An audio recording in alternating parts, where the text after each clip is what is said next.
derivative dill.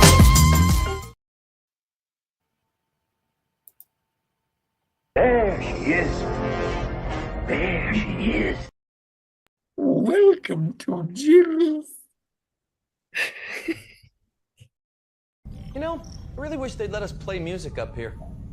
Make these long trips go by a lot faster. It's against regulations. Yeah, I never understood that. They just don't want us having a dance party when a proximity alert goes off. See, that's a dumb reason. Because we'd already be on our feet, ready for action.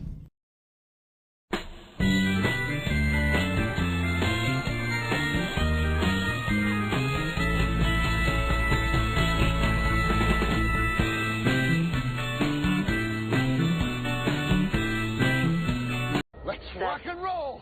6. Hello and welcome to Shore Leave number 49. I hope you are having a wonderful St. Patrick's Day weekend, just having a great weekend and a good time. And if not, let's see if we can change that. And I'm here. I'm joined today with Scotty R37. How are you? Diddly diddly dee potatoes. Well, they're always I don't- they're I don't- always trying to get me Lucky Charms.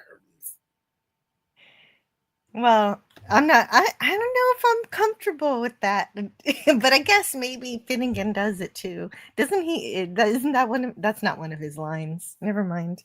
Would you wash my feet, Commander? Oh, see, no, that episode Up the Long Ladder is almost as bad as Code of Honor. Oh my gosh.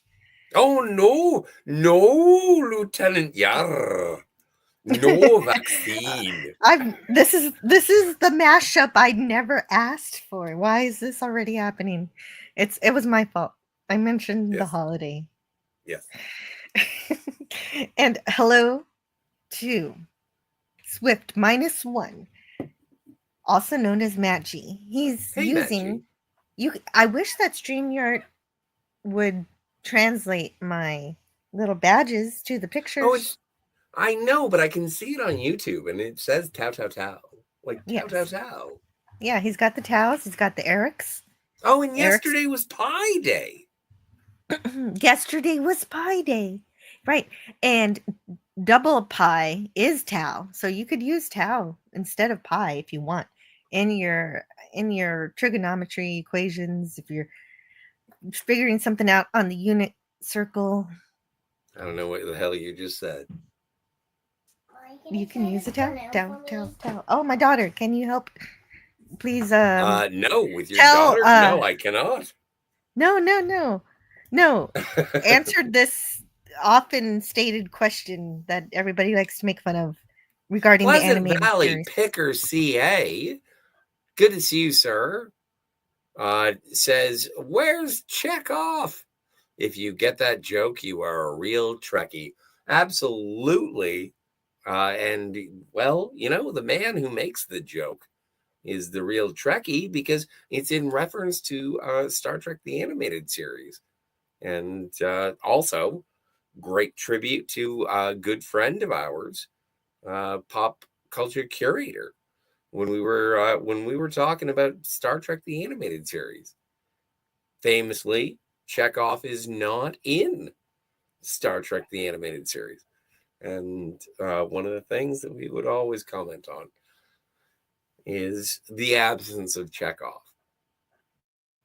Yes, and some of the theories is that he went to go back to school so he could come back and be of a higher rank, and you know, he went to go learn some stuff. Yeah. And No, but did you ever read the Lost Years novels of Star I Trek? haven't. What do the Lost Years novels say about Eric's? Well, no, not about Eric's, about Chekhov. Chekhov, the reason that Chekhov comes back to the Enterprise as the tactical officer in Star Trek the Motion Picture is because he went to go train as a security chief. He went from navigation to security And that's ultimately what brought him to be first officer of the Reliant. Talk about an unlucky path, but also talking about Well, Chekhov. Hey, he at least he tried to better himself, and that He follows. did. I would And that would got him a expect that from steady him. eel. Yeah, that's true. At least he, he's okay. So, Thanks but to also we had Admiral another Kirk. question. Yes. Thanks to Admiral Kirk, he's okay. But that other guy, he's not okay. Oh yeah, no, Captain Terrell. No. We had another question along these lines. I wanted to know, somebody wanted to know who the artist is for my thumbnail, because I asked you what I could put on the thumbnail. You sent me that picture. Do you know where? Yes. You know what? I don't. I want to give credit to the artist, although, like, it's basically copy and paste of different artists. It's a hodgepodge, so I don't feel that beholden. But no, I don't know. I Googled, I binged Star Trek animated, and this showed up. So, yeah. I love the Monster Maroons. They're my second favorite uniforms. Mm-hmm. Yeah, I like it too. But I would love to know where it came from too. I could actually look it up. We're on a shore leave. We can do whatever we want. We can do like a reverse image search. That's what I'm thinking. If I save this onto my computer and then go over here to my fancy dancy image searcher on the library computer, we can discover processing where this came from. Processing. And while you're processing, I want to remind everyone who's here in the first 8 minutes, don't forget to like and subscribe. Nope, it doesn't say who made this.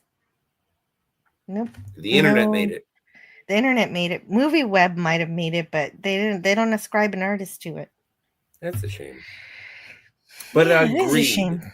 You got to point out the artists. You got to give the credit to the credit. I like that question. Absolutely. If I didn't know who made it, I would definitely do that. Oh, PvP said he just came back from an all-you-can-eat fish and chips place, and he's stuffed. So he's going to take a nap. Have a great nap, PvP. Cheers. I want an all-you-can-eat fish and chips place. I've never been to an I've been to a buffet that had fish and chips. I've been to a buffet with sushi. And it actually didn't kill me, so I guess it was okay. Hello to Watcher X. Hey, Watcher X is here. Not only that, but King Dolphin TV, who just had a 5-hour live stream of his own. And I bet his voice, he says his voice anyway, is very tired. He's had it. And he asked if I had a good trip, and that's true. I just came back from spring break. A little trip to a friend's house in the hill country where, he built his own house, and he just has so many amazing stories and has so much knowledge. So wait. You went to the hill country? In Texas. In a very, a remote home? Yes, it's not. So it used to be more. Wait. Did anyone get murdered with a chainsaw?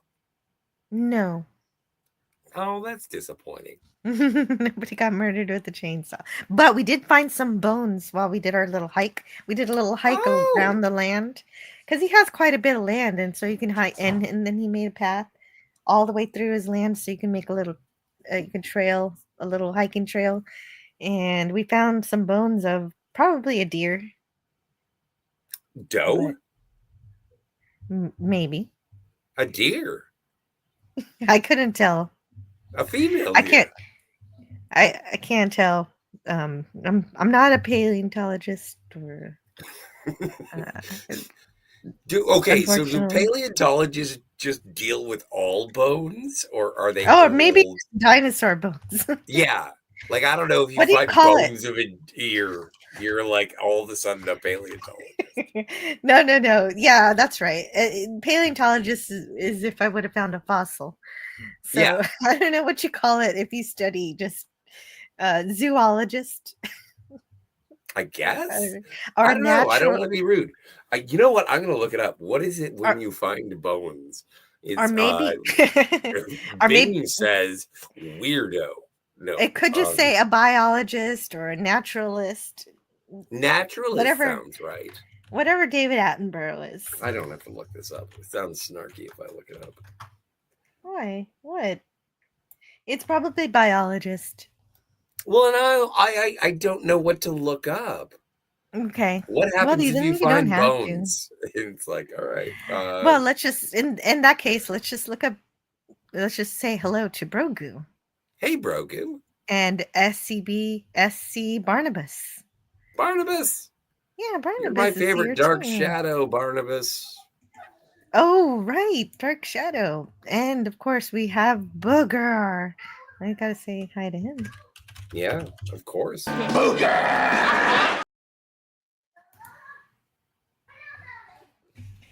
File 13 is here. He says, "Sup, homies." File 13, what's going on, yo? It's nice to see you. And the Lost Years were a good series. I haven't read them in years. I've got so much good Star Trek to read. I am totally spoiled in that regard because I haven't read most of it. And I've got to do this. I think Because I can't complain. Yeah. I can't complain that there's no good Star Trek when I haven't read it yet.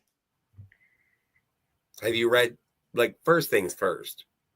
You got to read the Shatner books. Yeah, I bought them.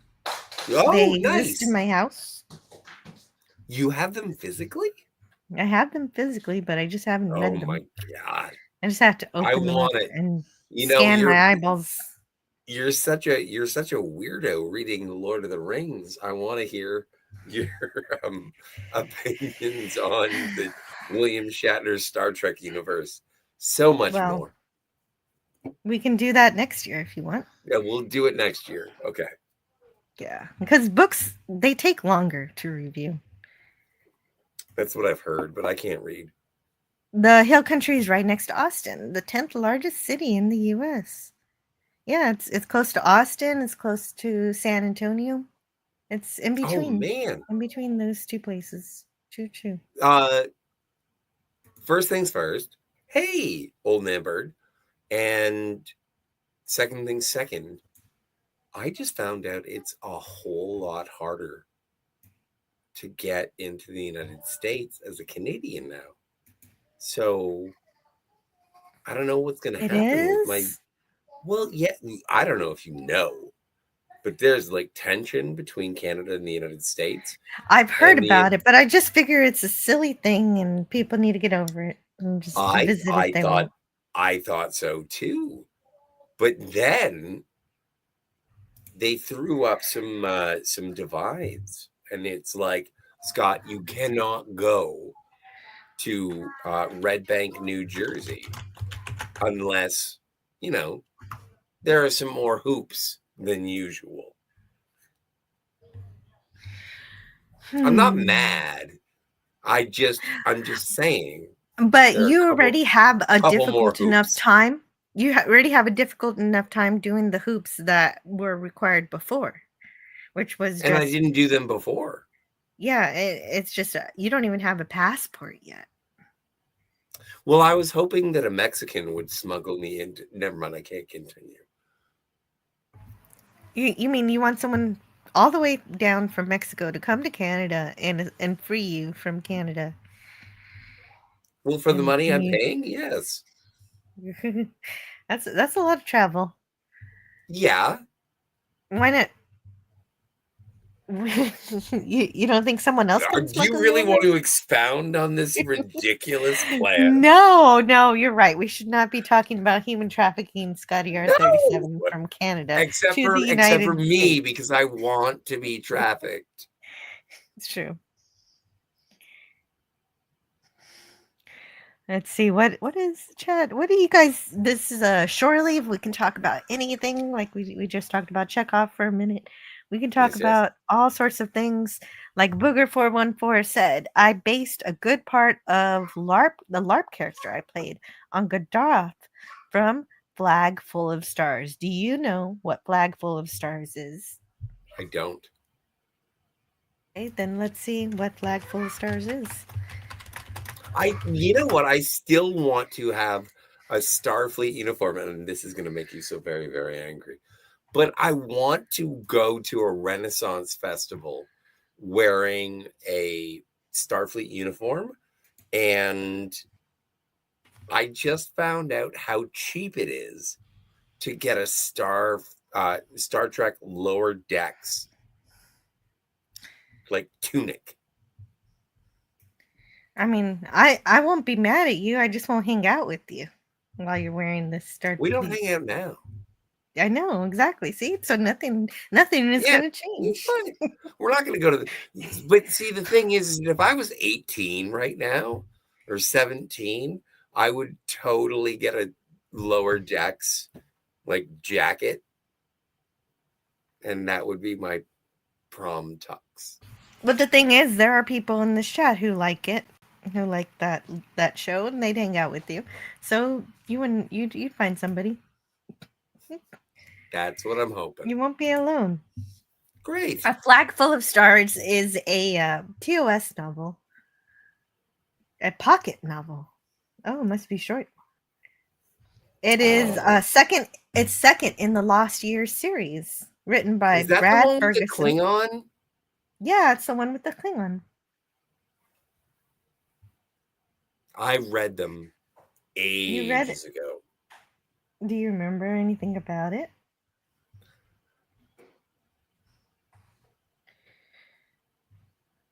No. Oh, he's Scotty. I asked him a question, and I think he disappeared somehow. No, I said no.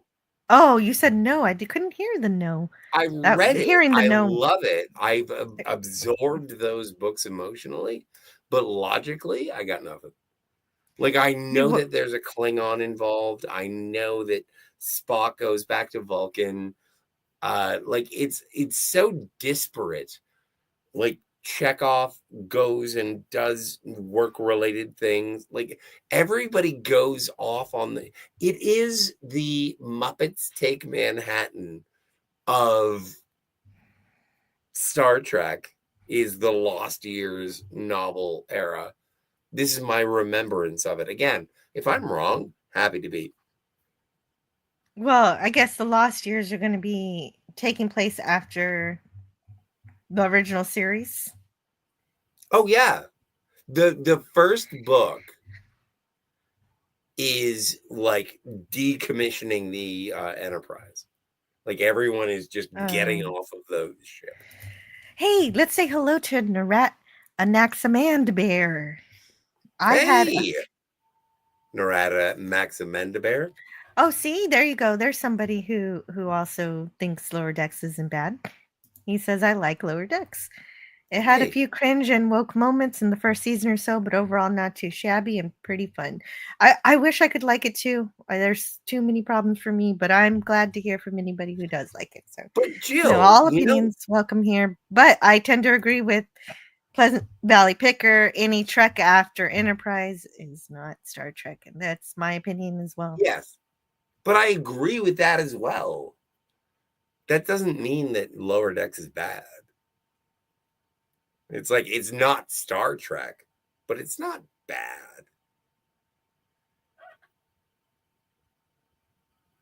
Hey, Miss Martin Muses. That's rad. Can you guys hear me? Are my hailing frequencies? My daughter wants spray paint, and I need to explain to her why she cannot play with spray paint. Well, just let me know when your daughter is going to go tagging railroad tunnels. I just need a heads up. No, I agree with the philosophy of 735, although I call it the 737 because I add 2. But yeah, no, I get where you're coming from in terms of 2005. And I still like things that are not really Star Trek.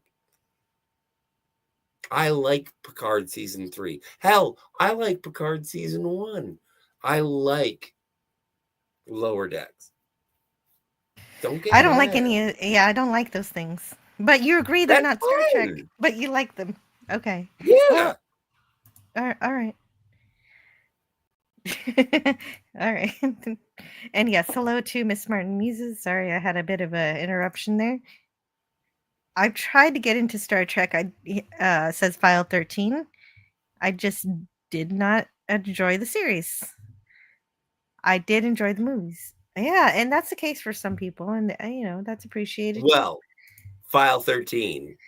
Here's the thing. Mhm. Here's the thing that I've been trying to, and now you've allowed. You've opened a gate. Jill, have you ever seen Star Wars? I have. Did you ever want to do a Star Wars on a Friday? We could, of course, we could. I don't want to Well, we've plan. already I don't want done- to plan it. We've already done one. Yeah, we did Phantom Menace. Yeah. Hello, everyone. Yeah.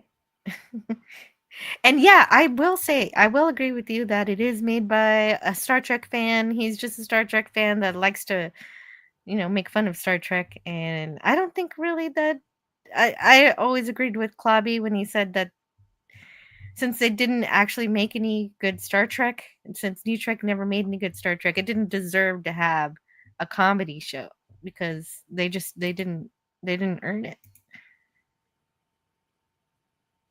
But you got it anyway, so it doesn't matter what he thinks or what I think because you got what you wanted. But Wow. Wait, what were you saying? No, I think what you were saying is more important. No.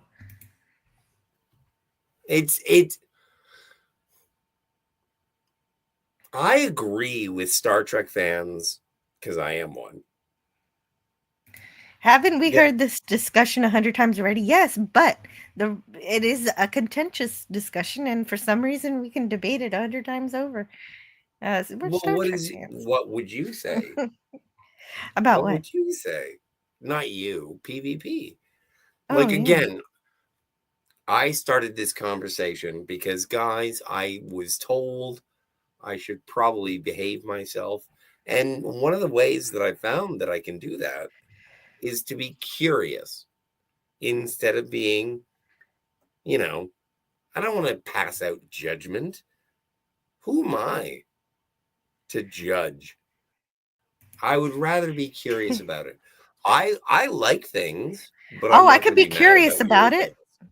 I could be curious about it, but I don't like it. Yeah, that's fine. And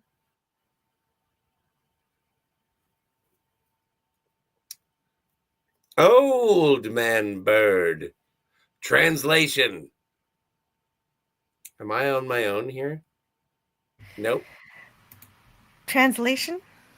For what? Well, no, Old Man Bird. He did one of the money-making things. He did one of the money-making things. Do you want to say it? Because it's your channel. Yeah, that's right. I was waiting for, anything that you had to say to be finished. You were Old waiting Man for me Bird to shut says, up. for $9.99 translation, Scotty needs a reason to see Princess Leia's amazing body in Return of the Jedi. Oh, well, then he'd have Yeah. to wait a while because we have to watch Star Wars first. Yeah. We've got to watch the first one first. And then But the what we second can- one. We but did what we watch can the watch- first one.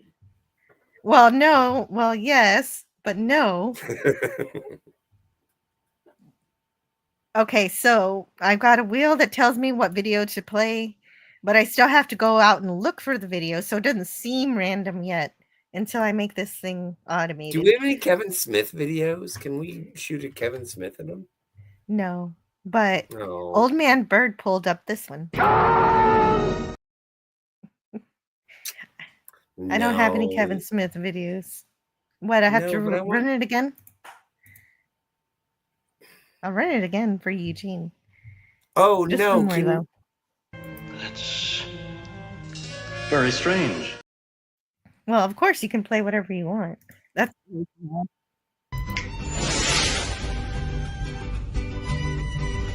I don't need your fantasy women. Hello, computer. and that's the other one he got.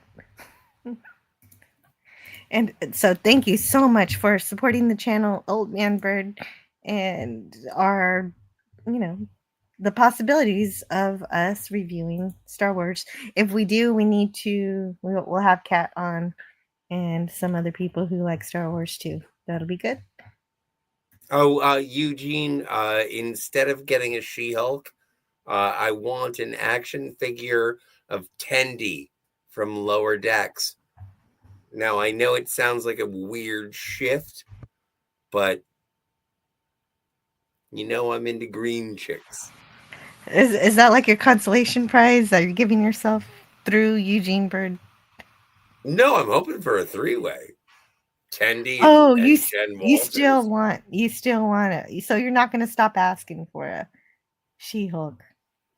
Oh, Old Man Bird says Bombadillo. Scotty R37, which requires a bit of an explanation. That is because do you Scotty have- R37. Do you have the poem? Which one? Like There's the so one many that poems. says Bombadillo. Oh, okay. Yeah, I can find that one for you because Yeah, Scotty I'll do it. R37 played Tom Bombadil in my reviews of all the chapter by chapter reviews of The Lord of the Rings. Poem. See, and it's so funny because and I appreciated being a part of the Lord of the Rings conversation. But then someone else was like, "Oh, Scott, you do voices so well. Will you come back as a walking tree?" And I was like, Yes. "No." That was the conceit there, is that you do not want to continue. I don't. That But is that's part of the disappointing. reason why I liked being there for Tom Bombadil, is because Tom Bombadil doesn't give a good goddamn. Neither do I. Mhm. Yeah. So, it's been harder. All right. Yeah. Let's see. And here's some parenting advice from Pleasant Valley Picker. Jill, just let the kiddo spray paint her face. She'll figure out why you don't mess with spray paint. No. I think I'll avoid the trip to the emergency room. Have you ever seen Yeah. Mad Max Fury Road, where they spray paint silver on their mouths? Witness me. Yeah, that's the daughter you want to raise. No, I think. Well, I mean, Get you'd her a have to. small motorcycle or a pony. Yeah, no, but PvP is suggesting I blind my daughter. So yeah, a pony would be better. No, I'm sorry, PvP. I know you don't mean that. But it was funny. Mark got Martin dark. says, yeah. No, she can't. I don't want to blind your daughter. I want to make No. her into a psychopathic No, but the card. just so racer. everybody knows, the spray paint is out of her reach. She cannot reach it unless Oh, she good. suddenly figures out how to use a stepladder. It's not breath spray. They like you, Mr. Barris. Well, there's no accounting for taste. Yes. That's his correctness. It's What nice about to see you, Babylon Mark 5 Harkness. or Farscape? I've seen season 1 of Babylon 5. I like it. I've got to continue it. I know it's good. I have no excuses, but maybe some Friday when I feel like it, I'll review it. I can do anything on Friday. Oh, can I tell you a story about my nieces? After I say that, also I like Sure. Farscape. Farscape is good, but even though it has Farscape is- Muppets, Scotty hasn't What? seen it. What? Yeah, I do love Muppets. Okay, now you can tell me a story as I step away Okay. to make sure my daughter has no access to the spray paint. Yeah, exactly. All of a sudden, she's tagging like buildings. Anti-derivative daughter. Anyway, yeah, I was invited She's to good. go and watch Wicked with my niece, and I said no. I don't want to see that movie, and I haven't seen that movie yet. And I think it's going to be bad because I'm going to be very negative watching that movie.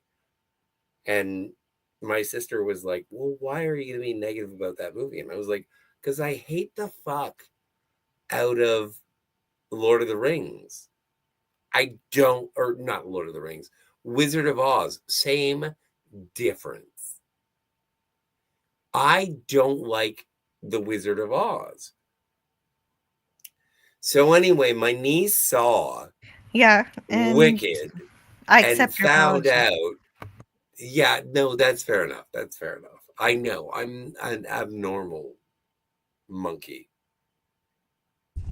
And Hey, so before you continue your story, Yeah, you have to totally. say hello to Ben from Cinema Gulp. Hey, here. good evening. Hello. How are you guys? Wonderful. And I also want to take this opportunity to also say hello to Wes Cagle, also to Pop Culture Republic, who says hi all. Hello G'day. all. Hello. And the Comic Relief Crusader. Where is he? Yeah, there he is. There he is. Hey. And one more person just joined us right now. Boo, this man, boo. Yeah, right. For not liking Yeah, the Wizard welcome of Oz. to the party, pal. Anyway, how's it been going, Ben? Well, pretty well. Busy, but happy to have gotten the invite. And for some reason, I thought you guys were going on at 9, so I was kind of sitting around waiting for 9, and then I was like, oh shoot, they're on already. So, well, good job joining us now. Oh, you know what's missing? It's a shore leave, and I need music. Oh, and I need also we should play a sounds. video clip for that. But Okay. it's your You choice, choose. not mine. Oh, okay. I was gonna. Or I'm are you busy. doing other stuff? I'm putting on some Enterprise. Are you D putting Bridge on the sounds. Ritz?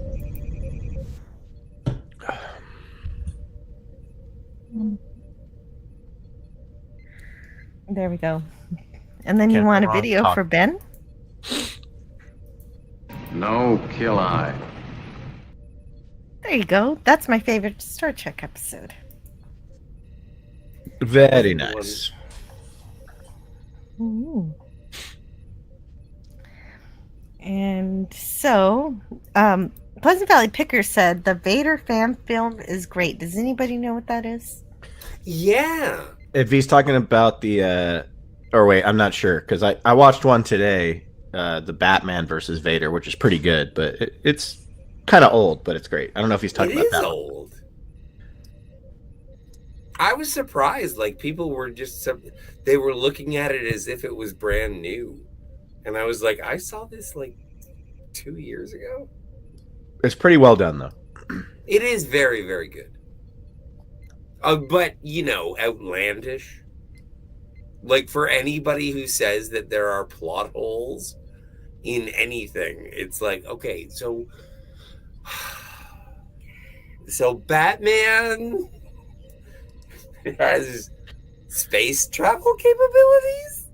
Well, if you haven't noticed about Really? What?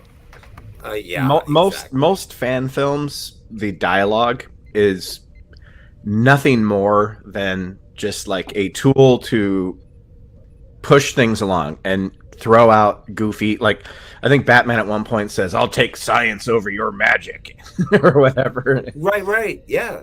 But it's I mean, I've seen very few fan fiction films where the dialogue is actually sharp and smart, but they exist. Wait, remember Batman Dead End?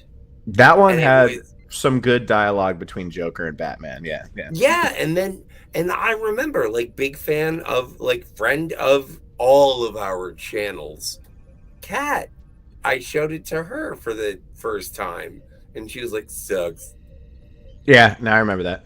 I remember we were having a conversation about how cool it is, and then she said "sucks," and we were talking about more how it was a pioneer of YouTube. It was one of the first major YouTube videos ever, back in 2005, I think it was.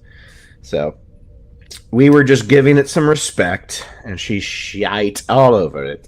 Well, I love shitting on all over things. It's one of my favorite things to do.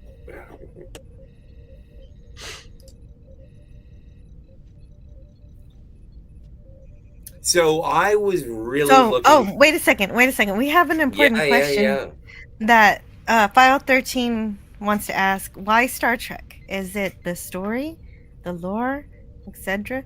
I'm wanting to understand the attraction to it. Maybe I need a new perspective. It's a. That's an interesting question. There are a ton of reasons why I love the sex Star appeal. Trek. Yeah, there are sexy women, but also it shows sexy men and sexy men. It's not afraid to be. It's not afraid to be sexy. That's true, but also it's it gives us a future. The main idea is that it gives us a future where humanity's figured out all its issues, and we're at a state of utopia. We figured out the poverty and the war, at least among ourselves. So we go out to the stars and we deal with all these issues with other aliens who have not figured it out. And so we still have that conflict. And then we're exploring together. If I we're can on our interrupt, side. Sure. Even then, if we do disagree, it's a matter of diplomacy, not force. Like, right. As far back as Journey to Babel. Like, are we not in agreement? Then let's sit down and talk. Because I don't want to fight you. And that's... All I can think of right now is Nero from Star Trek 09 going, "Fire everything!" Yeah, exactly. And that's what they turned it into. Yeah, JJ turned Star Trek into Star Wars. But if you want to be turned on to Star Trek, look, if you go back to 60s Star Trek and you go to Next Generation, I would say, do you know what the West Wing is? Well, the West Wing with aliens and spaceships. That's what Star Trek is. And I say, if the old scares you, then start with Next Gen, instead of the original. Because some people are thrown off by the original because it's, well, quote unquote old, But it's important to understand the history. Historically, Star Trek is one of the first to take science fiction seriously, even though if you look back on it today, it's, there might be some science fantasy, but it's a mix of this show has inspired so many people to become engineers and doctors. All sorts of careers have been launched from just watching this TV show. Well, and just as a fantasist, I was set down in front of a television, and the first thing that was shown to me was Where No Man Has Gone Before. I saw Gary Mitchell's reflective eyes. I was terrified and couldn't take my eyes off the screen. And I watched every Star Trek ever since. And it has always, there's something about it. It just takes me, it presents me with questions, and it fills me with fear and makes me courageous. it makes me invest in curiosity. It inspires you. It inspires me to want to do Don't put better. words. Or Don't Well, put the words in my mouth. that's why I amended it. No, I know. I'm just being a jerk. You are being a jerk. That's why I your am last wearing- words are going to be, "I want a She-Hulk." Says I on do his want a deathbed. She-Hulk. I Hopefully do. not on his deathbed. Booker makes it better. Maybe the last words will be, "I finally got my She-Hulk," and you just. I got a that She-Hulk, gets though. you. It's true. A bootleg DVD. Yes. It sounds dirty when you say it that way. I had to get It is a little like, dirty. It is dirty. I got it from You thought it was Walmart. real. You thought I it was real did. because it was from Walmart. They tricked you. I got She-Hulk in the back alley. Yeah, exactly. Oh my god. I got the Wish. Pleasant Valley Picker CA says, sometimes learning the hard way teaches great lessons. Hey, at least I've when never you're the been to Hulk- prison. At least when you're the Hulk or She-Hulk, you can never be pinched on St. Patty's Day. Oh my god. Oh, and Pop Culture Republic says, glad to hear you checked out Babylon 5 Season 1. It's much, much better from there. St. Patrick's Day, do you celebrate that, Ben? Yeah, I don't do sometimes. too much for it. Yeah, no, I love it. It's on a Monday this year, which kind of sucks, but yeah, I'll show you. Let me show you. Yeah. Hey! I know Paps is not Irish, but If it's drunk on St. Patrick's Day, it's part of the celebration. That's all that matters. yeah, there's Oh. this really nice Irish pub by my house where me and my friends used to go to on St. Patty's Day, and they do like corned beef tacos. They're really good. So yeah, it's a fun holiday. I have a little bit of Irish in me. I'm mostly Welsh, but a little bit of Irish in there. Oh. Well, it's terrible. Narat Anax Tonight- Mandabear is on your side. You probably should have sucked it up for family, but I don't want to watch that. Yeah, Scotty. Yeah. Woo.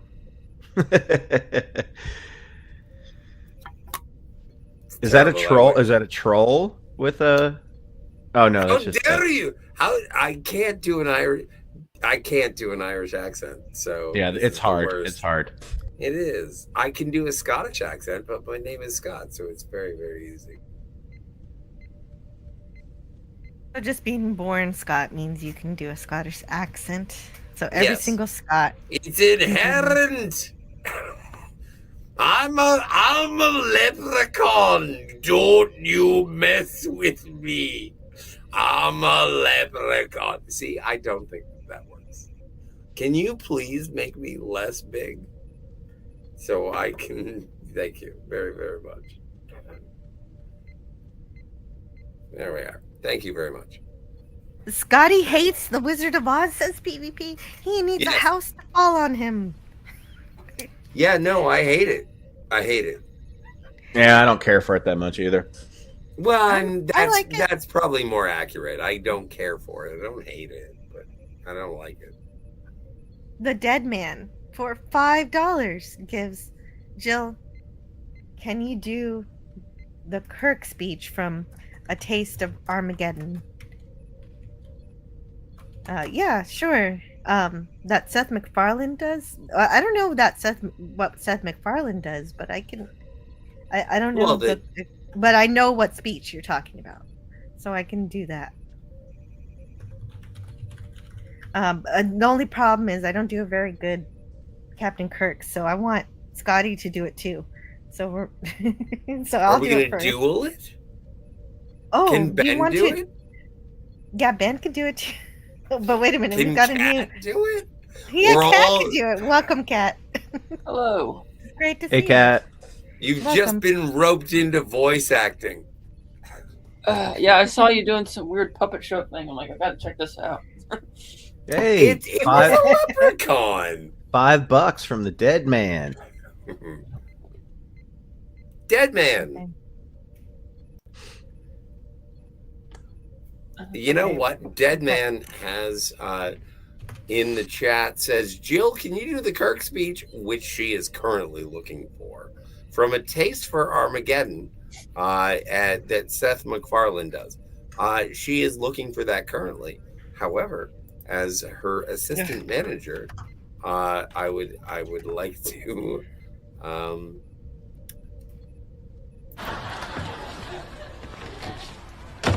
Well, I got gonorrhea. Oh my God! You finally found the secret video. Oh, that's so I great. added that to my channel like last year, like around October, and I was like, I wonder if Scotty will find this ever. I love want to it. play it, but I want to I see. hit it on random. I didn't even know. Oh, that's just give me Kramer all day, every day. Wow. Does it make a good mix with scotch? Yeah. So, Dead Man, you got a special video that's never been played on my channel, but I've always wanted to play it, but I never. Oh, really the gonorrhea video time. isn't that bad? Like, just had a moment's notice in case of emergency. Gonorrhea. Anyway.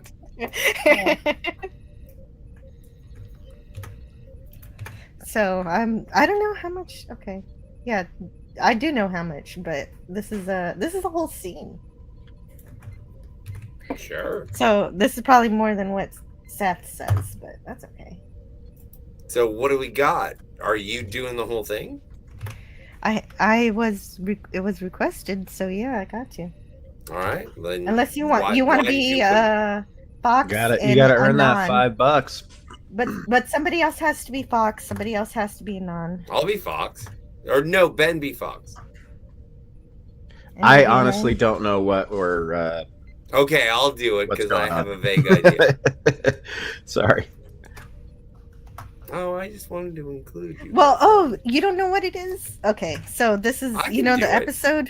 The episode. This whole time, what's been happening is that they've landed on a planet where they're trying to do diplomacy, but it turns out they found a planet that is having a virtual war, except it's not a virtual war. People are actually dying with another country, and they have a computer tell them who the casualties are, and these casualties have to volunteer to die in order for peace to continue between these two planets. And this is when they've destroyed the computer. This is after they destroy the computer. Yes. And and welcome. Well, before I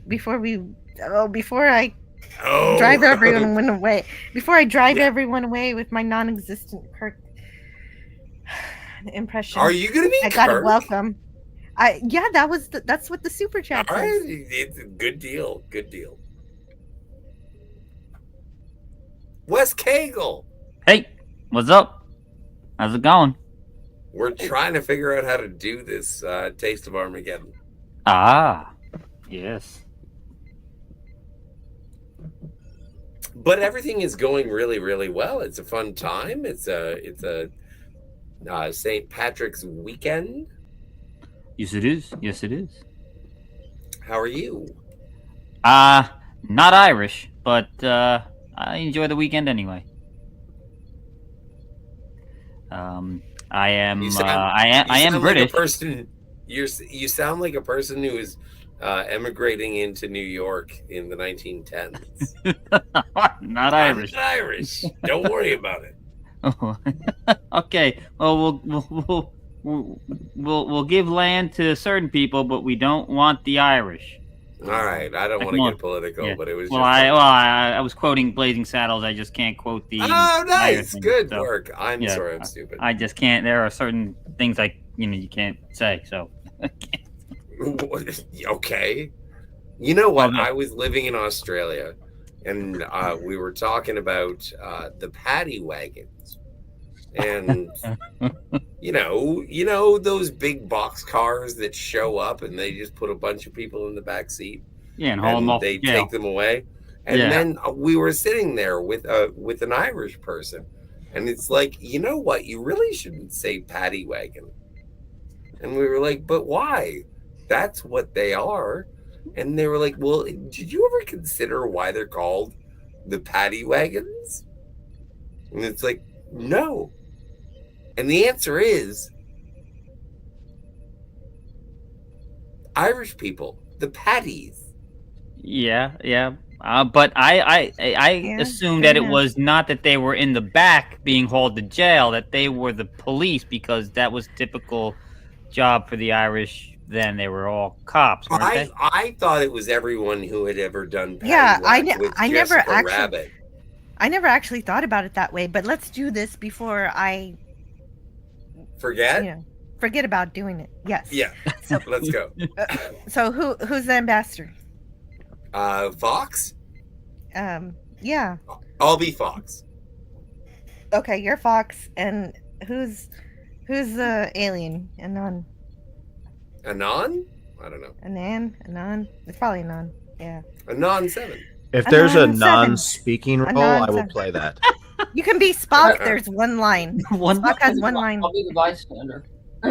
If I can blow up the disintegration booth, I'm in on that. Guys, it's Okay. very simple. There is I will a be the red private shirt in the chat. background. Everyone has to play a part. This is like a Okay, game. so all right. Okay, West Kago is Anon, even though he wants to destroy the thing. It's already been destroyed. You don't have to worry about that. Oh, okay. Okay, just All right. So whenever you're ready. All right. No problem. You realize what you've done? Yes, I do. I've given you back the horrors of war. The Vendicans can now assume that you've broken your agreement and that you're preparing to wage real war with real weapons. They'll want to do the same.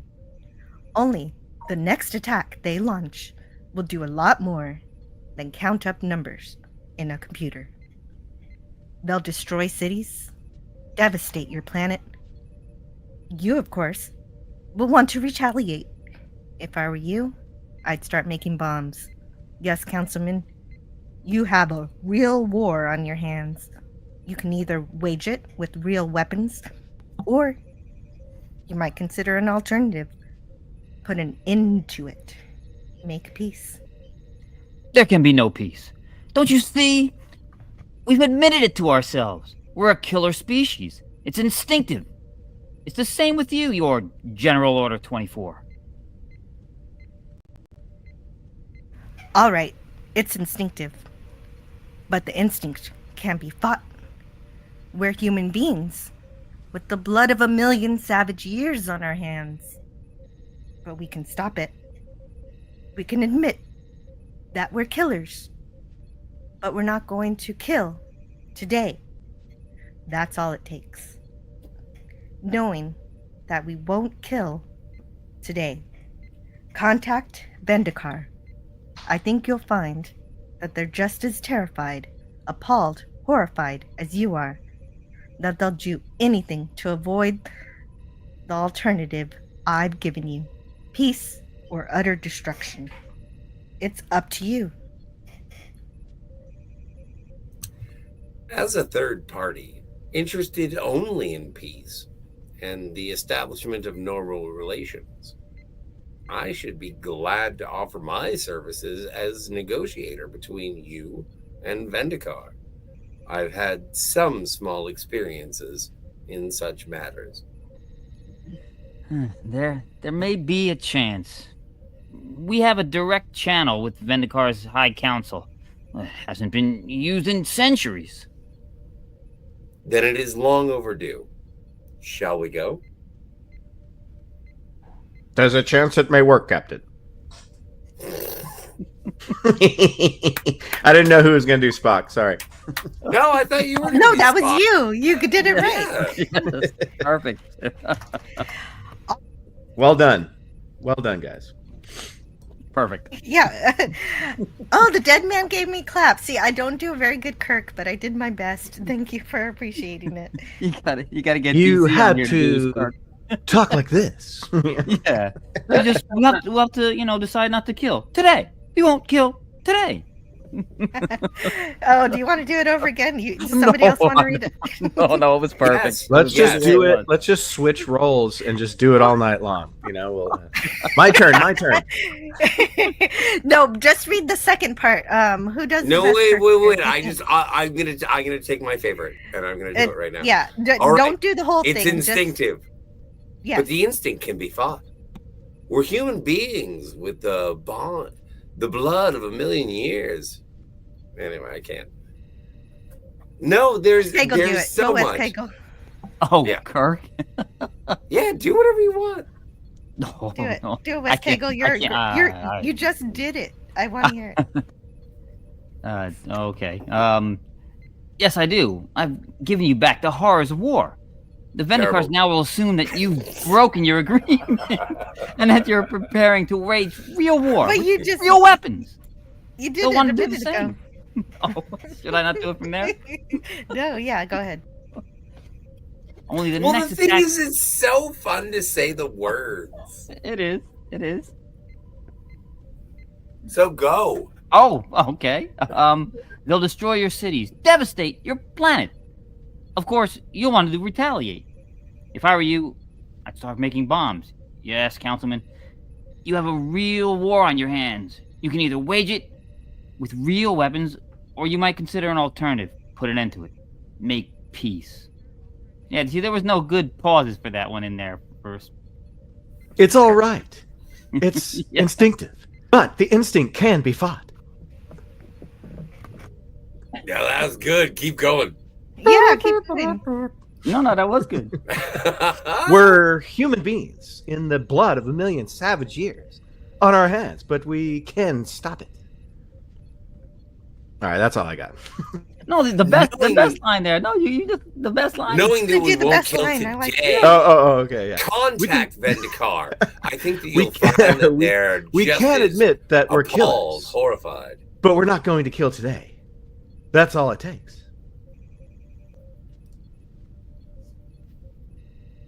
There, Yeah. you know what? It's so funny is that you Thank you, do thank you, have Ben. to get. That was pretty good. Oh, it's amazing, dude. That Oh, was hey, great, did- and also Did we say hi to Daniel's Hot Topics? He says Daniel's hello. Hot Topics. Hello, Daniel. And before he left the chat, PvP said Kirk is still banging space babes. Almost every episode. Some things don't change. I don't like that. I don't like that stereotype. Yeah, me neither. It's a joke. Yeah. It became a joke, and it's kind of true in the third season. But the first and second season, every time he romances someone, it's either a longtime former girlfriend, or he's doing it to save the ship. Hey, Booger. Like, he's not a whore. Kirk is not a whore. Kirk is not a whore. Thank you, Kirk Jill. is not a whore. That's going to be my new notification sound on my cell phone. Also, I want to say hello to DJ Knight, Rob Wrights, Gen X Pop Culture, Jedi Master 2022, Suzanne, and FKHC 2005. All of these wonderful people just joined the chat just a second ago, and I'll get to your chats in just a minute. First, I will not do I've got- the sex for money. I will. Yeah, well, that's why I'm on YouTube. I do other things for money. You know what? It's so hard. You know what? You can't scroll OnlyFans. They make you sign up before you can see what they're doing. You know too much about that. All right. Well, you know but what? I've got the to thing say, is, I've got to read it's, the super it's chat. because of William Shatner's OnlyFans. Okay. I don't think he has an OnlyFans. He doesn't have an OnlyFans. Nobody that Scotty says has an OnlyFans has an OnlyFans. The Dead Man for $4.99 says, "Thank you, Jill.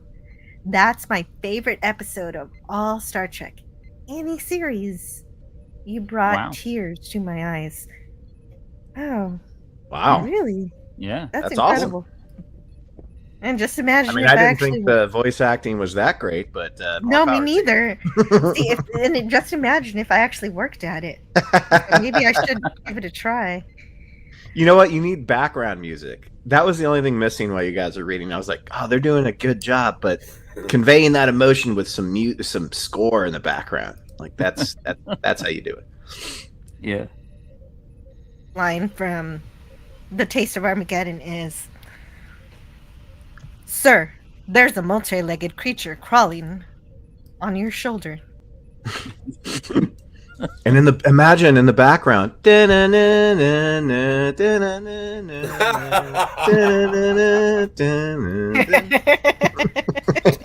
Whoa, that's a bigger multi-legged creature. I know you planned it. No, you can't. Nice, Scotty, nice. Okay, so I did a random video. The random video we get is a video I can't find. It'll show up. It'll be fine. Oh yeah, it did show up. I'm not receiving, Mr. Chekhov.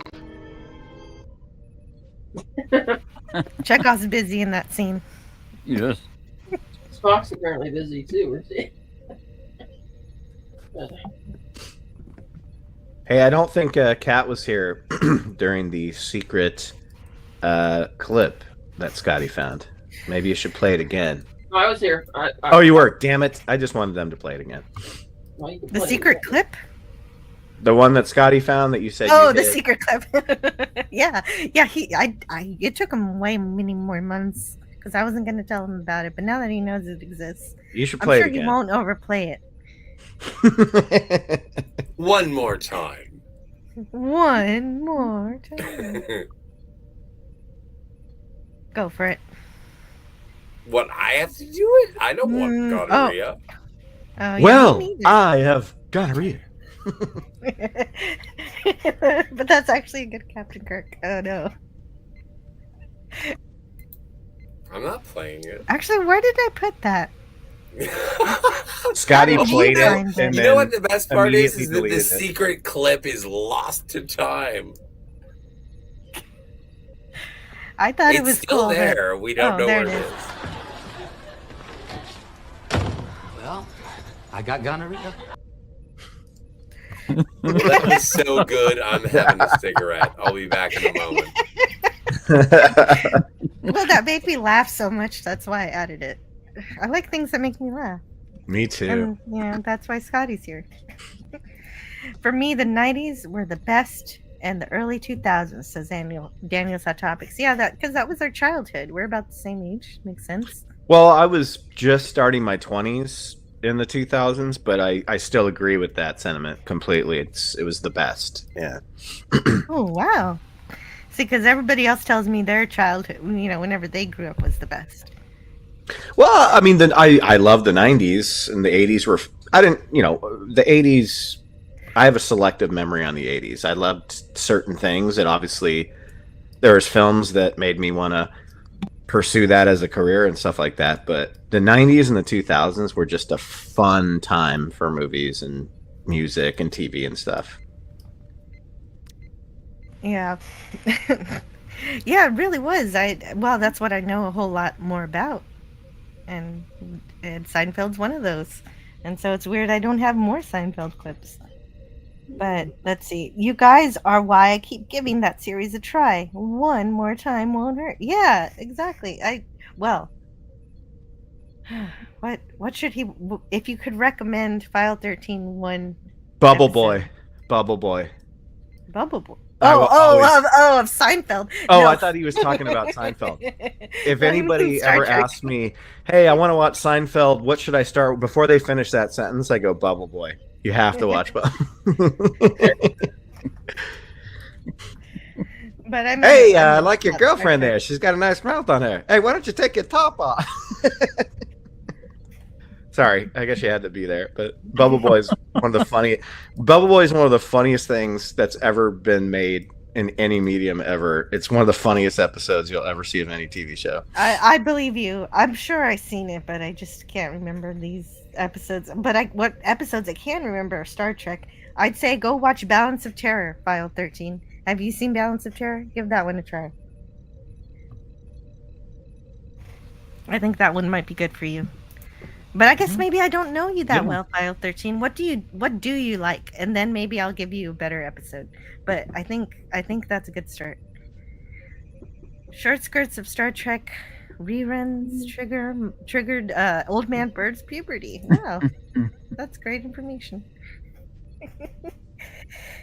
All right. Oh, hey, and welcome to Rod Wright from Gen X Pop Culture. Woo. Hello. I heard you need somebody who can do a good Kirk. Yeah. Oh, yeah. Okay. Oh, okay. Here, I'm gonna put. I don't think you can see the private chat because you just arrived. So I'll put the quote just from that one little section again for you to read. There it is. Lemon. Hey, Lemon. Okay. Here. You want me to go ahead and read it? Yeah, go ahead. All right. It's instinctive, but the instinct can be fought. We're human beings with the blood of a million savage years on our hands, but we can stop it. We can admit that we're killers, but not going to kill today. That's all it takes. Oh, the rest of it. Knowing that we won't kill today. Contact Fendikar. I think that you'll find they're just as terrified, appalled, horrified as you are. That they'll do anything to avoid the alternative I've given you. Peace or utter destruction. It's up to you. Bravo. There you go. Bravo. Nice. Bravo. Amazing. Nicely done. But I've never pauses in there that he usually adds. So right. But I've never heard Richard Burton doing Kirk before. Well,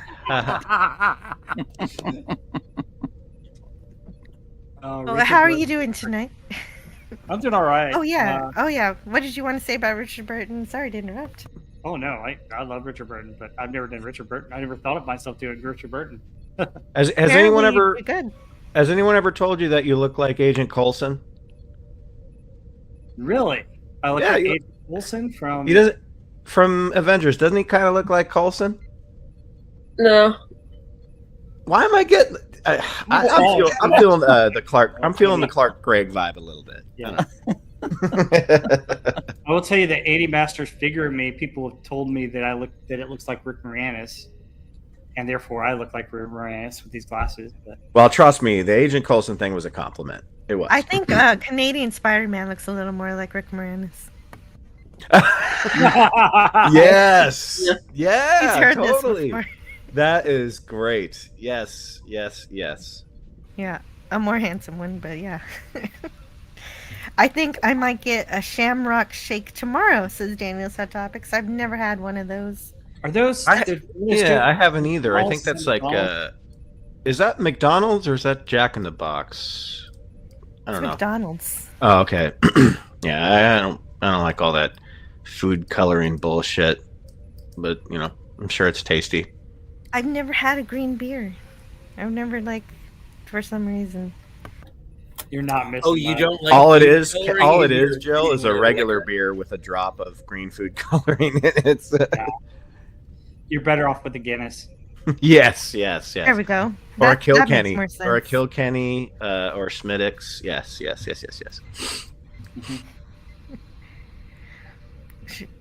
Shatner may not. Oh, Booger says Shatner may not have an OnlyFans page, but Adam West was in a bad sequel too. Lady Chatterley. What is Lady Chatterley? Wow, it's erotic fiction. Yeah, I had a political thought. I think Shatner was also in Miss Congeniality too, wasn't he? Shatner was in both of the Miss Congenialities. Thank you. Yeah, that's right. Yeah. But I was thinking that if the internet existed in 1966, that people would get upset that Catwoman was played by Eartha Kitt. Possible. Probably. I was like, if the internet existed, they were like, why is this black woman playing Catwoman? And Eartha Kitt is undeniably one of the best Catwomen in the history of the Catwomen's. I like Eartha Kitt better than I like Julie Newmar. Oh, I thought you were going to say Halle Berry. Well, I think people were too angry about that movie in general to even waste time caring about that it was Halle Berry. Yeah. You know, and you know what? Her going and accepting her Razzie meant everything. So she got away squeaky clean on that one. I want to say hello to Lemon Pie. Hey, Lemon. I totally interrupted your sentence. Oh, no, I was done. Anyway, and I'm done with my thought. And Pop Culture Republic agrees with me. Balance of Terror is a good episode. A standout TNG for me is The Nth Degree. Oh, right. In case, one too with Barkley. In case File 13 wants to watch a TNG episode instead, there are lots of good Star Trek that you can. I thought that they were kind of champion Barkley to be a bigger character, but it was great, sort of standalone. Did he show back up he showed up for a couple, right? Yeah, he showed up for Voyager also. He came back. Oh, well, I never watched that, but okay, so he did show back up. All right. Yeah, he helped bring him back home. I like that actor, Scotty. What's that guy's name? Wasn't he on? Dwight Schultz. Yeah, he was in an '80s TV show that we like, right? He was Murdoch, wasn't he? Yeah, he's Murdoch. Yes. Yeah, he's Murdoch. Oh yeah, A-Team. Yeah. Howling Mad Murdoch. Yeah, he was in Fat Man Little Boy. He played Dr. Oppenheimer. Yeah. Oh my God. Good. Where's his Oscar? That's a great movie. Yes, it is. I just remember John Cusack in that movie. He's the young guy that gets exposed and his whole body starts to oh, it's gnarly. Yeah. Apparently in real life that character that he played, the real life guy, was got what he deserved because he was doing that stuff all the time. He was kind of a jerk. Well, I don't know if jerks deserve. Well, he was always fooling around with that trick. He kept goofing around when he didn't have to. Yeah. He thought it was funny. But I don't know. I've just who's laughing now? Yeah, no, not him. I remember going to a Jon Stewart stand-up comedy show in Ontario. He was doing stand-up, and he did a lot of stuff that I had seen on The Daily Show, and he was recycling bits. But the one thing that he did that I hadn't seen before was his routine, and it is available on YouTube, but I hadn't seen it before.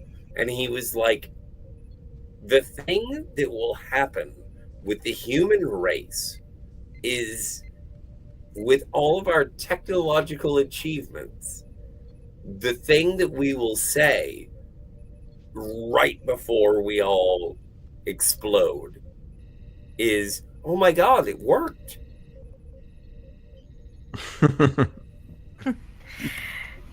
Hey, that's possible.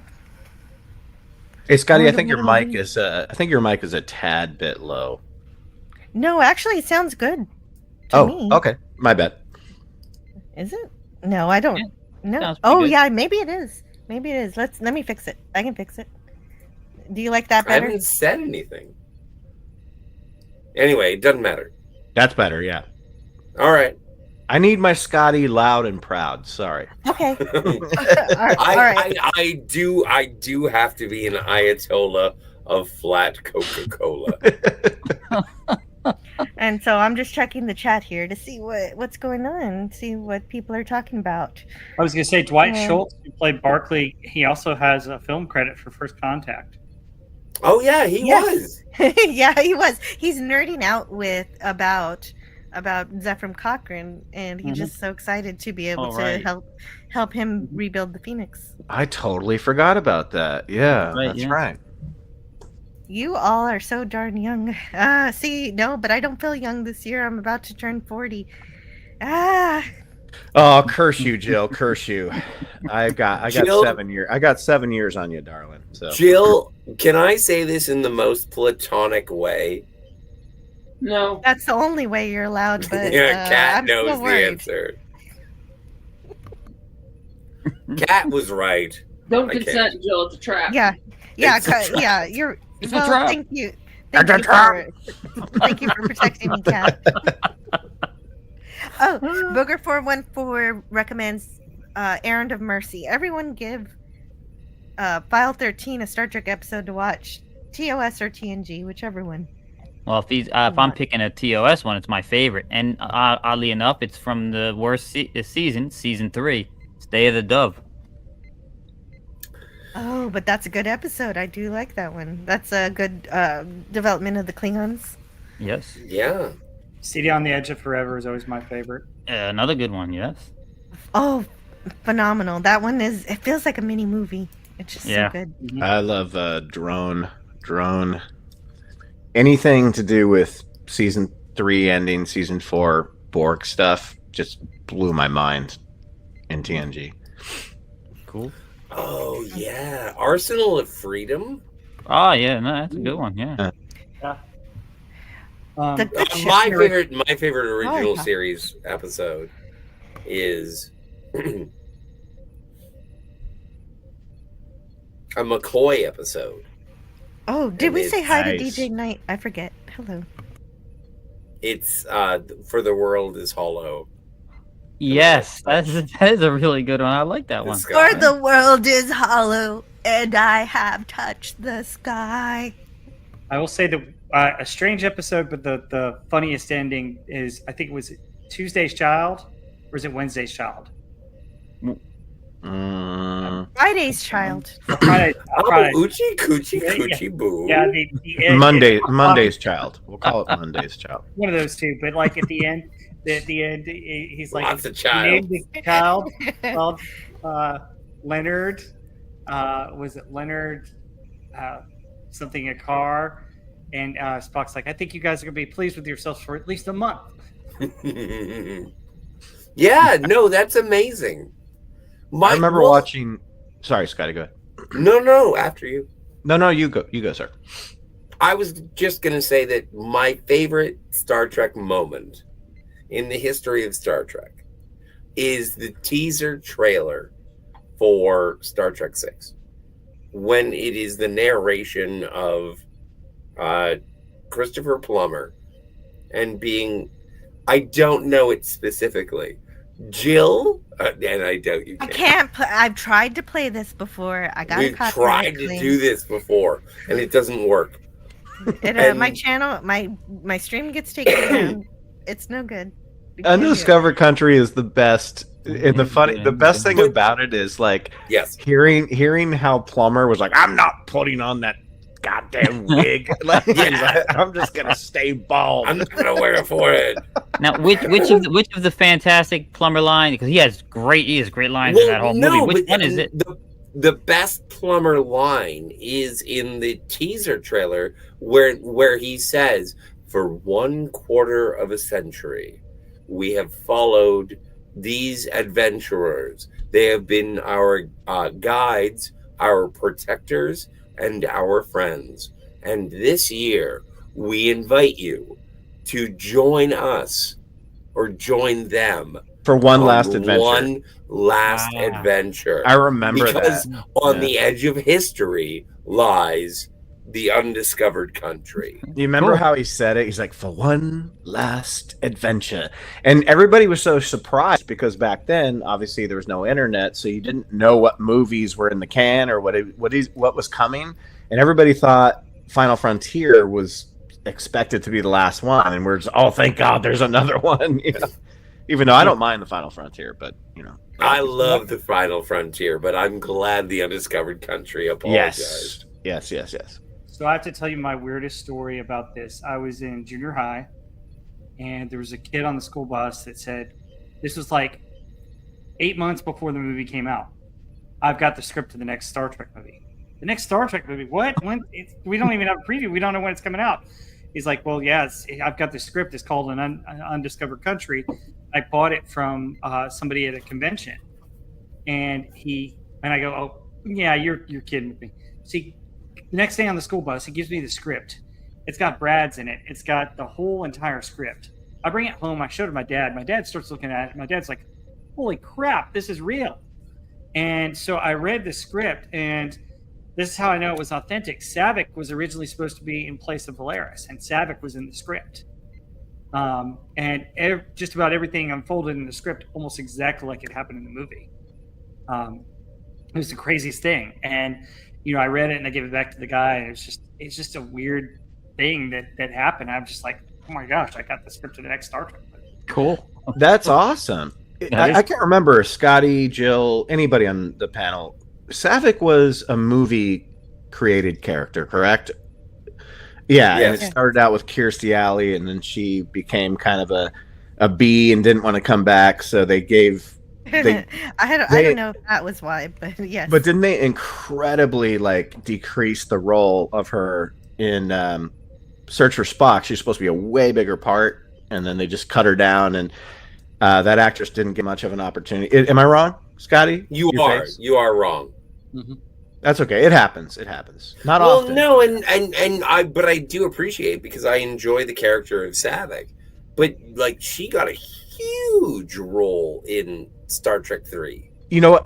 I think I misspoke. They recast her in 3, but she was supposed to be a bigger part in a couple of other ones, and they just kind of took her out of it. You mean in 4, she was supposed to have Spock's baby? Yeah. Okay. And also, one of the possibilities was that instead of Valeris, there was going to be Saavik. Saavik was going to be the one who betrayed the Federation. And Gene Roddenberry, of all people, who didn't create Saavik, was like, no, you cannot make Saavik a traitor. And everyone who was a writer and a creator around Saavik, they were like, but this isn't your character, Gene. And Gene was like, I don't care. Don't make Saavik a traitor. Yep. And then, the other thing about it, wasn't Saavik originally, she was part Romulan too? That's in the novelization, yes. Yeah, that explains why she cries at Spock's funeral, but we just roll with it. Oh, okay. Oh, that makes sense. But we just roll with it. I loved her character in Wrath of Khan. I loved her character in that movie. But yeah. So what you do, I did too, is you go to DuckDuckGo, and you put in Lieutenant Saavik Vulcan Romulan Rule 34. Oh, well, don't ever type in Rule 34 after anything on the internet. Yeah, I'm not gonna back up that recommendation. Why is that? I don't understand. What is that? Rule 34 is the rule that if it exists, there is corn of it on the internet. Yes. Okay. Whatever that means. You never seen corn with a P. Jim's Landscape is wishing everyone a good night. And I feel like you just got here, Jim, but good night, Jim's Landscape. Night. LLC, number 1. Hey guys, I found it's Friday's Child. I found the Friday's Child. Oh, nice. Shouldn't that be Rule 69? Yeah, he would think. I don't know where they got the 34 from. Don't blame the internet. Wait, what did you find, Rob? What's going on? So I found the lines that I was trying to quote. So at the end of Friday's Child, when they're back on the ship, McCoy's like, representing the high tier, Leonard James Akar. And Spock goes, the child was named Leonard James Akar? McCoy says, that has kind of a ring to it, don't you think, James? And then Captain Kirk says, yes, I think it's a name destined to go down in galactic history. Leonard? What do you think, Spock? And then Spock goes, I think you're going to be insufferably pleased with yourselves for at least a month, sir. Now that's the episode where they went to the planet. End of the episode. There was a planet with primitive people, and they were having a power struggle, right? Mm-hmm. And I think it's what the late great Terry Garr has. Yeah. One of her first television. No, is it? No, Oh, Terry Garr's not in this one. She's yeah, in and Terry Assignment Gar's Earth. in the one with the cat. Which one is she?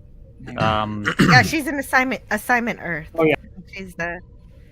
Oh. Everybody, Threw us StreamYard all has out. been having. I don't know what to do with these comedy moments. Like, what do I do? Whenever StreamYard dumps everybody out, what should I do? Because it's like,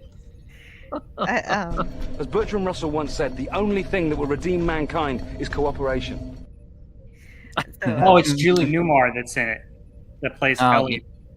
Yes. I got a little bit of trivia for you guys that I'm sure Scotty, No. Jill, because I know them the best, will probably get. But let me read a quote from a TNG episode.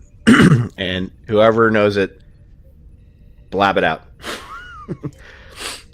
I successfully planted a command into the Borg collective consciousness. It's misdirected them to believe it was time to regenerate. In Yeah, that's the effect, second part I of, put them all to sleep. Best of I'm both sorry. worlds. Should let you finish. Oh, who said it first? Wes Yeah, Nagel? Best of both worlds part Yeah. 2. Yeah. yes, that's that's my correct. favorite episode Yay. of TNG. Okay. Yeah, well done, man. Part 1 and Part 2 is awesome. I'm sure my That's spot on a good data didn't hurt either. You know, So, You know, Jill, when I they thought you were when- being Geordie. when they StreamYard boots everybody out and you're the only one left, you got to play Scotty's clip. Thank heavens he's gone. Then I might. Then, I have one job on this lousy ship. but then everybody might. Stupid, but I'm gonna do it, okay? If I did that, then everybody might think I want them gone, and then they just all leave. or you could do the part in Star Trek V where Scotty's like, I know this ship like the back of my hand, and then he hits his head on the. I think you did a little too much LDS. LDS. double That's not dumbass Star to Trek you. 3. Double dumbass to you. It is. It is green. It's green. It's Star Trek 5 where Scotty hits his head, right? Yeah, Star Trek V where Scotty hits his head. Yeah. I'll tell you one interesting story about Star Trek: The Next Generation. So, it was the season finale. I think it was season 6, and I told my dad, I was like, they started out. It was the Borg. We knew the Borg were supposed to be involved in it. I was like, hey, what would happen if Lore met up with the Borg? What would happen if that took place? And it was that episode, and it's like, oh my gosh, I think it's Descent, and Descent, yeah. And Laura shows up at the end, and my dad's like, "How did you know that?" I was like, "I had no idea. I'm just speculating." But I think that episode would take on a new meaning if it was called Decent. yeah, well, I thought the first part 1 was good, and then part 2, I don't think they landed it very well. I thought it I forgive the second part of Descent only when Data disables Lore. And when you see his iris or his pupils just shut down, when you watch robots and they have like the red light and then the red light blinks out, like when Lore's pupils shut down, that was possibly one of the most, I don't know, touching deaths that I had ever seen. He does. Lore sits there. He's completely shut down. And he is like, let's not forget, Lore is a fucking evil son of a bitch. Yeah. And he just says, brother, I love you. And then his eyes close. Not his eyelids, but like his. Anyway, I thought that was what an incredible way to impose empathy on an evil character. Yeah. Oh, yeah. You know what I felt when he said that? He was just playing on Data to try to get him to change his mind about shutting him down. Yeah. Totes. Yeah. Yep. It works great until he comes back. And, Takes away all that sentimentality. Did anybody read Vendetta? Yes. Yeah. I think it came out around the same, like, early 90s when the whole Borg storyline, which is, you know, I keep going back to that because it was my favorite thing from TNG for sure. But was that there as like a precursor to like what they were all about? Because I think the show does a good job of explaining the Borg, but it sounds like there was more to it than that. So no, I can't elaborate. Wait, 'cause what's the I've never question? read well, it. everyone's like, yes, I read it, and then I asked somebody about it. No, I didn't read that. So, I haven't read. I'm sorry. What am I supposed to read? Vendetta? No, I read it. And Okay. Oh, there you go. the only thing I really remember about it is Vastator of Borg. It's like a 'Cause Borg I- Queen like origin story or something Yeah, like that. but well, no, it's not even a Borg Queen because it was written before the Borg Queen. Oh, that's right. Got that right on hand. There Rob. was a That's awesome. Ferengi Borg, and I thought that was fucking rad. Like, there was, oh my stars. I have to, oh my god. I have But to remember the reread Doomsday Star Device. Trek novels. It was. did. I think it was written like 91. I think like the Paradise. The Paradise Syndrome wasn't that the one where after Kirk is taken? What is that? What is that you're looking at? He was Oh, showing that's the the publishing return. date. Yep. Yeah. Oh wow! You have the book? Let me see the cover, Yeah, he was showing it. dude. That's awesome. Oh, that's fucking, yeah. That is Yeah, awesome. he just had it within hand's reach. That's I incredible. wasn't. So looking. read it. I wasn't looking. Read it sorry. to us. Yeah, read the whole book. Read it. All right. You want to this read is the, now an the audiobook. first, Read the back of the book. Read the back of the book. Judge this book by its cover. It's called a Well- jacket, Scotty. It's So called a the, jacket. the other aspect of this book was that they thought about warp speed, that you could go if you go too fast that you'd be lost in time, and that's what the last chapter is. The universe was infinity of maybes. She held her breath. The pain was gone. Just a few more minutes. Just a few more minutes. And it's basically that's the last chapter right there. And it's I because, loved it. Yeah, it's because the theory of going past like warp whatever. I don't know if it was like warp 13 or something like that. You'd be going, past the speed of time. But And what's you the get- premise of the book though? Is it a Borg origin story to some degree or not? Kind of. It's basically like the Doomsday Device. I haven't read it in a long time, but the Doomsday Device was created to stop the Borg. Yeah. I mean, The Doomsday Device, you'll remember, was And in that's the episode. The and that's, of Doomsday course, Device. The Doomsday Get out. Machine. Was it really? It's how it went But, from a of course, Borg egg to a this, Borg cube. This lore is, of course, it just in the novels.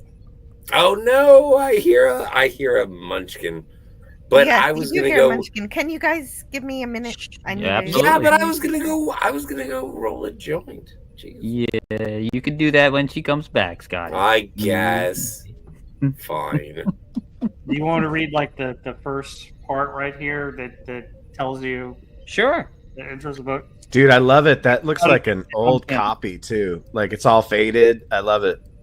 Oh yeah, I mean this is my original, man. It's got a coffee ring. Yeah. Hull breach, shouted the helmsman. The Borg struck again. This time the being gutted the engineering, moved up and sliced across the left nacelle. There's a massive explosion as the nacelle blew clean off. Holes ruptured throughout the USS Chekhov, and the bulkheads on the lower decks collapsed. On the bridge, everything was in smoking ruins. Commander Shelby was coughing, trying to pull herself up, her face covered with grime. "Captain," she whispered. Captain Corsmo was in his command chair, shaking his head. Blood covered the right side of his face, and yet in the semi-darkness of the battered and nearly dead bridge, there's actually seemed to be grim amusement in his eyes. Slowly he turned to Shelby and said, "Picard, beat those bastards." Yeah. Cool. Okay. Wow. Yeah, that's yeah. I might want to read that sometime.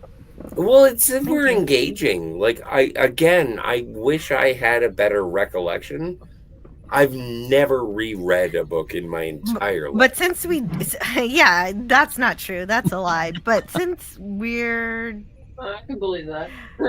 we have a request from the chat. Yes. Which Star Trek movie is the best, according to the panelists here? And everybody knows my favorite, not just my favorite Star Trek movie, but my favorite movie in general is Star Trek IV, Voyage Home. And I have several clips that I'm just going to play now in rapid succession. Well, can I go? Yes, I'm gonna go. I'm gonna go. Okay, But before I go, before you go, say your favorite movie. Star Trek V, Final Frontier. That is not true, you liar. You It's totally true. It's totally true. He's just trying to start a flame war. Why? I gotta say, like your reading favorite? reading that quote. He didn't want to substantiate anything.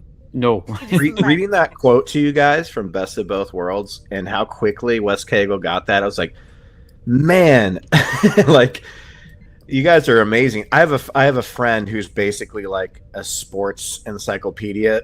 Like we can just be hanging out having beers, and I'll just get on my phone and be like, "Hey, who was the #1 draft pick in 1968?" And he'll just say it immediately. He's like, I call him, like Goodwill Hunting for sports. Yeah. He's basically this. Oh, you guys remember this? Yeah, from the Greatest Back to the Sports Future. Almanac. Yeah. Yeah, he's Awesome. basically that, but You're holding out on us, Ben. That's awesome. holding out what? Wow. You had the Holding book. out on information. Yeah, the book. Once upon a Yeah. time. Oh, Well, hey, yeah. quick Well, I can't place any guys, bets now, Want me to 'cause- read the plot summary that I looked up real quick so that you guys Yeah. get a better idea? Sure. Okay. The plot sounds in the actions of a woman named DeClara from a race which has been assimilated by the Borg, who has gone to extreme lengths to extract her revenge on them. DeClara controls Planet Killer, later to be revealed as the finished version of the one fought by the USS Enterprise during the events of the Doomsday Machine episode of the original Star Trek. The Planet Killer is also inhabited by psychic impersonations of its creators, which exist as part of its control system. Both DeClara and the ghosts within the Planet Killer share hatred of the Borg, and both Planet Killers are claimed to have come from just outside the galactic barrier surrounding our own galaxy. The Borg have assimilated a Ferengi ship along the way, invade the Planet Killer, and force DeClara to attempt to reach Warp 10 in order to reach the heart of the Borg space to exact her revenge before she dies from severe phaser wounds. That's interesting. Well, I never thought about the Doomsday Machine really having an intelligence behind it beyond Right. You're a planet I want to destroy. So that's interesting. Well, Yeah, you guys, 'cause are, it's a robot. you guys are so much more well versed with this stuff than I am. But I always thought I didn't know the Doomsday Machine existed in the original show. But it was right. It was introduced. Yes. in, Oh man, Ben, watch that episode. It's No. I've watched it- I watched TOS, but the last time I watched TOS was about 12 years ago, Mhm. when I just rewatched them all for the hell of it. But I didn't make that connection that the Doomsday Machine was from the second season of TOS. But yeah. We can't even get past the first question, lemon pie. I can't even get to the second one. Of course. I'm just gonna play these videos and then you'll tell me your favorite Star Trek movie.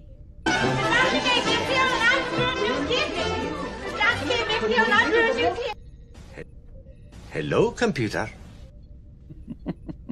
They like you very much, but they are not the hell you're whales. I think you did a little too much LDS. LDS? And, of course, not to forget. Double dumbass on you! Well, double dumbass on you. That's a good one. And Old Man Bird says, Scotty R37 loves the Cybot character. He has mentioned it before. Not sure why, though. No, I know. I was going to ask him why he likes Star Trek's televangelist Vulcan, but he's not here to say. That's a good nickname. I think my favorite Star Trek movies, it's tied between the motion picture and possibly Undiscovered Country, but it's a hard tie. I don't know, because I love the motion picture. I love Wrath of Khan too, but anyway. Oh, Wrath of Khan, of course. Yeah, Yeah. but the motion picture, I don't know why more people don't make that their favorite. I love that movie so much. But maybe I don't make it my favorite either, but it is wonderful. And actually, if you ask Scotty R37 what he used to have a nap earlier today, was it Star Trek V as he proclaims loving so much? No, he fell asleep to Star Trek the motion picture. I'm not really that big of a fan of what's the one where they save the whales? You don't like A Voyage Home. That's the one. No, I just did a bunch it's of clips funny, from. but it's just like it's not. Once you get past the novelty of the time travel and like the fish out of water, it's like, what are we doing? I think I there's don't know. more than just I think there's more than just the fish out of water elements. I think No, that there it is, there is. It actually emulates an actual Star Trek episode for me. I don't feel like I'm just watching, oh hey, they're making this a movie, so we got to have action and we got to have a villain with a vendetta. We're actually finding strange new strange new. Well, I guess it's been to Earth before, but it was talking to the whales because humans weren't around yet. And so now that it's come back, it wants to speak to the sentient life form it talked to before. And it's not us. That I love it because it says we're not the center of the universe as humans, even on our own planet. Wow. Okay. Well, when you look at it that way, that makes it a little bit better. I just meant more like the execution. It's like, oh, it's an '80s comedy, but That's no, I true. agree. I But agree like with you. that Though. too. No, I like do the too. fact that I can put it on and my family doesn't tell me to turn it off. But then there's also Centaurian Donnie says, our good friend Robert Meyer Burnett said hello. Did he really, Donnie? Did he really say hello? If so, I'll send him a link. Yeah, really. Get him on. Come on, be honest here.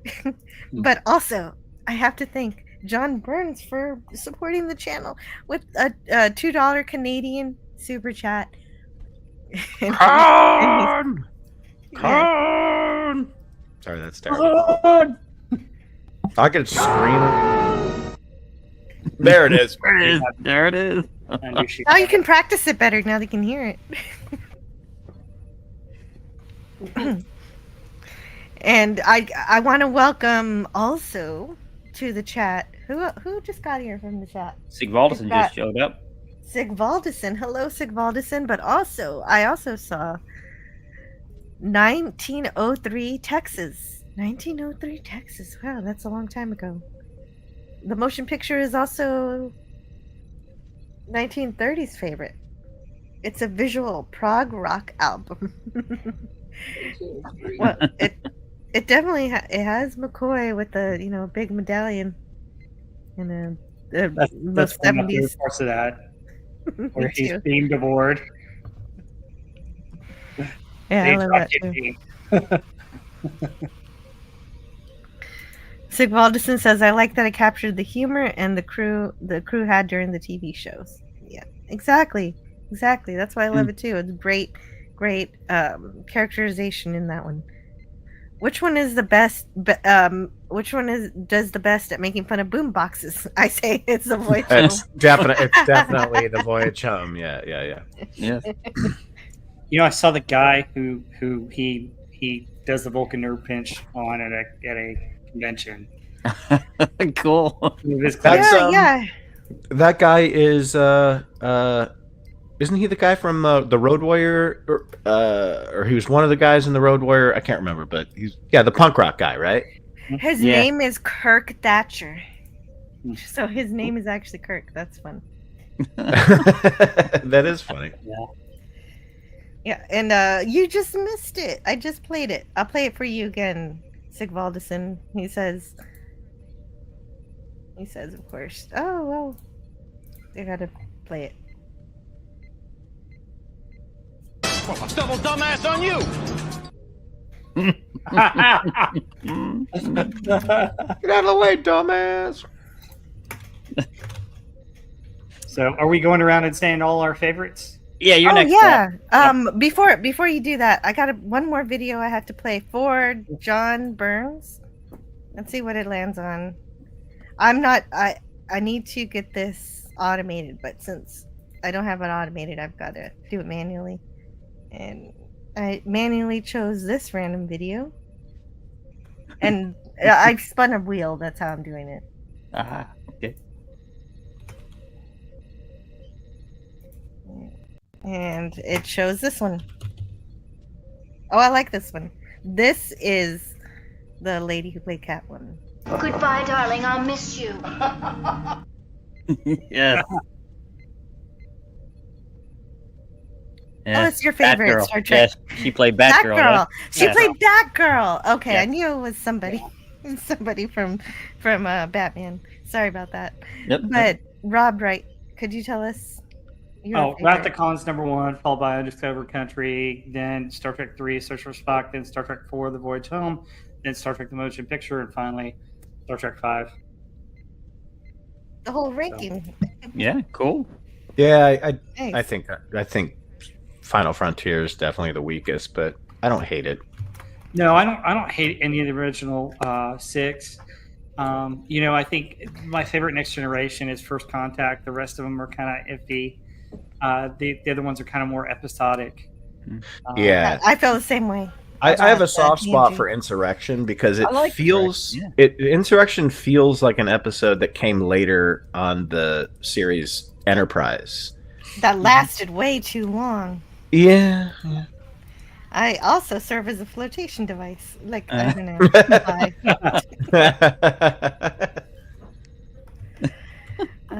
They ran out of money at the end of that movie too, so it was a little cheap. Yeah, and Okay, so- Insurrection is the weird one with Data going crazy at the beginning. Yeah, but Nemesis makes Insurrection look like Shakespeare. So Yeah, Nemesis is it's so disappointing. Yeah, Nemesis is the only reason that Star Trek 5 is not considered the bottom of the 10. Oh yeah, Yeah. You just did something real weird with the Romulans, and you had a decent Romulan setup with, the child of Tasha Yar as your main villain that you could have brought back and done something more with it, and it fell so flat. Tasha Yar, the most wasted character in all of Star Trek. Like, she was awesome in season 1, and they just were like, "Hey, it'd be more fun. Let's just have a big, elongated funeral for her instead of actually." But I think the actress was done or something like that. I can't remember. Yeah, she wanted out. Yeah. Yeah, she wanted out. Then she changed her mind though. She was. She Yeah, of course she did. Yeah, and then she's like, But- "Oh shit." When she first appears, it's not unification. It's a little bit before that. You're like, they're shocked, and it really ties to yesterday's Enterprise where she goes back, and I thought that was cool that they did that, and Yeah. you could have done so much more with her character. She would have been a really good foe for them, but they didn't do anything with it. Really. Yeah. Well, she's the one who decided to leave because she didn't think she was getting enough Yeah. to do. And so she thought she was going to go be a movie star. That didn't quite work out, but she did end up working on a whole lot of different TV shows. She was in She a still lot got of work. she was in a lot of films in the 80s where she was not the lead but like getting more traction. So I think she had some bad advice from an agent or something. Yeah. She must have, because I didn't see her the way that she complained about Tasha Yar. She would have been great if she would have stuck with it, but as it is, her best performances, of course, yesterday's Enterprise, and that's it. Yeah. Yeah, Pop Culture But that was Republic good. hits it right on the head. Nemesis was like Wrath of Khan. I mean, that's what I felt when I was watching it. First, What? what? Well, I don't mean Really? it was What? good like Wrath of Khan. I mean, they were trying to do the same kind of story. Oh, right. You mean with, Data wanted to be like Spock, and he could not. Well, and how crazy is that Oh. too? You have a young Tom Hardy. You have what's his name, Hellboy, Ron Perlman as the Viceroy. Like, It should have been a home run. Great cast. It's just terrible writing in that movie. Yeah, you introduced the Remans, and I just thought that was kind of weird. Yeah. But did you know Denise Crosby? Those were weird. Yeah. Go ahead. Denise Crosby's grandfather. You know who he is? No. Yes. Bing Crosby. Bing Crosby. Yeah. Oh, I should have seen. I should have seen that coming. I do remember hearing that.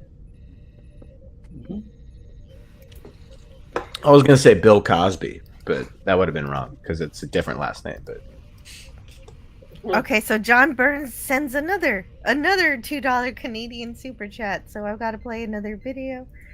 Oh, where it is? It's right here. Evil Alan Parsons. What is he? The eye in the sky? He's from Mars, officer. Whiskey does not affect alien beings. That's from an episode where they have a police officer come by, and while they try to drink, and he's trying to do a PSA that says that just to show how quickly the DJs lose their reflexes. was that WKRP? Yeah, that was WKRP. Oh my God, I haven't seen a clip from that in years. Oh my God. Yeah, and as he continues to drink, Johnny becomes more. His reflexes get better. Yes. So John Burns says prog rock album reminds me of Scotty Evil Alan Parsons. Does anybody know what this is? I'm Alan so Parsons, sorry. the Alan Parsons project, but not this. Since you send a super chat, John Burns, I'm gonna see if I figure out what. Oh, from Austin Powers? Alan? No. Yeah. Okay. The Alan Parsons project. Yeah, the Alan does that help? Go ahead, Kat. Explain it. Yeah, that was the one of the Dr. Evil's scheme. I think it was the second one, and then Scotty just starts laughing at him, and he's like, "What?" He's like, "It's a band." And so then he changes it to, or maybe it was the third one, because is that when he changes it to Preparation H, because the Alan Parsons project or something like that. I can't remember which one. Yeah. It's been a while since I've seen those movies, but yeah, that was fine. It's apparently it's a laser that's on the moon to destroy Washington D.C. Yes. It's Because really he calls weird. it my Death Star, and then there's a we'll call it the Alan Parsons project. I just can't take anymore. We figured it out, John Burns. Thank you so much for the $2. But then that's so many good songs, though. I mean, Come on, guys. Eye in the Sky. And Sirius, it comes right before it. But one of my favorite songs by them actually has a unique video that's all comic book. It's called "Don't Answer Me," and it's basically like a 1930s, 40s comic. If you see the video, if you get a chance, look that up. yeah. Okay. Yeah. Well, I just found out Alan Parsons exists as both. I've seen Austin Powers, but I didn't remember that it was a part of his evil plan, and that it was also a band. So now I got eye in the two things to sky, do. looking at you. Sorry, you guys got me all Alan Parsons down. But John Bird said another super chat for $5. Yay! He says, I know, yay. So, but I love talking about why Tasha Yard left. Why Denise Crosby left TNG. She left because she felt she was always showing her legs. She decided to leave. No. What she said was, you could just leave a pair of legs, or you could just and you won't know I'm missing, or something like that. What is the quote exactly? Well, remember the I would love episode to where hear it. remember the Punch Drunk episode where everyone gets all sexed up in season 1? She was she was working overtime to look sexy. In that episode. that's called The Naked Now. It's a copy of The Naked Time from Star Trek Original Series. The most incredible performance that Denise Crosby gave us as Tasha Yar was her own eulogy. Like, yeah. I connect with Tasha Yar. Hell, one of my best friends sent me a fucking Tasha Yar. Sorry about the swear. A Tasha Yar action figure. I have it. I have it on my wall. I have it presented because I love Tasha Yar. I can't believe what she got out of. Yeah, we've been talking about her a lot while you're gone. Here's her quote. Here's her quote. I was miserable. I couldn't wait to get off that show. I was dying. I was dying. This was not an oversight. This was not an overnight decision. I was grateful to have made that many episodes, but I didn't want to spend the next 6 years going, aye, aye, Captain, and standing there in the same uniform, in the same position on the bridge. It just scared the hell out of me that this is what I was going to be doing for the next X amount of years. I think you have to take your chances. I was really young. I didn't have to make house payments or put kids through private school or support people. I was free to make those kinds of decisions. I'd been in acting school, really dreaming of playing all kinds of different things. Whether it'll happen or not, you don't know, but you've got to give yourself a chance. God forbid you go through life thinking, what if? That's her reason. Then you get that title card 5 months later, and she's like, I wanted back on and they wouldn't let me. Well, but you know, I thought her strongest performance was in yesterday's Enterprise, where she got a lot more to do. It was an integral part of the plot. But I'm reading here about her, and then following her appearance in the episode, Crosby pitched the idea of Yar's daughter Stella to the producers. She made her first appearance in this role in 2-part Redemption, and appeared once more in another 2-part episode, Unification. So, and not only, and I think that one of my favorite episode of Star Trek in the history of Star Trek of all time ever is All Good Things. And one of the reasons that is why I feel that way is because when Picard wakes up in 24988, I don't know the exact start date. But when he wakes up and he's like, Tasha, I just saw Tasha. And the performance from Patrick Stewart fed into the character of Jean-Luc Picard, of all of the people that he has lost. Like, one of the main things that I've always wanted, and Star Trek refuses to give it to me, is when Data gets emotions for the first time, and it's in the Star Trek Generations novelization. What I want is Data to be like, Tasha. I want him to mourn Yar. I love Tasha Yar. Me too. No, You're upset that literally Data my only favorite. had emotions. He only uses emotions for Spot and not Tasha. Yeah. She was my favorite character of season. That cat. But I can't remember who mentioned yesterday's Enterprise, but I did too earlier. But she had Denise Crosby. Denise Crosby said, "Man, I had more to do in that episode than I've ever had on any other show that I've been on." Dude, it's like, yeah, okay. It's such a good episode. It's got Shooter McGavin. Yeah, Rachel Garrett. Hey, Ben, we just reviewed it recently on my channel. It was wonderful. Guys, can I take a Shooter McGavin sidestep? No, but first, John Burns keeps sending lots of super chats, and I gotta super chats. You're awesome, John Burns. You're awesome, man. What's that, Kat? Did we finish? Yeah, how are you doing, Kat? Star Trek yet? Hey, Kat. Oh no, we haven't. We haven't even finished that question yet. Hey, Kat. But I need to read this video. You know I reach you. So that's for that video. What, Cat. Scott? Jesus, I'm right here. What? Can you just What are you say wearing? it, Scotty? Why do you care? You don't have to answer that. Well, no, I want to know what team. I'm not. Team what?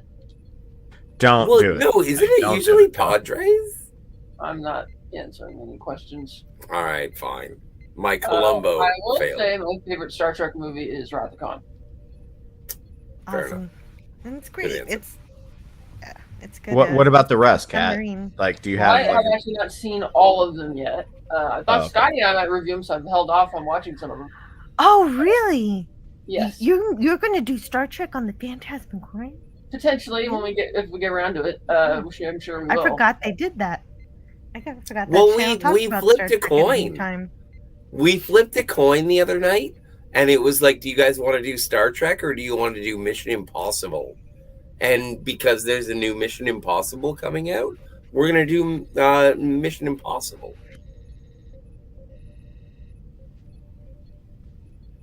Love the What a Mission great Impossible. story. I know it was so compelling, Scott. I know, though. It's the way I tell it. I actually did say something, but my microphone was muted. I'm sorry. But You John could Burns, help. I did help, but I was muted. John Burns for $2 Canadian says the preparation H.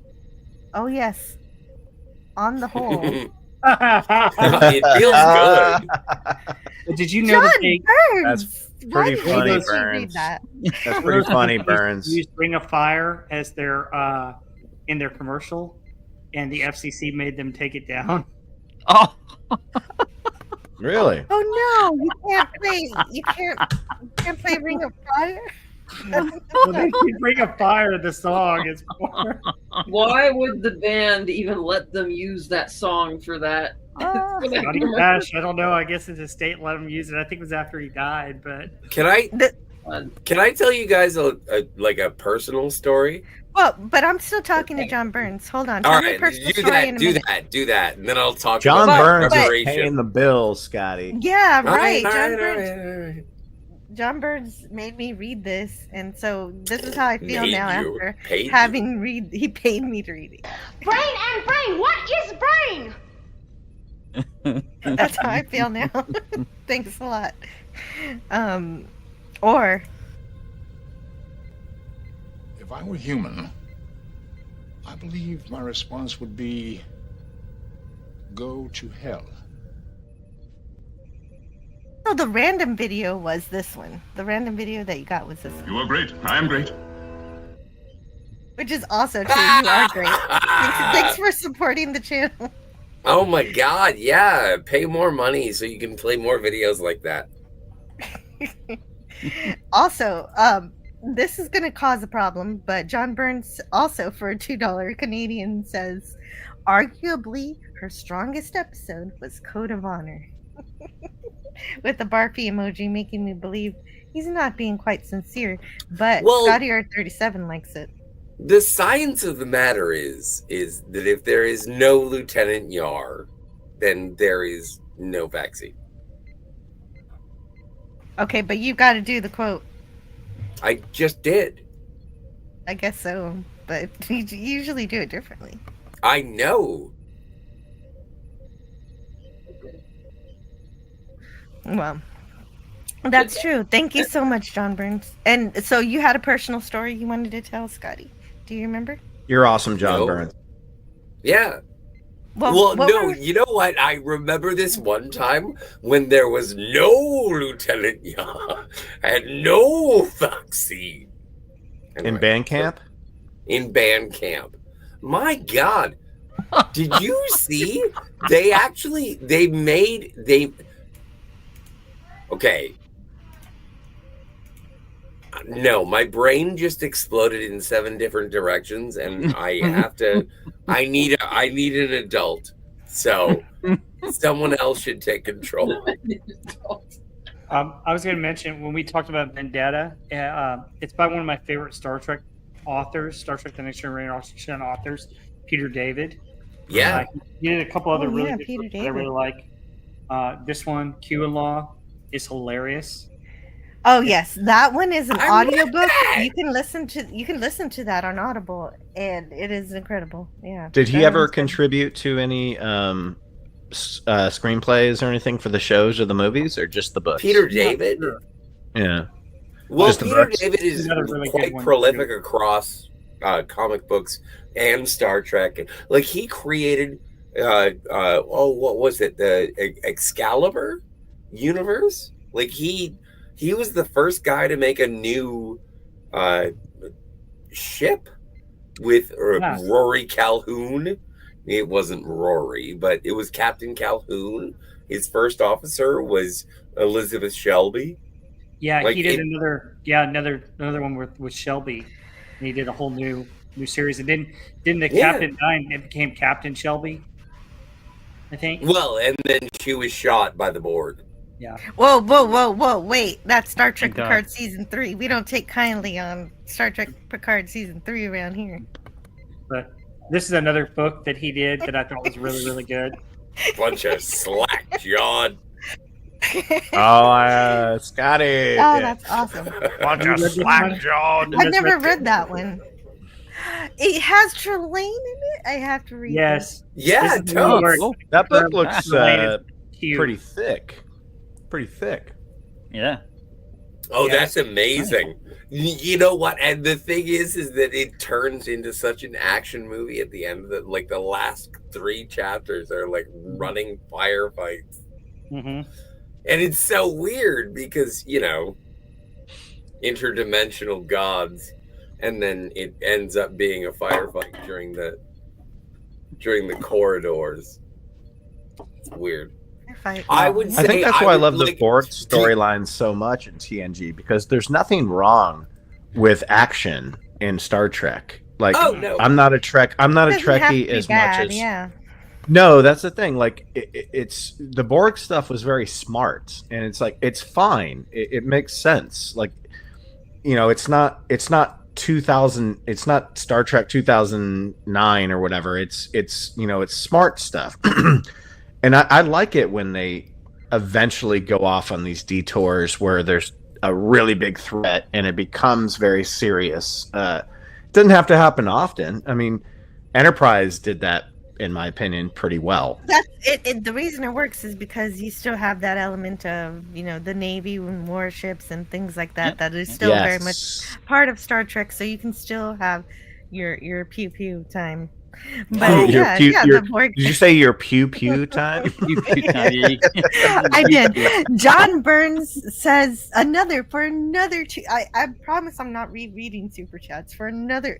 Can you believe it? Another $2 Canadian super chat. Code of Honor was arguably the worst TNG episode ever. It is my least You've favorite. never seen Shades of Grey. Yeah, season 1. Yeah, had a Shades lot of really Grey is bad. bad. Oh God.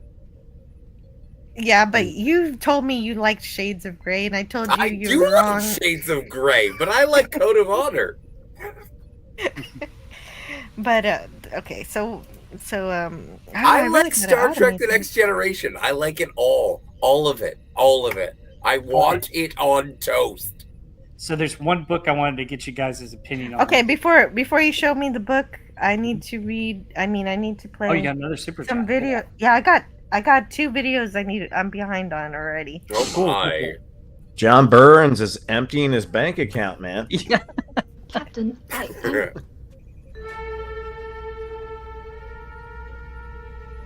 Uhura, you're the only one who can do it.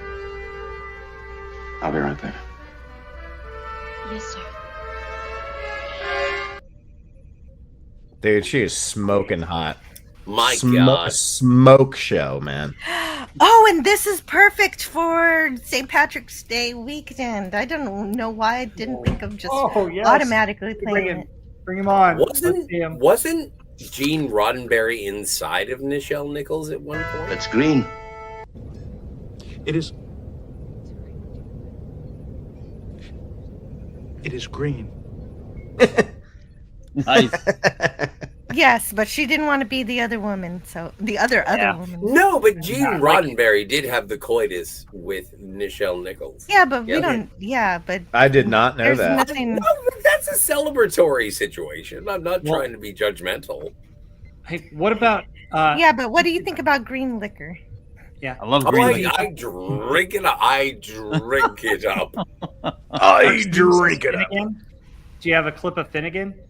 No, I don't. You know what? Show off your books, Rob, and I'll go get a Finnegan. That is Okay. the best This is the pickup book line that I've I wanted ever a heard. commentary on what you guys thought. Did you ever read it by Shatner? Yeah, I read it. I forget everything about it. Is that when he's like part Borg because of Romulans? Yeah, the Romulans combined with the Borg to bring him back. Sure, And sure. they needed him to go after the Federation, and he's able to resist. I love that book. I love everything in the Shatner books because it is like reading a Starlog magazine written by me. Yes. Like everything is just a teenage boy imagining what you could do with this Star Trek. And that's what it is. I love it. I love it. If anybody is a Star Trek fan and they have not read the William Shatner Star Trek books, do yourself a favor and start with Ashes of Eden and go forward. Mm-hmm. Love Yeah, I mean, them. supposedly if he's going to come back, do something like this. Bring him back because I hated how he how he died in Star Trek Generations. Well, everybody did. Yeah, I don't know why. Well, Yeah, I I'm with didn't Scott. hate I it. liked it. I didn't hate it because it was self-sacrifice. I mean, he hung on to that thing just long enough to uncloak the panel so Picard could save everybody. He sacrificed himself. I mean, that's a hell of a better way to go out than impaling yourself on your son's lightsaber. I think it's more about the execution where he doesn't Yeah. really get the screen time for the heroic moment. Yeah, that's true. True. I think that one of the biggest disappointments about Star Trek Generations was, and I think this is universal, is they wanted Star Trek Generations, or at least when I say they, I mean I wanted Star Trek Generations to be the crew of the Enterprise with the crew of the Enterprise. Mm-hmm. And if it wasn't that, it was always going to be a disappointment. Gonna fall short. Yeah, I agree. I want to ask Rob. Rob, why are you so against the way Kirk died? I mean, I'm just curious. Well, first off, I mean, I guess Star Trek V always said that he was going to die alone, so that's part of it. I've heard this argument. Didn't like him dying on a falling, bridge-like structure. I wanted him to die more heroically, or not die at all, because my ending for Kirk that my dad and I came up with years and years ago was always that he would go back to the edge of forever and show me my friends. And then, cool. And he'd leap in and he'd never die. A hero never dies. He lives forever. That's pretty cool. That was so. My Star Trek story was always this. So I always had the Borg returning, and they go to the edge of forever, and they go back to Khan's ship right before he's about to die, and they save him and 6 other of his members of the crew, and they're going to make Khan into a Borg because they think that he would be the one to be able to conquer the Earth. Wow. My mind is blown on that one. Yeah, the idea is Would it be like Khan- Nunius of Borg? Yeah, kind of. But anyway, so he's part Borg, but they kind of Section 0, they find each other, and they're able to actually resist. And he kind of overtakes the Borg, and his line in my mind is, "I'm actually the perfection that you seek." Oh, nice. So he takes over the Borg, and the only person that they could go to stop Khan is Picard has Single to of kind Borg. transport technology to save Kirk in the moment that he dies. And what happens is, like, they beam him out of there before he dies, and Picard in that time thinks that he is under the big rubble of all the rocks and can't get him out. His body's somewhere down there, and that he died. But they rescue him, and he has to go after Khan to help save the Earth, aboard Khan. But it's cool. Kirk doesn't know what the Borg is, though, right? Because the Borg came later. Correct. He doesn't True. know what the Borg is, but he knows Khan. And at this point, so Khan is Khan a Borg, and then Khan becomes himself, and he overtakes the Borg Queen, and he controls the Borg because, like I said, he's the perfection that they really seek. That would have been way cooler.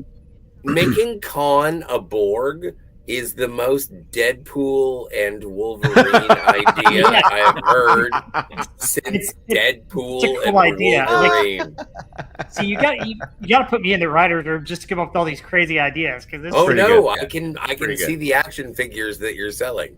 Yeah. So the other idea that I had was you've got a distant nephew of Kirk, who's the commander who becomes the captain of the Enterprise. Is it Marcus? Marcus Kirk? And it would be, well, I don't know.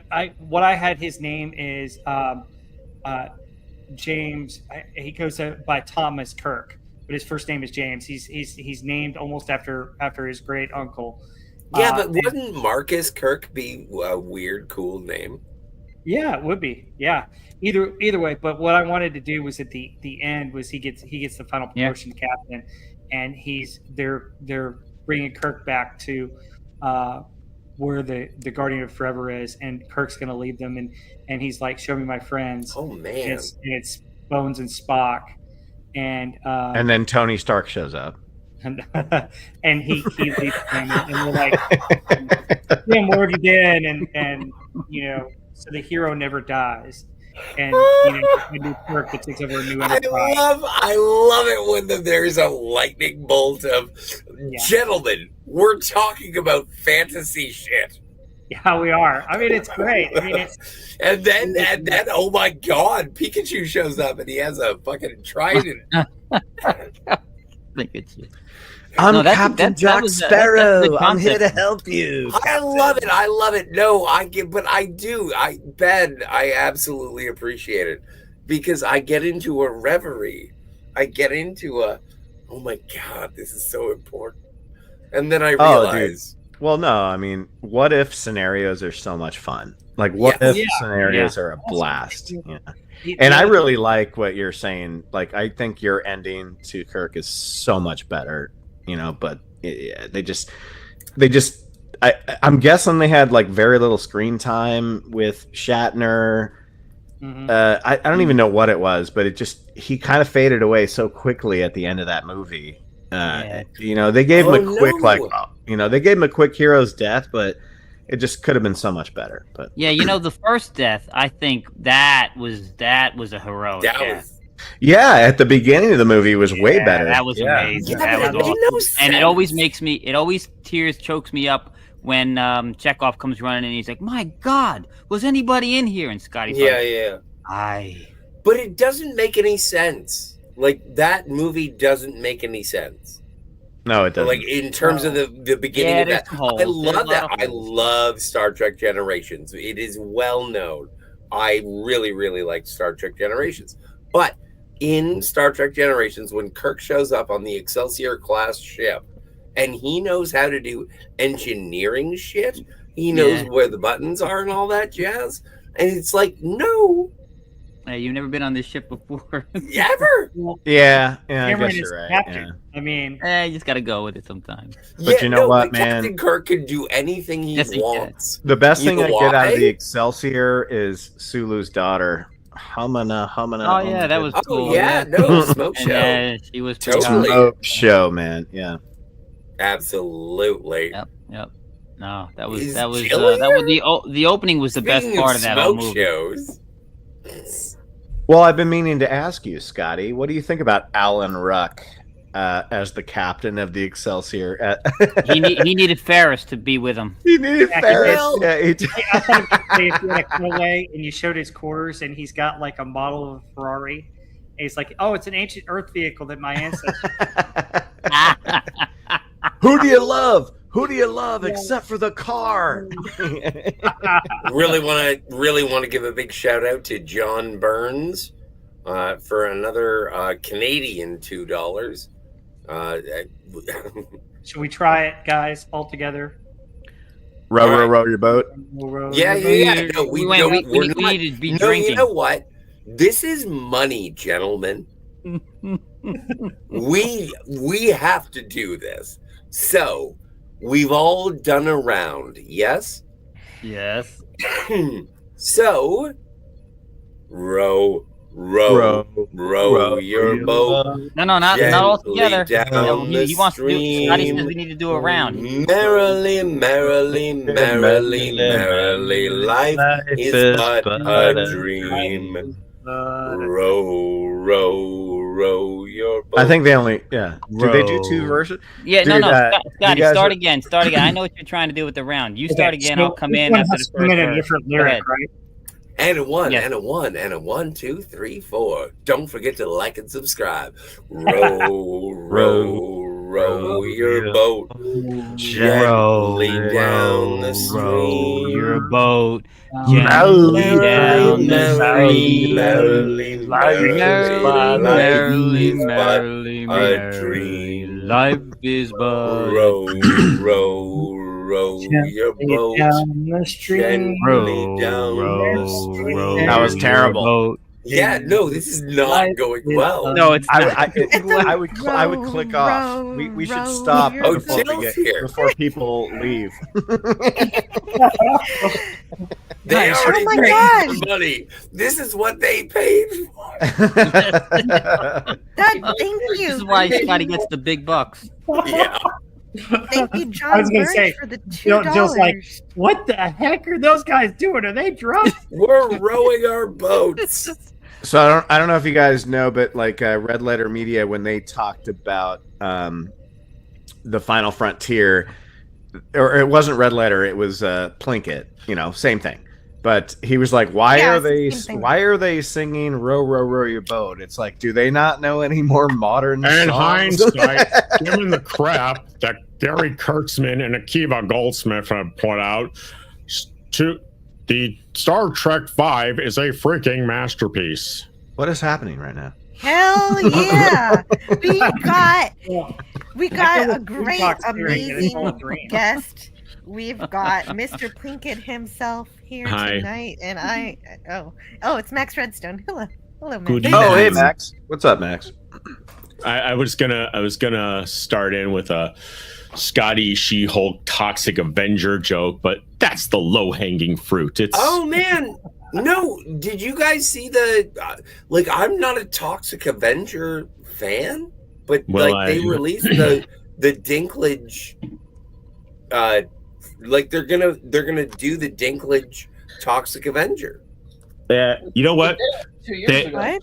You know, they were gonna. I heard that they were gonna remake The Wizard of Oz. There were gonna be 300 They to did. They called 400, it Wicked. 300 to 400 jobs for little people. But Peter Dinklage would have nothing with it, so they said, "Screw it. We're all just gonna do it CGI because Peter Dinklage is not happy." Yeah, he's the only midget that's allowed to make any money, apparently. Yeah, are they still doing that where he's allowed to say nobody else can be a working short person except for him? I don't. Yeah, but well, You can say it, Jill. That's Midget. it's not really what he said. If you watch the Well, whole that's- interview. It's that's actually what- very chill. That's what Disney's Pretty much reaction- what he said, Kat. It- Pretty it's- much. it's- It's not. It's really. what's it's not what he said. It's not what he said. It's how it was perceived and how it was acted. It's what Disney did is the big kerfuffle. At the end of the So now we have day, a bunch so- of ugly, awful CGI monstrosities in this new Disney movie instead of actually hiring, working midgets who want to make money. Or I mean- working short people, whatever. I don't know what. Yeah, Short people. Working Sorry. little people, short people. I think little people sounds. speaking Little of, people is just as leprechauns. insulting. Speaking of little people, not Did Jill. did Jill just But- say leprechauns? yes. No, I'm kidding. I'm totally kidding. Frosted Lucky Charms, they're magically delicious. Magically delicious. That was a bad mistake.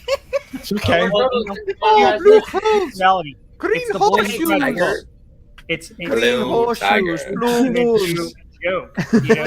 Oh my god. And there's Bob Iger. So, And there's Bob Iger telling the board and all the shareholders, come on, the stock can only go below 100 so many times. But why does it matter? Well, here's the thing. It's just they're trying to, when somebody calls racism or oh, it's got to be that, we got to get away from that. It's just I think the world today is doing the boy who cried wolf.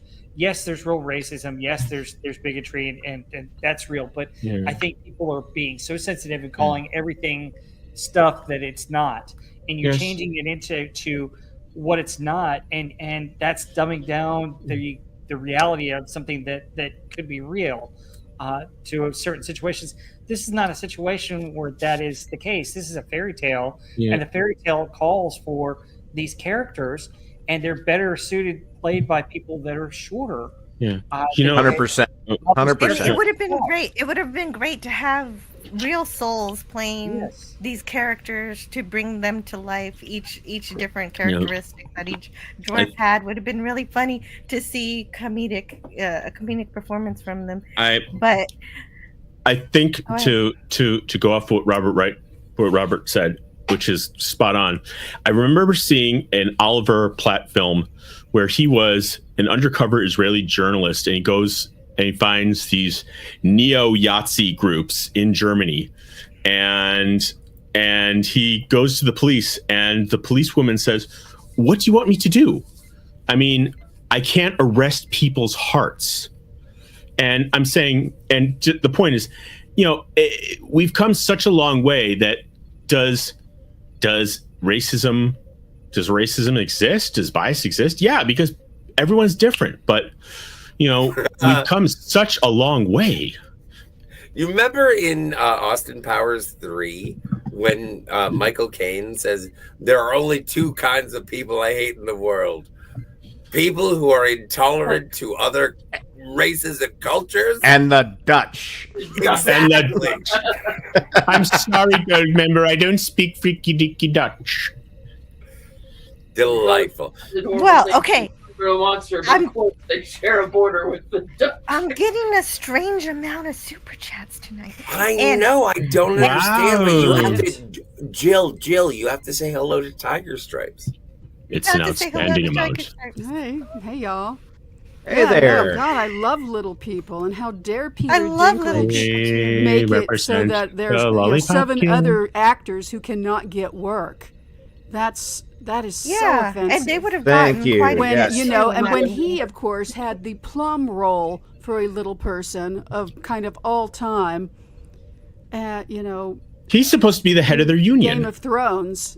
I thought that was Warwick Davis. I love you, Tiger. I love you. You're 100%. Yeah, you know 100%. what? You're right, and that brings up the next super chat about Warwick Davis. Yes. Oh. Warwick Davis is Yeah, good. Tiger. He's great. No, Dinklage. I'm talking about Dinklage shutting down I'm talking about actors Davis. playing the 7 Dwarves, which I would have loved to have seen. I would have loved to have seen that. He didn't shut it down. Disney just decided to be stupid. That kind of influence makes a difference. He just pointed out the fact that he's able to play a bunch of roles that have nothing to do with his size, and he was wondering why is it that they're only reaching out to other people when they want him to play dwarves. Like, aren't we past this? And then Disney just kind of took it the other direction. They actually made a 7 Dwarves movie, and where they did cast regular sized people and just used, and no, it wasn't good.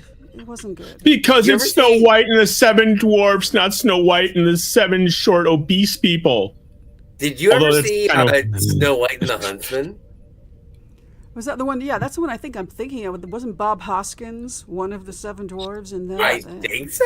Yeah. They called a bunch of average height people, and then they that shit was sexy. I love Hoskins. Well, I love little people. Ooh, I'm just Bob entranced by little people. Well, even who played Ed in Shaun of the Dead?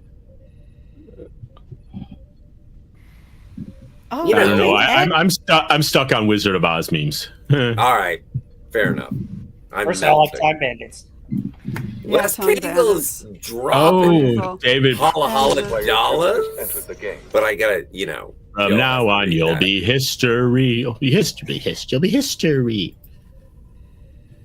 I stepped away for a little bit before Yeah, we continue yeah. talking about people Well, who you know have what? not. Well, you know what happened? You're saying row, row, row your boat. Yeah, but this also happened. Yes, I from know West that also Cagle. happened, but I'm still 3 super chats behind. Wow. All right. So anyway, I'm sure it's starred. Yeah, it is. They're Well, automatically. you know what? starred. Can I go have a cigarette while people pay you? Yes, course you you may go can. have a cigarette, and you can come back so that I can say a whole sentence. Yeah, no, Hey, Scott. Hey, I'm gonna go wee. Wee. Oh, okay. Now Oh you my made God. me play it. Happy Saturday, everyone.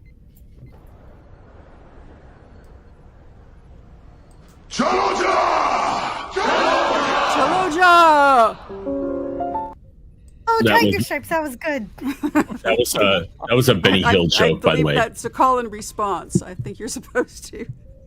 You're supposed to step right up, and support the person doing Nice, the thank you. Jaloja.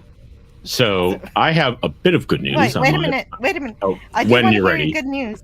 Yes, I want to hear your good news, but I've been waiting about 10 minutes of discussion. Sorry. To, see, when I stepped, no, it's not your fault. It's just that it's an animated discussion, which is a good thing for this show.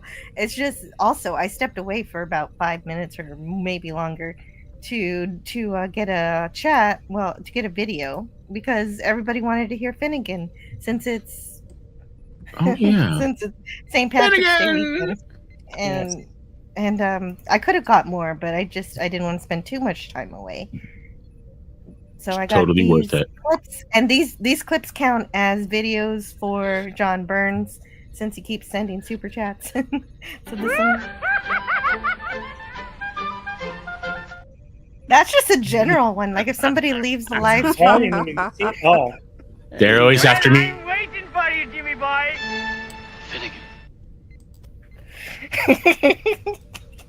I'm Yeah, waiting you for just you, wanna- Jimmy you just boy. want to beat the shit out of that guy's face, don't you? He's so obnoxious. I still wish he was a villain in another episode, though.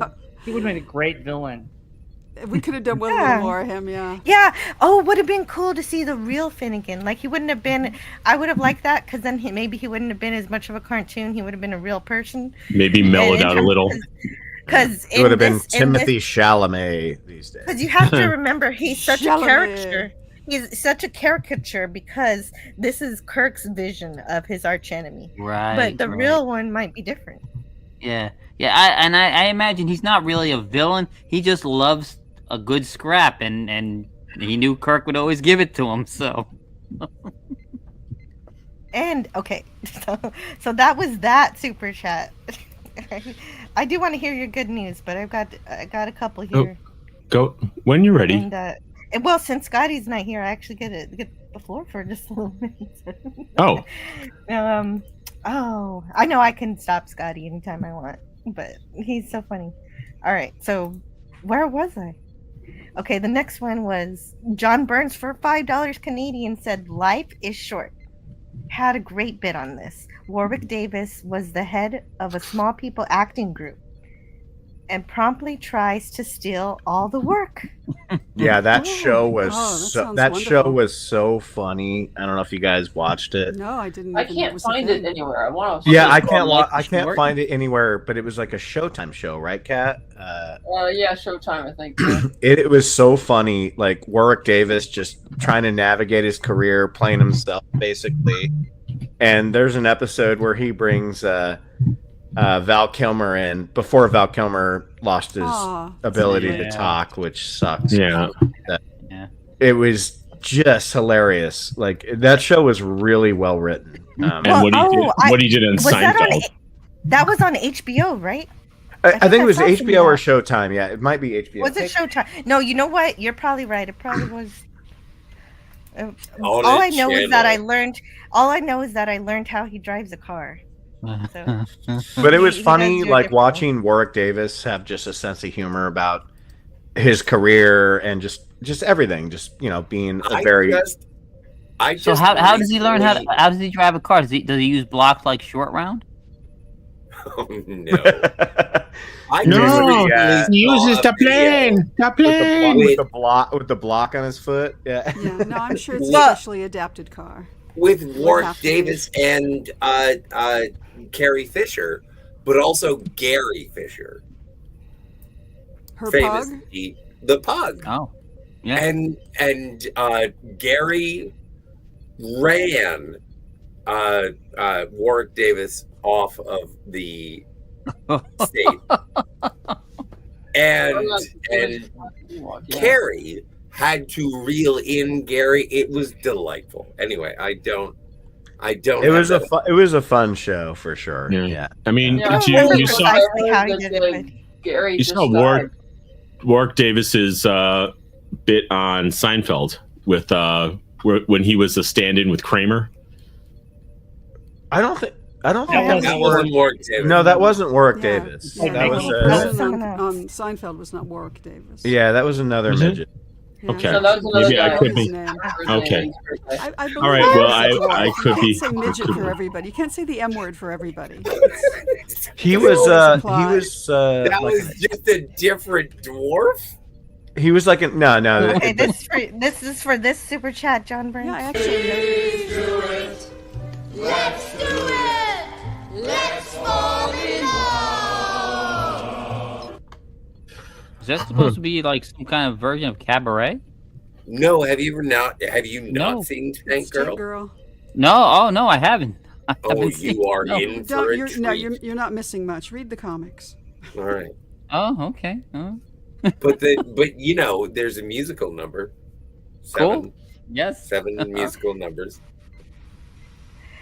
And then we have another super chat. And this is wild. I can't believe this. I'm having this kind of night. I don't know what I did to deserve this. But Old Man Bird sends a $9.99 super chat. He's an angry elf. Says Will Ferrell. An angry elf. Say and a elf cowboy. one more time. Well, that's right. Okay, so I looked it up. The guy in Seinfeld is Danny Woodburn. Okay. Oh, thank you for Thank you. looking up his Thank name. you Oh, for. okay, yeah. Thank Yeah, and you he was for like a the correction. reoccurring character on there too. There was a whole like love triangle with a small chick, and it was really funny, man. Really Who's funny. the midget in Bad Santa? Oh my God! Stop saying the M word. Yes, stop saying the M word. Well, it's Bad I don't- Santa. It's just a few You know, more when syllables. never mind. Bad Santa was Tony Cox. Tony Cox, legendary. Yeah, that's the guy from Under the Rainbow. Yeah. Yeah, Tony Cox is awesome, man. Oh. He was That's so who I good in thought Bad. was in Seinfeld. I thought he was the guy from Seinfeld. He was in Seinfeld. Oh, okay. Well, somebody thought it was Warwick Davis, and that wasn't. whatever. So Everybody and then this is the random video for this super chat for you, Unbelievable. Old Man Bird. Liberty and freedom have to be more than just words. That's right. And then, and yeah, then John well, Burns. tell that to the person who's not tall enough to get on the ride. Oh, but then they have to get on rides that are made. You know, I always wondered that. Do they have a short people roller coaster theme park where you have rides that are small, like almost like they're for children, but they're more exciting. They're more There used to be one at every McDonald's. I love it that the person saying What? don't say the M word is saying like, hey, did small Yeah. people have their own rides? Yeah, the little kids could go why on the not? escalator. Oh, that's a concern. It is because they considerate can't go on the cool roller coaster. Well, they so don't who have makes the them cool mass. roller If coasters? they start doing loop de loops, they might fly out of it. What if they're they were so stilts? small, we don't. It's a matter of safety. If you're too small, Yep. Yeah. Oh, okay. So then I got to spin the wheel again because we have I'm another so super sorry. chat.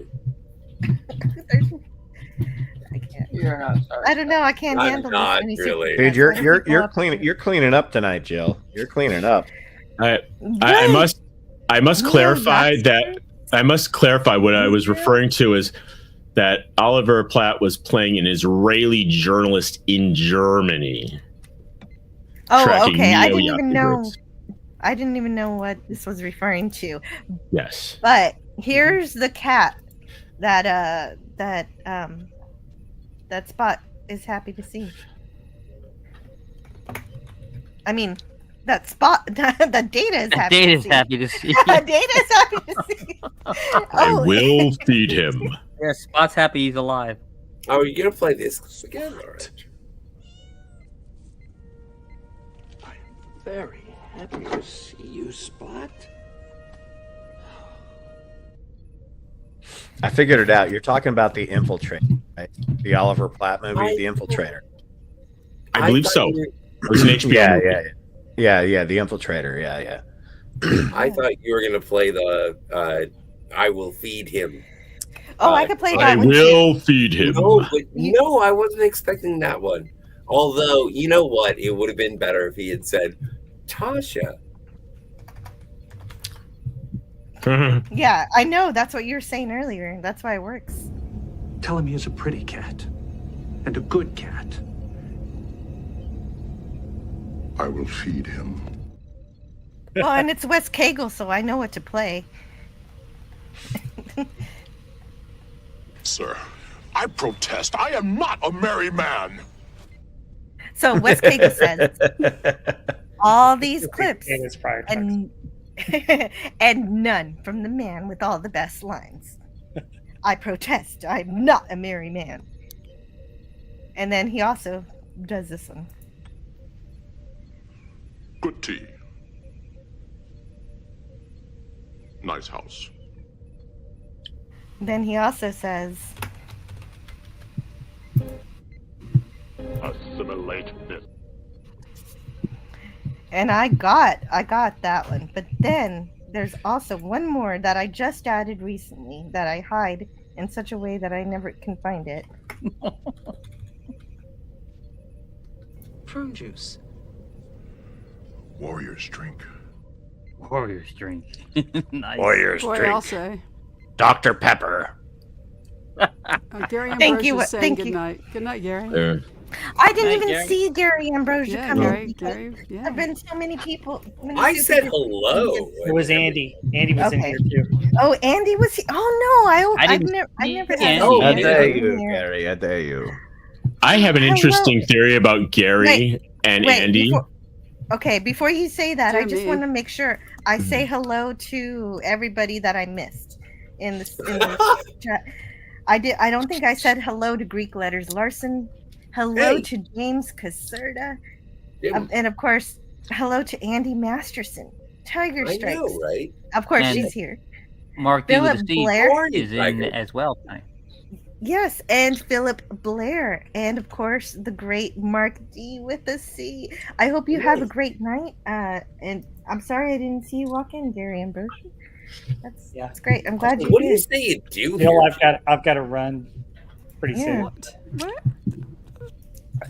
Well, oh yeah, but you know what? Next time you come back, show me all your Star Trek books because I think you're just getting started on that one. Oh, I've got a few Star Trek books, but I would love a Yeah, Star but Trek before book you one. go, you've got to tell us what you're up to. And Yeah, sure. Let me take this chat off the screen. So tomorrow night at 6:30 on my channel, Rob Wright Next Pop Culture, 6:30 Central. My panel has reviewed all the songs from the 80s, all the top 40 from the 80s, and we're doing our own top 40. So Stark of Iron, Agent Pepsi One, Heather L, and I will all give our own personal top 40 from the 1980s. So it's interesting. Interesting Especially with Agent stream. Pepsi One. You better have a knows her song from stuff. Dead or Alive there. There'll be some interesting songs. So they're all from the 80s, and Always a great stream. I think they're only after looking at all of them because I've got all the lists. There are only like 3 or 4 that overlap the 4 of us. We've got all different ones, so it should be a very entertaining show. We're going to go through them all. We're going to explain how we got to our top 40, and we're going to go over the songs. And then, of course, we've got Pop Culture Breakdown on Wednesday night on Doomcock's channel. 7 o'clock. We'll be doing all kinds of stuff from this week, probably giving a preview of Snow White. And then the movie of the week was already announced last week. It's going to be, it's with Gene Hackman. It's, it's driving me nuts. I could check Fed for Hire's page for Yeah, you. check real Fed quick. for Hire's page. He'll drop it tomorrow. It's one we were supposed to have a couple weeks ago. and French then he moved- Connection? French Connection, yeah. French Ah. Connection. So. Popeye Doyle. Oh yeah, he hasn't posted it yet. Well, Yeah, I just subbed up to your channel, man. So Oh, cool. Thank you. Yeah. Join us tomorrow in the chat. It's gonna be a lot of fun. We have a lot of fun on that channel, and also I just hit a milestone. I have 1,000 hours now. I need 2 more thousand to. Oh, nice. Cool. If there is one thing that I can offer as a suggestion, is if you watch the French Connection, watch the French Connection 2. Oh yeah, where Popeye Doyle actually catches the guy at the end. Yeah. Well, no, but it's like so much more hardcore intense. Yeah. That's what I've heard. I mean, it's actually a good sequel. Yeah. So, like when you Great. talk about the I French appreciate- Connection, and especially in the framework of Gene Hackman. Gene Hackman in French Connection 2? My God. He goes through an entirely different journey. Yeah. That's what I've read about. I heard it's good. I haven't seen the French Connection 2. French Connection is great. I mean, there's a whole interesting. I only drama. recently saw it. Yeah, 70s movies have interesting endings to them. I have seen so many 70s movies with just this bizarre, different twist type endings that just expand your mind. You're just like, oh my gosh, wow! I can't believe somebody gave that ending to a movie. You know? yeah. Well, they have renamed the French Connection to Disconnected.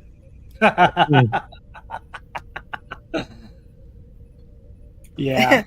I want to thank you so much, Rob Wright, for giving us some of your time tonight. You gave us a lot of your time, actually.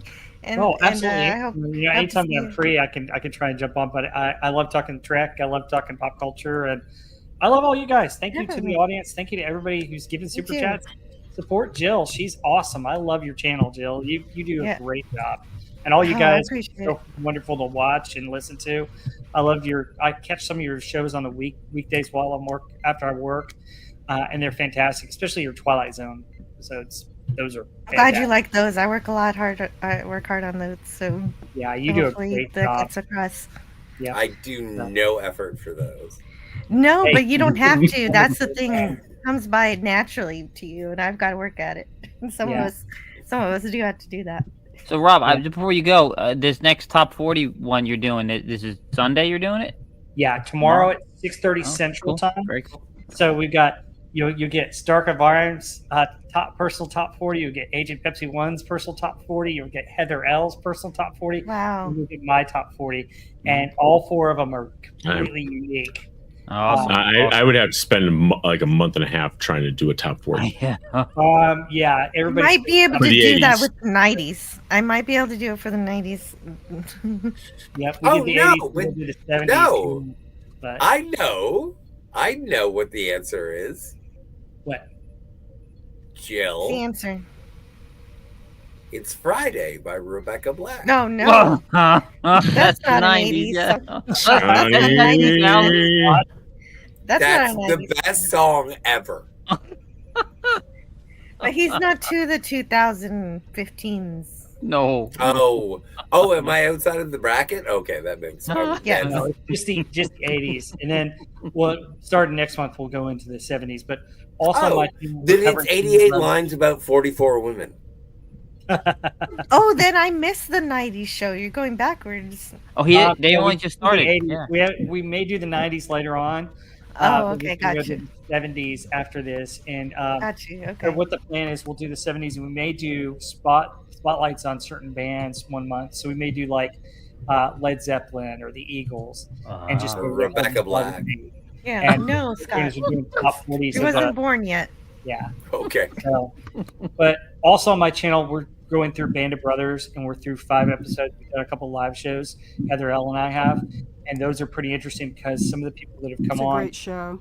There's a guy that is that knew some of the actual Band of Brothers, and he gives some great input. He's in our chat all the time, and he's giving us little tidbits. So if you get a chance to go to my channel and watch some of those episodes, they're about an hour and a half long, but they're They're great.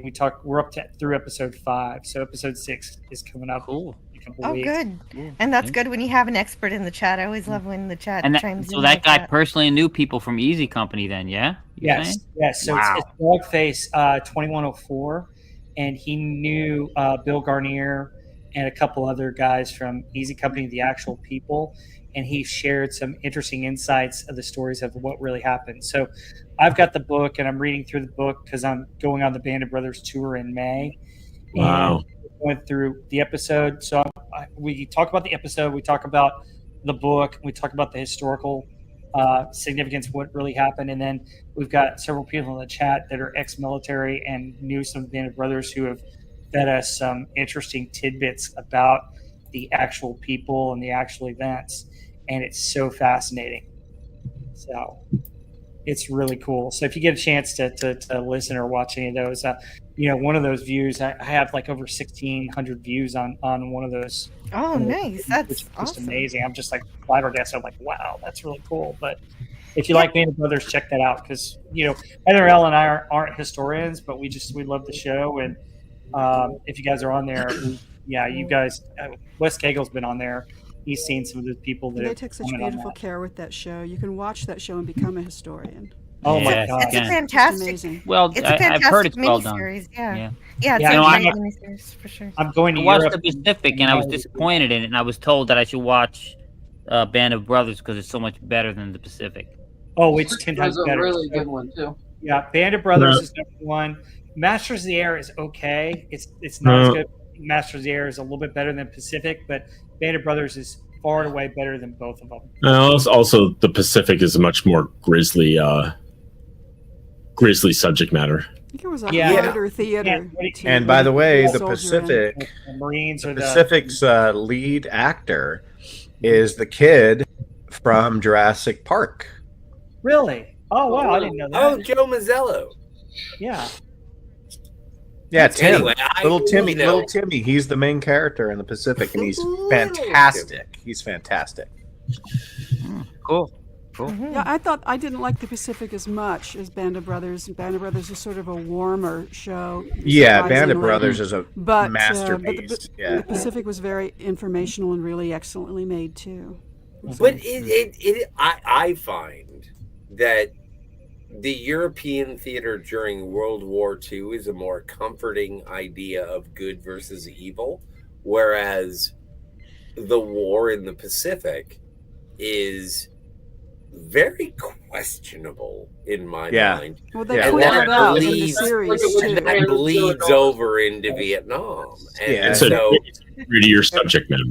Yeah, way to open that Lemon can pie, of worms. Lemon Pie gives us a humorous chat here. Spoilers for the World War II. Spoilers for Vietnam. I actually think he was talking about the Popeye Doyle movie. Last thing I'll say about French Connection. the Pacific is it did introduce us to Remy Malek. That was his first major acting. God, job. he was amazing Really? in that. I didn't know that. Just amazing in that. That was Yeah, he also a very clear-cut good versus evil war, by the way. If you do your research on the Pacific, that was that they were Japanese Imperial. Oh man. The other aspect of the Pacific is that here's the reality: is what I understand based on history is the Japanese were not going to surrender, and that's part of the reason why we dropped those bombs. Yep. They were going to fight to the last person. Everything for Operation Ketsu Go because the Emperor knew where we were going to invade, and they were going to commit everything to it. But once the bomb dropped, they had their own nuclear scientists who told them, "Oh, it's got to be a uranium bomb. They can't possibly have another one." So then when the second one dropped, he was flabbergasted. He's like, "Well, that means it's plutonium." The Emperor's like, "Well, what does that mean?" He's like, "Well, then theoretically they could have dozens of these," and then he knew it was over. There was like it didn't matter what how big the Air Force was. You have dozens of hello. them. I want to say hello to Price of Reason, but also I think you're muted, Rob, right? But you're Yeah, he's showing us muted. something. What are you showing us? Oh, cool. Ooh, setup. Wow. Okay, so this is the base. It's a painting that's in the Fredericksburg Museum and near Austin, Texas. But it was based upon a picture that a reporter took of my grandfather's plane taking off from the USS Petroff Bay. Is that a during- Devastator? Yep. and basically it's the battle for Leyte Gulf where the first kamikaze planes were used, and that's my grandfather's plane. That's nice. Oh, that's incredible, and that's great. Good art too. Yep. From one of the Flying Tigers, but mounted on the Yeah. wall. So Very cool. Yeah. That was nice. That was awesome. yeah, You have incredible family history, so Yeah. this is really close to you. yeah. So it's interesting stuff. Hey, good tea, nice house. Yeah, you didn't panoramic with view of my home, but anyway, well, I gotta run. Got to get up early for church tomorrow. Wait, so. wait. I have one question. Just one last question. He's got to go. Do you have a Harry Potter living under your stairs? No. There's no cupboard. There's no door there. Yeah. There's Oh, that makes sense. Oh, yeah, it's wide open. That's a weird space. But you have just amount of space to have a Harry Potter in there. I keep my computer in mine. Hey, Robert. Robert, it was nice meeting you. And despite what Kat says, you do look a little like Agent Coulson. I'm sorry, but you do. Yeah, now that I think about it, was this the first time you've been here? You're always welcome here if you want. So I think it was on one. it might be the second. It might be the second time. I can't remember when it was. Cool. But Yeah. yeah, thank you for having me on. So Oh, you're awesome, man. You're awesome. Yeah. Good night, and Night. enjoy your Sunday. see ya. Later, brother. Later. Bye-bye. Are you supposed to do the live long and prosper with your right hand or your left hand? I don't. I don't think it matters. Yeah. I thought it mattered. It might I matter. can do it with both. Oh. Yeah, that's what. Anyway, Do it. Depends on which way you swing. Well, hey, let's not go there. Well, I'm in a bat. A nerd's home, says James. Well, yeah, it is Rob Wright's home. So yes. I think in the secret Jewish ceremony that you're not supposed to Ambidextrous, watch, good I do word. think that they do use both hands. This is true. That's the secret Jewish ceremony you're not supposed to talk about. Is where he hangs his fedora. And Sentai Ranger Johnny says, "Thanks, Rob." And could you be more Pacific? And if I would didn't love to say hi see- to Price of Reason, yeah. I would love Price to of Reason. see the Band of Brothers series on Burma. That campaign was gnarly. Yeah, that's with the Chindits, yeah. Yeah. Yeah. My tonight when That we was were the one with those the were big- some when we were in bad Burma, we mother- found a ruby the size of a tangerine. That was where they begged, the Allies begged Stalin to send the Russians. He equated going into Burma as jumping into shark-infested waters with only your fists, and it's like that's a pretty apt comparison. Yeah, we all saw Rambo 4. Ramboree Island. Rambo 4 was disturbing, very disturbing. Mark D with a C. Yes, Mark D with the C with the $2 super chat. This is his it says, YouTube says this is his very first super chat. So I'm going to believe it. Does Baylock get to ride any roller coasters? Well, if he's had enough Tranya, I suppose, yeah. He gets to ride the roller coasters at the carnival, I guess. Yeah. Well, and he will relish it. Relish. Pickles. Hey, Canadian Spider-Man is here. What? Canadian No, he's Spider-Man not. all the way He's from in Say Mexico. Watanabe. Or Haven't as said hello to as lemon Jill pie calls yet him, either. Rick Hey, lemon Moranis. Everyone talk at once. Everybody's talking at me. Well, what I love is that everybody overtalks each other and then they all shut up. Sorry, I just said you said Canadian Spider-Man, and I said as Jill calls him, Rick Moranis. Well, yeah, Oh, I yeah. think I told him that before. He knows. I call him Steve. And, oh God. What I wanted It works every once in a while. My new bot works every once in a while, but not every time. What I wanted to tell Rob before he went is like, if you really want to see a great if you really want to see a great Gene Hackman performance, watch The Birdcage. Yeah. Oh yeah. With, There's a lot of good performances in that movie. with Robin Williams and Nathan Lane and Callista Flockhart, and yeah, it's an off the hook movie, but tastefully done. I watched Hoosiers last night. God damn it. He's so good in that movie, man. Yeah. Ugh. So here, interesting fact about his estate. He had his estate, basically said, I give everything to my wife. But the wife said, if I die, if I pass along before him, yes, if I pass along first, I give everything to charity. Well, OMG. Oops. No. I'm sorry. If I pass along, or if he passed anyway, the way it is, if he had died first, and then she had died, yeah, then all the money would be going to charity. But since she died first, and there's verifiable proof that he lived on for several days, the money is going to be going to the kids. Oh, good. Well, they had been written out of the will some time ago. They did. So? Okay, so I mean, how I do need you to know that? I mean, I'm you good. can't be certain of that. Well, I don't even know the relationship between Gene Hackman and his children. Well, they were sort of Yeah, estranged. I really. believe he was estranged from his son, but he was in I touch don't with his know daughter. this People magazine bullswag. Well, she was just telling you, Scotty, so maybe you Oh, can I'm listen sorry. now I and didn't then. mean to. I'm sorry. But also, this video is for Mark D with the C for the super chat. Ensign, don't scratch the paint. Wouldn't dream of it, sir.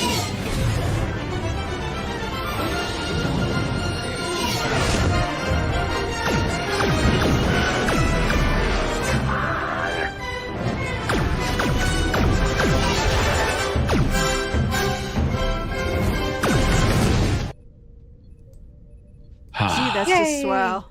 Delicious. That is great. That is great. Say what you will about see- Charlie, but I love Chuck. See, I do get mad at Charlie, but the Orville still does it kind of right because she was flying that target for from Malloy. Charlie is the And- Orville Yar. and it still got blown up. So they didn't make her Mary Sue. You know, she And did Donnie have sang super goodnight, special too. power.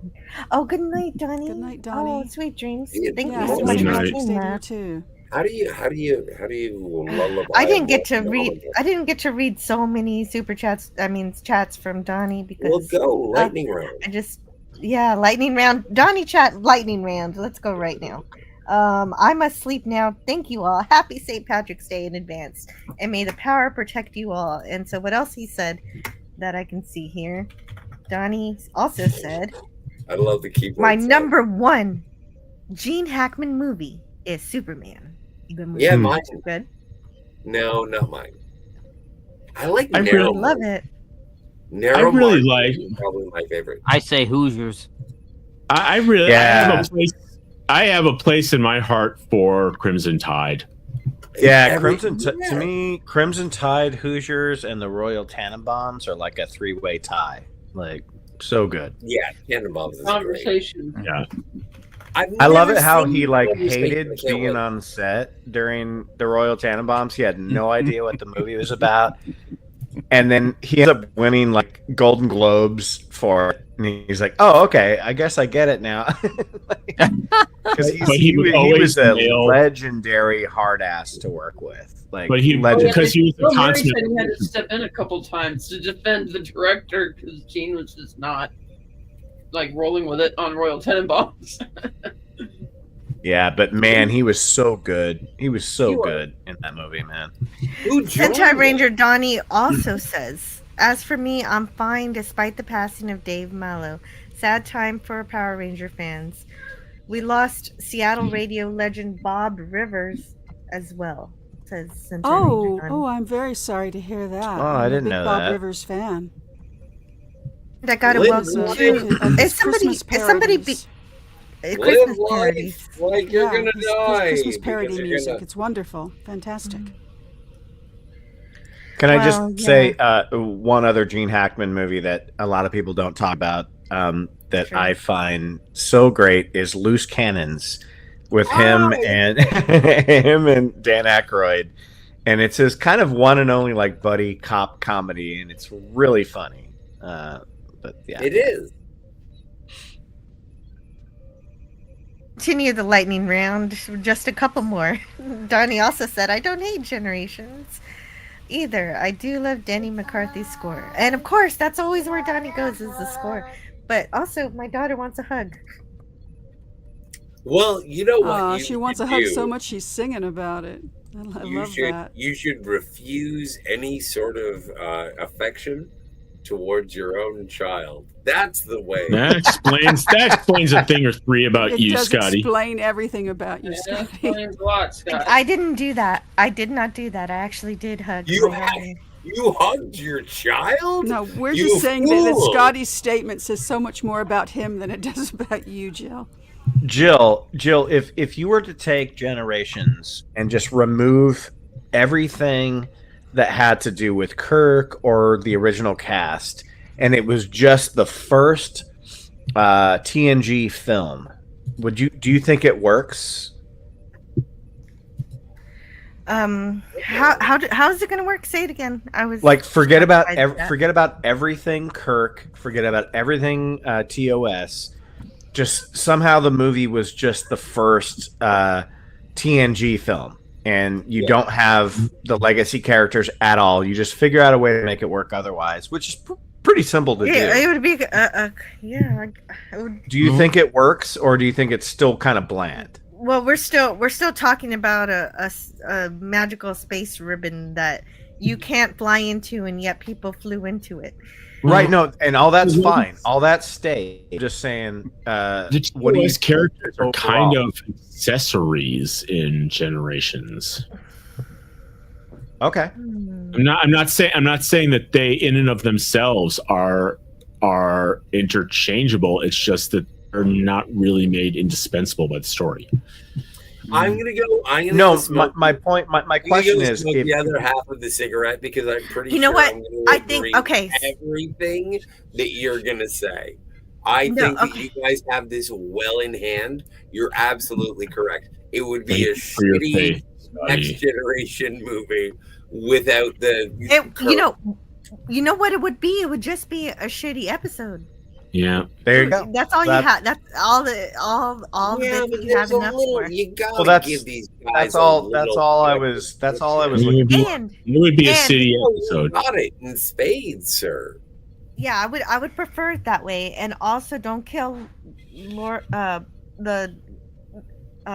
just don't kill Don't kill Do- the Duras sisters. the Duras sisters. Yes. Don't kill the You Duras. know what? I'm fine with Kirk Lursa, flying, and but Lursa and Beethoven. Oh my God! no, Scotty. Those are 4 Klingon You tits weren't- I'm gonna miss. No, I Scotty. fully agree with the Red Letter Media analysis. Come on, I'm trying to talk, and you guys are all talking over me.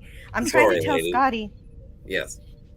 Scotty, you weren't listening because Ben was saying that you have to take the TOS elements out. So your joke is funny. Well, funny. It doesn't work with the setup that Ben said. Ben said there are no TOS elements, and so Well, Ben's always been better than me. no. So that's what. So given that, That's what happened? just make it a crappy TNG episode without the TOS Also, stuff, Star Trek and Generations don't is a kill the good Jurassic. movie. Love it. I feel like I started I a think it's a fire. I did great not mean to light. No. Oh, There's so No, much. it's just that when someone talks. don't There, talk. there are so many. There are We're so just many Why are you doing plot. that, Max? There are so many plot holes in it. Yeah. Yeah, There sure. are. Yeah. Hey, did you know that Spock That's a lot better. lied? I thought you were leaving, Scotty. Oh my God! Thank heavens And he's then- gone. And then, I thought you were going to flavor country. Don't encourage him to smoke. No, you can stay here with us and chat. You do not have to go smoke. Okay. Yeah, I know. I was just confused at what was happening. Old Man Bird But- says, "Isn't anyone hungry?" So We're was all I, hungry, Old Man Jill. Bird. So was I. I'm gonna Okay, make a so sandwich I later. just wanted to read the super chat because I haven't gotten back to my super chats yet. This would be a good time for that. John Byrne for $2 Canadian says Liam Neeson's on Life's Too Short YouTube. So funny. I've never seen that, so I guess I've been watching Atlanta, the series, which is just amazing. And there's a specific episode of Atlanta that Liam Neeson is in, which is just a riot. I saw a Like, clip just of that, yeah. jaw-droppingly, offensively funny. Interesting. It's so good. Just take an afternoon, punch it into the internet. Liam Neeson. Well, I guess that'll probably entertain me all day long. I recommend going on YouTube and checking out a song called "It's Neeson Season." It's very funny. I don't know who you are. But I have a particular set of skills. But I have a particular set of skills. Bananas. My daughter runs like she's special needs, but it's because she's a 30-year-old actress playing a 16-year-old. Dream that made Mr. Spock and me brothers. Well, they are brothers. Name that episode. Yeah, they are brothers. Yeah, somebody name that episode because I know what it is. Oh, jeez. I saw it just last week. Is that Requiem for Actually, on Methuselah? broadcast on MeTV. That's the crazy guy one, the one in the asylum with the machine. Oh, No, Scotty, you're actually wrong. I've been wrong. Gosh. Yeah, with Batgirl. I am what happened? disappointed in Yvonne Craig myself as for not the, knowing this. As the green. Oh, did we lose Orion DJ Play slave Nice? girl. DJ Play Nice. No. No, I didn't want to lose DJ Play Nice. I was okay with it. We're lesser. There you go, forward. James Caserta. We're lesser forward. No, DJ Play Nice. I'm so Did sorry. he slip away? Do you want to play Yeah. that little clip? No, because I don't Yeah. want him to be gone. Maybe he'll No, come I back. love DJ Play Nice. He's awesome. I'm gonna try to entice him back with dancing.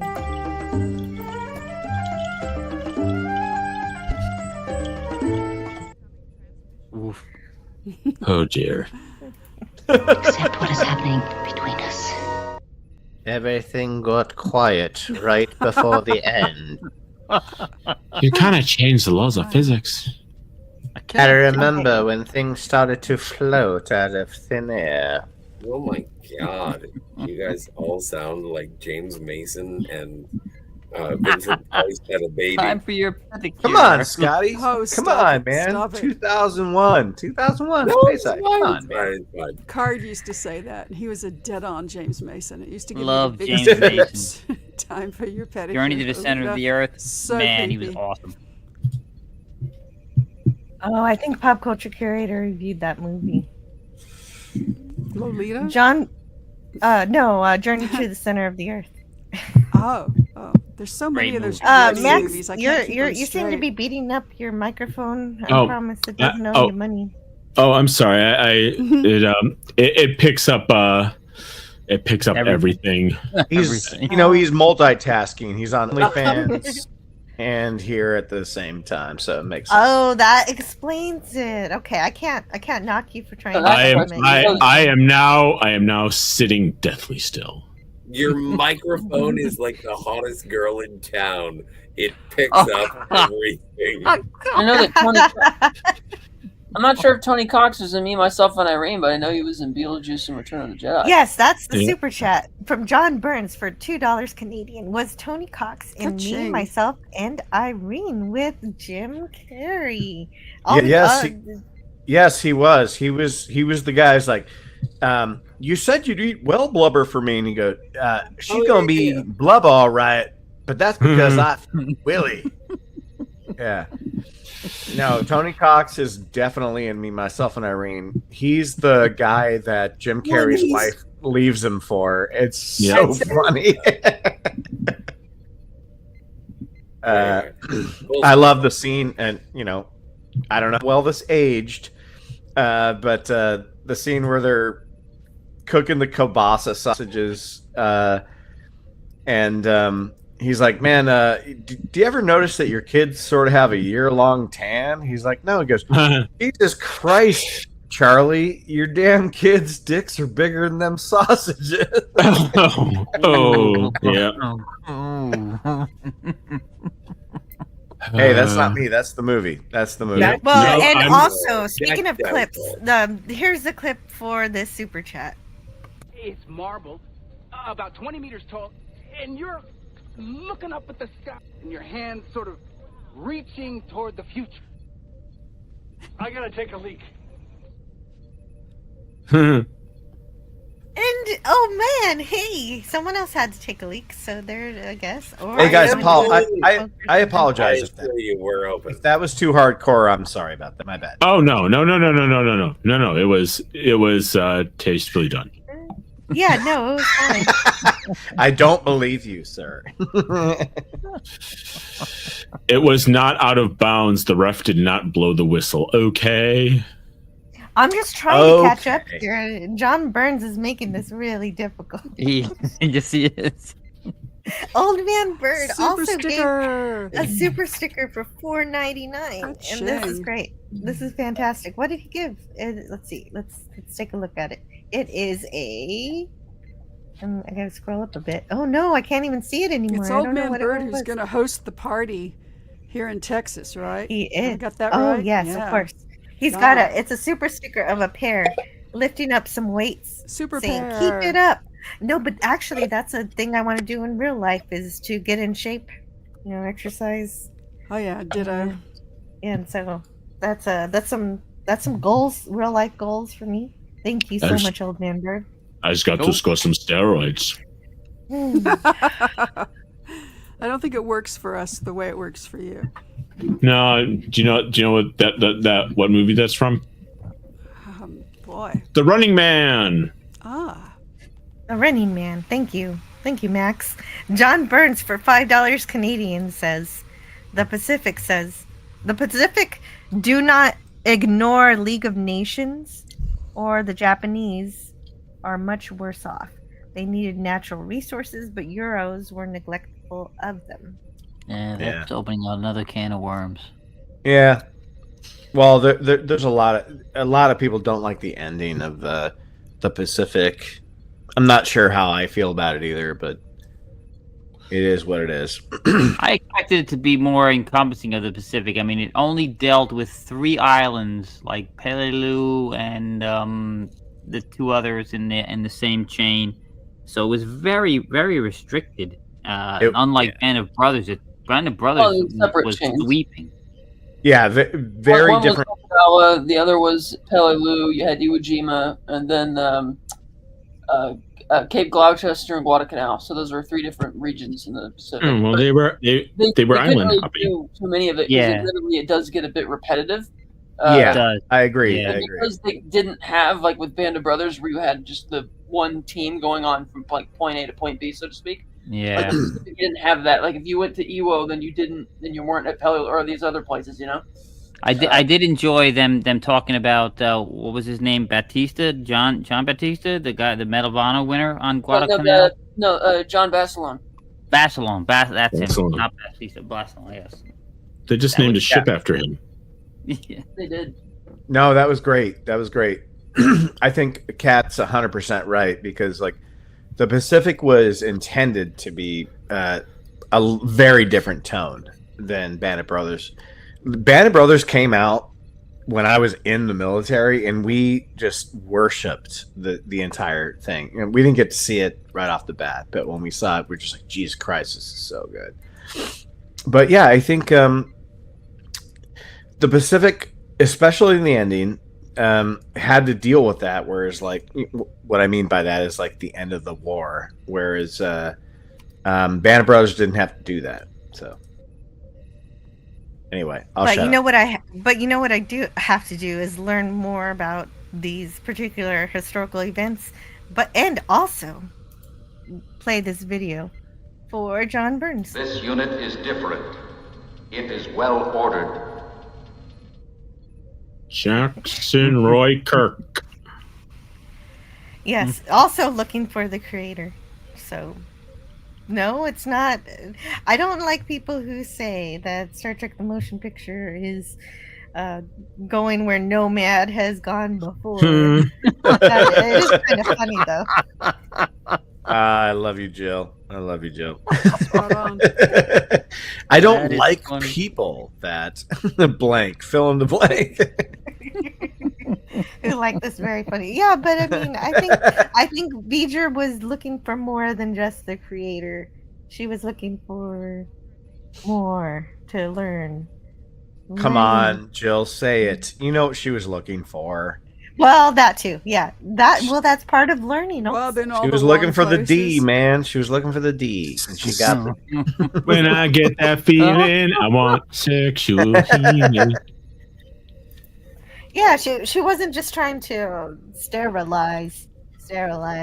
No, Um, she was well, and that's why that movie's so ahead of its time, because she was learning. Like, her dialogue's written so specific and so interesting because she's reacting while learning, what to say next, and it's so cool. So cool. No. They disappeared all those planets, all those ships. Why?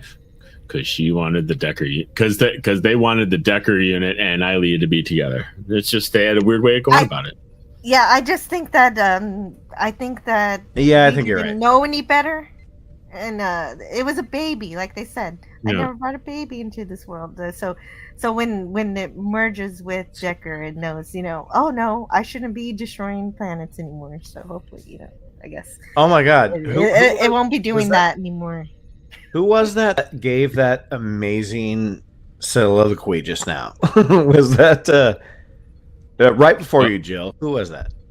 That was me. Max Redstone. Oh yeah, dude, that was amazing. And you know what? You're right, 100% right. Like my theory is just based on I don't know. There's little things in there, but you're right. Good job. Yeah. Good job. It was. I mean, it was a visually beautiful movie, though.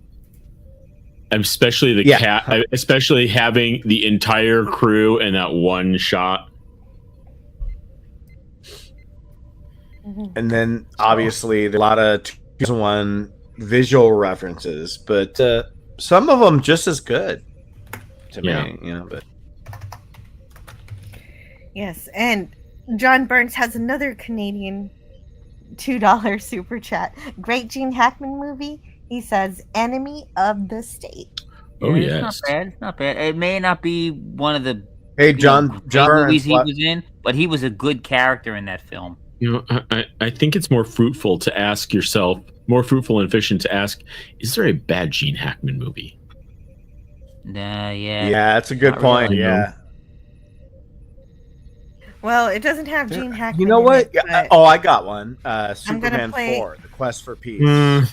Oh, yeah. There's. I wouldn't call that a Gene Hackman movie, but he's definitely in it, He's in and it, it yeah. sucks.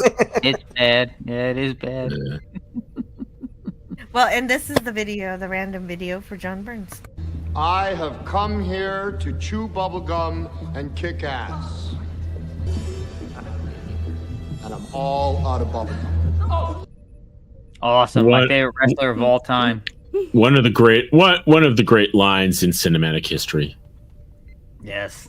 There's another line. There's another line from it's like if I was going to give an award to Kurtwood Smith, the dad from that 70s show, it's like, then of course there was that immortal cinematic masterpiece moment in RoboCop 2 when Kurtwood said, "Bitches leave." Oh. Oh, yeah. I can't argue with that one. Yeah, And so- John Burns is correct with this super chat. That is a The super chat. fantastic. That is a fantastic It is. documentary series. It absolutely is. For what? What happened? Who dropped out? Well, we lost somebody. Yeah. Oh, we lost Ben from Cinema Gold. Ben, yes. Ben. I wonder, was that an accident? Ben, come back. Come back. We miss you. Freaking StreamYards. Freaking blockhead. I need to make sure that it didn't kick you. It didn't kick him, rather. Ben. Eventually I will. And I always think of the Michael Jackson song or the movie. Eventually I will get to share my good news. Yes, Oh, you yes, will. yes. Right after I read this super chat, another $2 super chat from John. Like I said, eventually. He said, "Get DVDs. The World at War." Truly a great series. It is a great Yeah, I've never seen documentary. that one. It's awesome. Oh, it's really good. Love documentaries in general. So that should be good. All right, tell us your good news, Max. So I am taking the first step of getting my artwork out there in public. In 8 weeks, I will be doing my very first art fair. Ooh. Wow. Logan, Oh, very cool. Yes, it's right around the corner. In fact, Sidewalk I'm or in a building or? it's just a side street outside of the Irish pub that's owned by that was started by a Navy SEAL corpsman. That's great. What do you do? Do you draw? Do you paint? I have photography, and what I do is what I've gotten into are what I've always loved are panoramic images, just stitched images, and I've embraced software, not so much AI, but software and hardware that basically expands the range of the image. And what I love doing are these expanded takes on what's commonly known as the Little Planet panorama. It's properly called a stereographic panorama. I use my drones. I have panoramic cameras. I do some. So I sent them 3 sample images, and they said, "Okay, you can pay us your $250 to be up for 5 hours." Awesome. That's great. Okay. And how many pieces are you going to display? I have a 10 by 10 booth, and so basically over the next 3 weeks I'm going to determine that. Because I have the panoramas, which are both. Are you going to be selling them at this fair? Of course. That's great.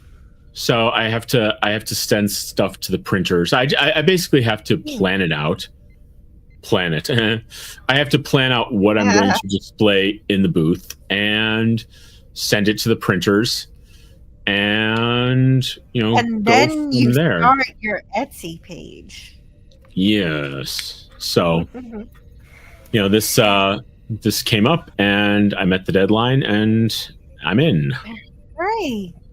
Wow, good work. That's brilliant. Yeah, and I've seen some. I like that you're next to the very pub. creative. Good positioning. And my synagogue is moving around the corner next week to our new permanent home. So basically, I will go there in the morning, set up, go a block away to the synagogue, and then do my things that I do for most of the services, but leave just a little bit early to go a block away to go to the art fair, which is like from 12 to 5. I love living here. Hey, that's great. And you know what? Mark D with the C is doing some art too, dealing with crazy glue and models. So AFK. Crazy glue. Crazy glue and models. I bet if I scroll back up, I will see what he's actually doing. Did anybody catch what he's doing? Don't go. It's a trap. Let's see. Well, no, I want to know what he's doing. I know. I'm being fatuous. I can't find. I might be able to find it anyway. Don't go. It's a trap. He picked the wrong week to stop sniffing glue. Oh, there it is. lurking while building some Pinewood Derby cars. Oh, nice. And I must say, I remember building the Pinewood Derby. Just because we mentioned Airplane, I just cannot recommend enough. Watch Kentucky Fried Movie and then watch Airplane again. You will get all of the jokes. Yeah, watch Kentucky Fried Movie, but also watch Loose Shoes. Same people, I'm not mistaken. Okay, duly noted. Loose And Shoes, Scotty, great movie. R37 is still here. He is sandwiching. I know. I've heard I should watch Kentucky Fried Movie, so I will check that out sometime. That's high one on of the my best things in that is that movie inside the movie, the Bruce Lee movie, A Fistful of Yen. Yeah, it's awesome. Send him to Detroit. No! What was that? This is not a charade. Herc 130 is here. I gotta say hello to Doobie him. doobie. Old Man Bird says, I'll buy that for $1. Oh, is that the Running Man again? No, that's RoboCop. Oh, yes. Okay. Yes. Wes Cagle says to Scotty R37, what the heck are you doing in the chat? Get back in the... Wait a minute. We have Wes Cagle here. Wes Cagle, please read your own chat. Scotty, what the heck are you doing in the chat? Get back on the panel. Come on. He's sandwiching apparently. He is. Wait, no. Let me do the warp voice. He is sandwiching, Captain. I've never heard it put that way before. I'm sandwiching. Okay. I'm sandwiching. Yeah, you're whatever you're eating. There's a very quaint Detroit Grand Poobah song called "Sandwiches." I recommend you sample it one day. Okay. It's Musical very recommendation from Max Redstone. And another musical recommendation from Scotty R37. Do you row, row, row? He wants We us to did go row try that one again. merrily. Wes Cagle says, we could if everyone knew what singing around actually meant. Yeah, it's not... Yeah, you don't all sing together. No. yeah, you don't all sing together. I just produced a musical for the Hebrew school that was on Thursday. Was it Hava Nagila? No, it was for Purim, which is the it commemorates when the Jews were under Greek occupation and they came very close to being destroyed, but they didn't. So you're supposed to drink and be merry and wear costumes and whatnot. And cool, very nice. Ben is back. Speaking of drinking and being merry. I'm sorry. I meant Persian. Greek is You're supposed to be Mary and Pippin at the same time. Sorry. Mary and Pippin, best friends. Well, they are cousins. Hey, sorry about that, Jill. My entire house went dead. About a second after I messaged you, I was like, "Oh shit, the lights are out. What's happening?" Wow. Excuse me, Mr. Cinema Gulp. Does this have anything to do with the two youths? The two youths. What is a youth, Mr. Gamby? What's a youth? Everything that last guy just said is bullshit. A youth is built by Holden in Australia. I love that. Kind of like an El Camino. Mr. Gambini, do you have anything to add? Yeah, everything that guy said was bullshit. It's so great. I'm glad you're back, Ben. And I gotta say hello. I just took over with laughter. My bad. No, you can take over with. Oh no, it's a good thing if people are happy on my show. No laughing aloud on my stream. Oh no. Duly noted. All this laughing business. Yeah. Sci-Fi Nation says, hey. Hey, Sci-Fi Nation, what's up, dude? Yes. You will not laugh. You will not cry. You will learn by the numbers. I will teach you. Part-Time Planting says, Jill, panel, chat. Hello. Hey, Part-Time. Watcher X says, Admiral Akbar has entered the chat. Oh, okay. That's a trap. Oh no, I'm outside of the ship. I was Mary last week. Your turn to be Mary, says Herc 130. And yeah, there we are. And that's, man, and we've had so many great chats tonight. I didn't even get to because, I mean, I'm not complaining, John Burns. I'm actually very, very pleased. And I've never been super chat bombed like that. Oh, come on, before. Jill. You wish you It's just better John 50 Burns bucks than all Ken at Burns. Yeah, I'm overwhelmed by your generosity and how much And you there want he to goes again. engage tonight. Basically. In the NHL, there's a team in Utah. No youths for you.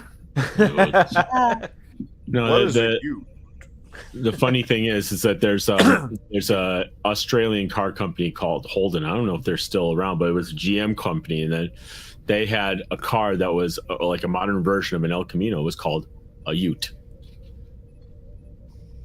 Yeah, it's true. Oh yeah, yeah. They're instead of SUVs, they call them UTEs. Yep. Yeah. So let me see what video he gets. He's actually going through a lot of my videos here. You know what? I've been listening to a lot of this false modesty, and quite frankly, it is saccharine and bullshit. What I'm telling you, ladies and gentlemen, kids of all ages, if you have a credit card, fucking max it out and tip Jill. Or Cinema Gulp. Oh, we lost. Or me. Welcome back, Scott. Yeah, hey, Cat. Cuckoo clock. Your Ooh, false that's one I've never anti-modesty seen. just shut off the utilities in Ben's house. Good job, Scotty. There you I think that Scotty's not in charge of the blackouts in the world. I am. I can make lightning strike anywhere I wish. Hey, wait.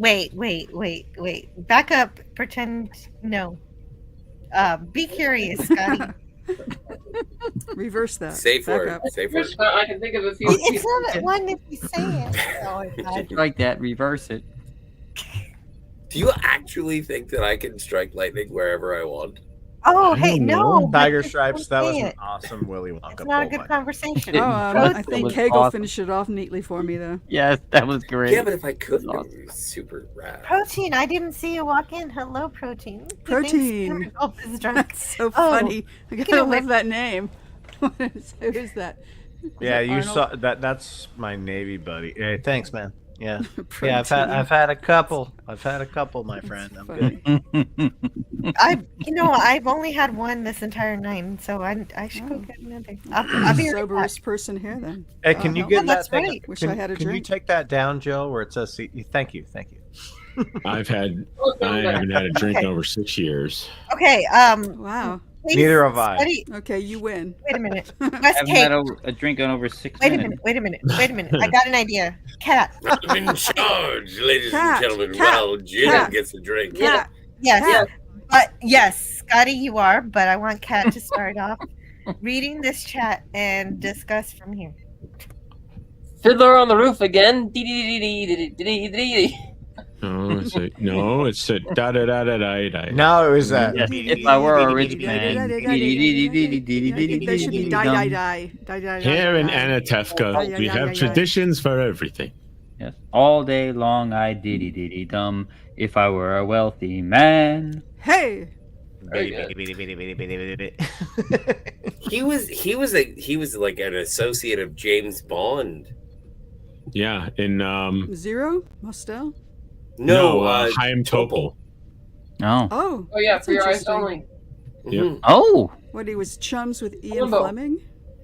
The He was actor the Chaim Topol. He was Chaim the char- Topol. He was the character Columbo in For Your Eyes Only. He teams up with He Columbo. was, yeah, but he was also very famous for playing the titular fiddler on the roof. Ah, His very name cool. was Pepia. Very cool. For Your Eyes Only, my favorite James Bond film song. The best, Oh, in my man. opinion. I Changed my mind. love the ending with Margaret and Dennis Thatcher. Is he on the line? Jill, Bond. Jill is away, and so I'm going to tell a blue Jill's story. Okay. And I was like, I've been infatuated with women of the Hebrew persuasion. if you will. And then I was like, I'm halfway there because I myself am circumcised.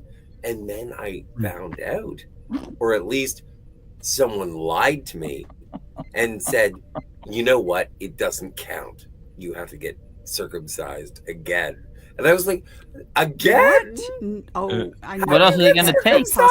Again? No, that's ridiculous. Okay, I don't want to get into detail. Yeah, not by a doctor. It needs to be by a moil. The quote unquote second circumcision is not like an equal procedure. That's all I'm going to say. Have you been circumcised twice? No. I've asked Just a rabbi. curious. Listen, Okay. Yeah, rabbis will tell you. It's got to be ceremonial. Can't do that twice. Yeah, there's nothing Is else. there a bloodletting on your fellas. weenus? Get like you you for touch breakfast. the blade touches the thing, and then it's very it's a ceremonial. Yeah, it's ceremonial. Touches the thing. Okay. Yes, Ugh, essentially. That's different from like That's- a baby.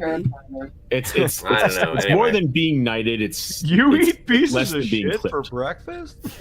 Yes, thank you, Cheater That's McGavin. what it takes to date a Jewish girl, yo. No. I think it depends on the Jewish girl. I know feel it does. I feel my culture is being put into a washing machine right now.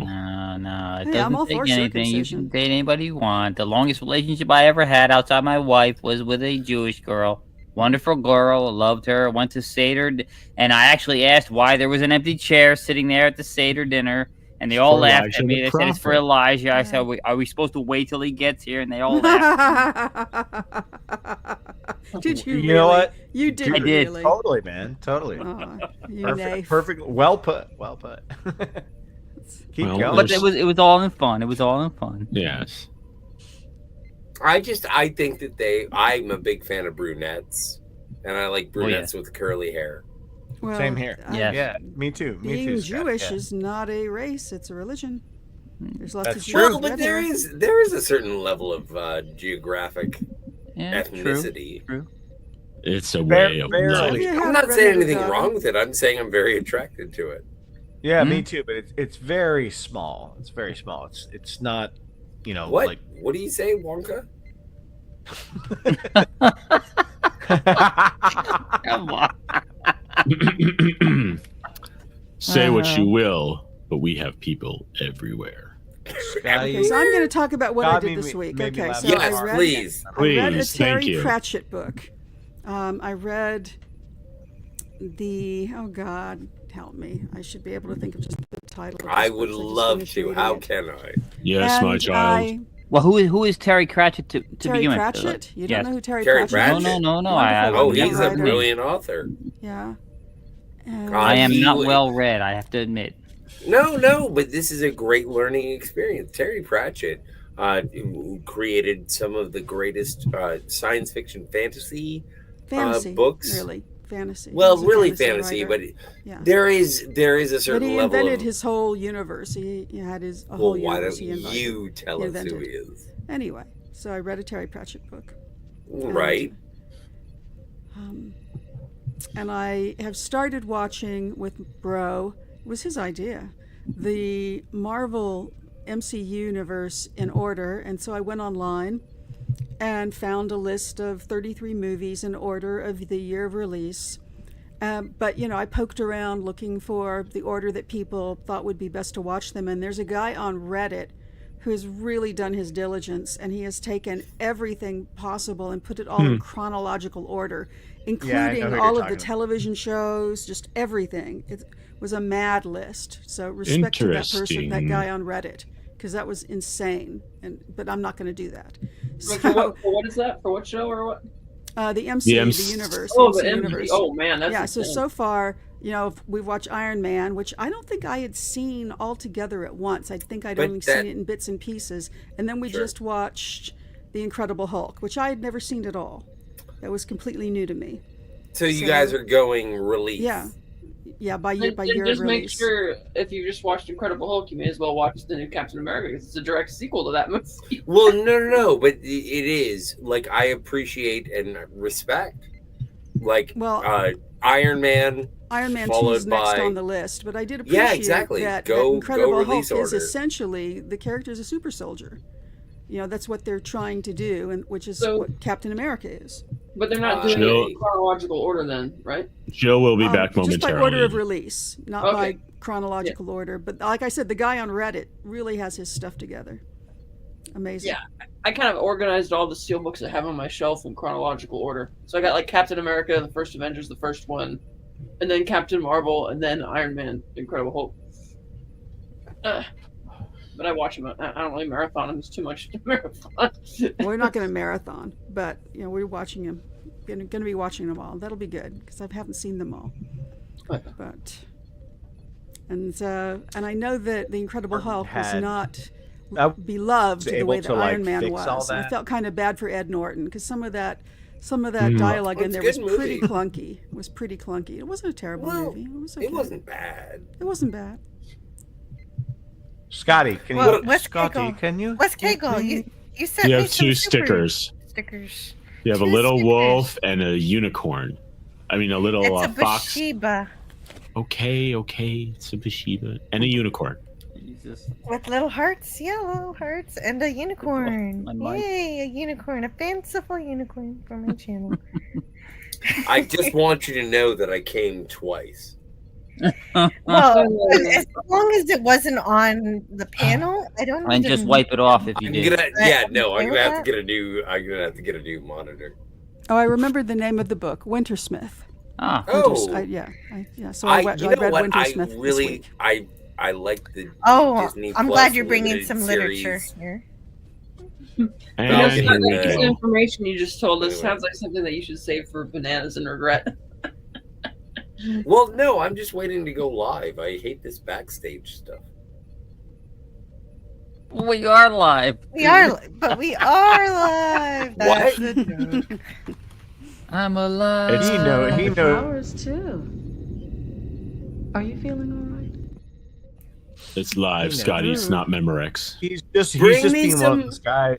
He's being one of Jill, those bring guys. me some Keiko. Bring me some Keiko. No. I love Keiko. Why are you so angry at Keiko? Oh, Miles.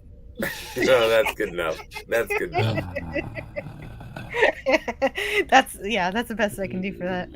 You don't have any clips. You don't even have any. No, I don't Keiko have. clips. I don't. Why would I have any Keiko clips? Because she's gorgeous. No. And Well, she's not no. also- She is gorgeous. He didn't but- age well. Oh, What are you talking about? The Have you seen her- character, not her. No, her character works perfectly. Okay, fine. What? How No, have 3.5 hours passed? This has flown by. But we can continue. But we gotta because- shut this Now down. we have all that 'cause time in we're- the world. Yeah. Now we Can't have all talk that about- time in the world. In my humble I just wanna- opinion, she becomes the mainstream media albatross. shuts down Keiko talk. She becomes the albatross around Miles's neck. And yeah, why do you need to talk about Keiko? She comes My back humble from opinion. she comes back from Bajor after being away from Miles for Is 6 there- months. And Does all Keiko have Miles an action wants to figure? do is hang out with her and have good times with her, and she rejects him. She's like, "Oh, I'm too busy. I gotta catalog these plants," and then Molly is learning from Keiko, and so then Miles tries to go with his daughter, and she says she's too busy too. And then Miles has to go play with Julian Bashir. Well, he's got all those nice little toys. You know, the military. Oh, yeah, thing yeah, he plays right. with, Eventually- O'Brien, yeah. Right. They do lots of different holodeck programs, including the Alamo. Yes, the Alamo, definitely. And their little playset. Them and Phil Collins. It is wild that, like, the actors who play Miles and Keiko Like, they really have zero chemistry. Yes. Yeah. In real life, I mean, On Colomini. screen, I don't care about real life. Well, I mean, Colomini was notoriously difficult to work with at times. If you didn't get along with him. I had better chemistry. He kissed me once. Oh, really? In Toronto. Twice, then kissed me once again. Were you like paying That was for a from the photograph, doll. and did you turn your head at just the right time? Or It was a Colomini kissing booth. How drunk was he? No, it was. You know what? It was because I was very drunk, and maybe that's not what it was at all. Okay. I just showed up, No, and I saw a chubby Irishman, and I was like, "Are you Colomini?" And he's like, "My name is Jeff." I think you're the one who's very drunk, Scotty. Well, of course, I'm it's drunk. Saturday. What a surprise. So John I will come over there and high five you, Kat. And maybe you could be sober on St. Patrick's Day. That'll be a miracle. Well, why would Now, anybody when- want to be sober on St. Patrick's Well, Day? see, the thing is, when I was drinking, I wouldn't drink on New Year's and St. Patrick's Day because that would be just the amateur hour. Yeah, ditto. Yo. How dare you, sir? How dare you? How dare No, I'm with you. you? Oh, So, probably- John in Burns my for- humble opinion. No. So it's a John very- Burns for $2 Canadian. John Burns says that's not entirely accurate. Pretty good secret base. Does anybody know what this means? No Not a clue.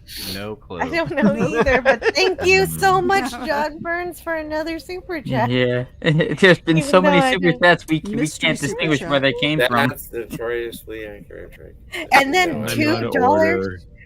Wes Cagle sends another super chat. Yay. Team I completely Hoshi agree. Sato. Linda Park all the Oh way. yeah, Empress. Change my mind. I can't. Yes, Empress. Yeah, you definitely win with that one, Wes Cagle. You're.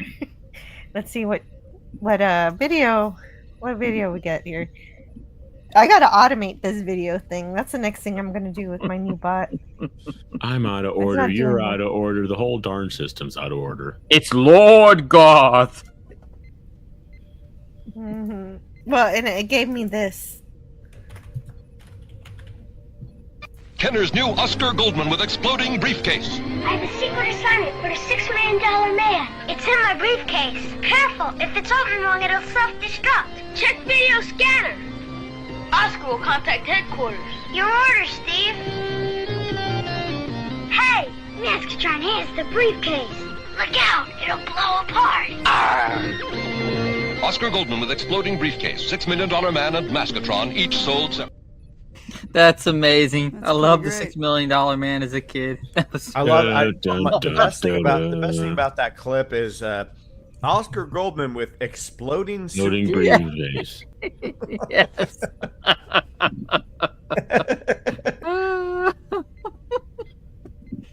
For another $2 Canadian, John Burns says, remember when Kira was carrying Miles's child? That was the most uncomfortable thing in the world. Yep. But that was the weird thing is that like Colmini and Nana Visitor had more chemistry Yep. than Colmini and Yeah, it's true. Although I don't want to see any more feet rubbing. So I'm glad that didn't last forever. The whole delivery thing with the gong and Oh, the shaky Jill. shaky thing. Tiger. Where do you Wait, live? Max was California? finishing something. So Well, that's I'm always a good gonna come question. over to your house and No, we're I'm just finished. I'm gonna take off my shoes and socks and on your front lawn we're just gonna rub feet. We're As gonna long as like you don't- soles of our feet. I don't As know. long as you don't we're see just Jerry gonna No, I Ryan's don't know feet. about that. do a I'm little good of with that. Mm. this. No, I don't know. I think No? you just said no. You want to go to her house and rub your feet on her front lawn? Well, if she doesn't want to do it, Kat, I'll come over to your house and look at this. All it is my feet. Rubbing my feet. Oh, people, You can the call me feet and I'll bring my people. gun hook down. Oh, and Well, God. if It's you come to don't this in want it, life. Ben, I'm coming to your house and look at There, you found it. You found someone who wants to do that. What happened to Ben Angels. anyway? I think he's gone. No, he's I'm back. I'm right here. Oh my god. Angels and ministers of grace defend us. I've Melville. I've never left, Jill. I've never left. Oh, good. Oh, good. I thought you lost your internet again. No. That was just a one-time No, thing. just- Jill, I promise that'll never happen again. You're okay. You can trust me. She meant nothing to me. Nothing.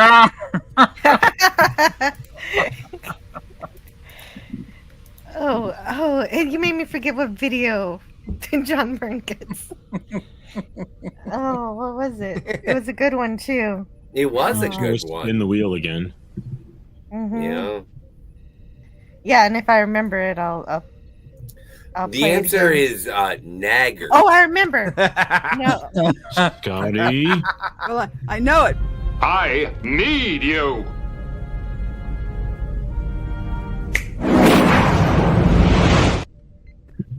I wish that part was played by John Ritter. I don't know why. I would love it. John Ritter. You played know that. what? That would be good. If he was Q, it'd be like, what? This is so crazy.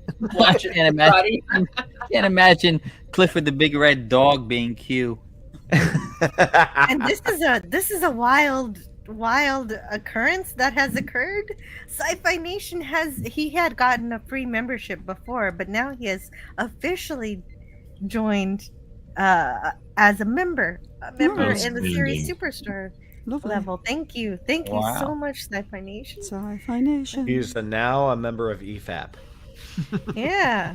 Scotty, in Argelia they use the lights. Now, no one has to tell an old Aberdeen pub crawler how to applaud, Captain.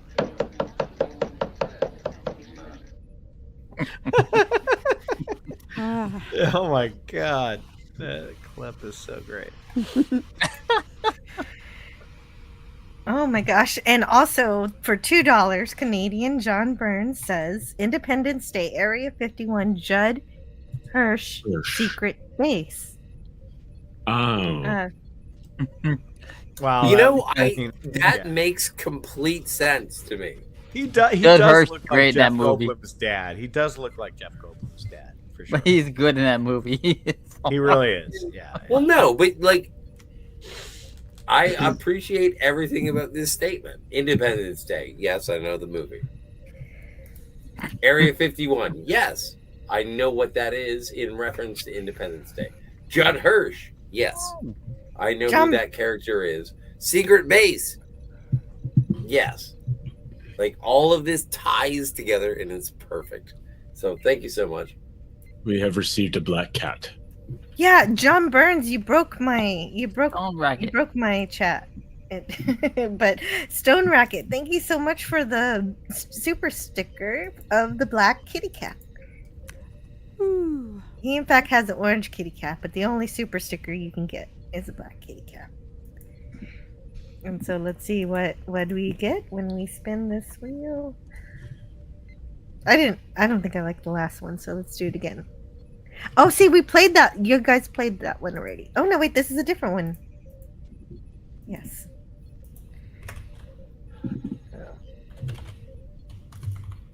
It's all real. Oh my god, I knew it. I knew it. I knew it. And that's for Stone Racket. Oh, and that was the worst. What's it? Jeez. Yes. You don't like that. What's No, wrong I with think you? I think you need more. I think you need a little more. Yeah, you know what? There's been so many chats, super chats. I am seeing clips there's been I have never seen before. It's awesome. Well, and that's because I have this wheel where every time a clip is played, I remove it. So I'm playing way more. It's marbled, about 20 meters tall, and you're looking up at the sky. You gotta play the whole sequence. You gotta play the whole sequence. Correct me if I'm to do wrong. anything. Jill, correct me if I'm wrong. Uh-huh. That they shot that in Northern California, right? That whole long Yes. scene. Yeah, okay. Your hand sort of reaching toward the future. I gotta take a leak. Reaching for a drink. Hey, Sci-Fi Nation. Yeah. I would never have guessed watching that clip cold that was like a Star Trek clip.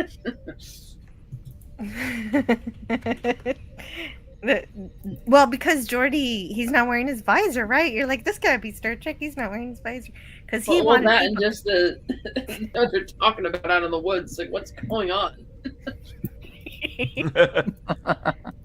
I gotta take a leak. It's like, what is this Star Trek? Accept what is happening between us. It's Oh, I love it.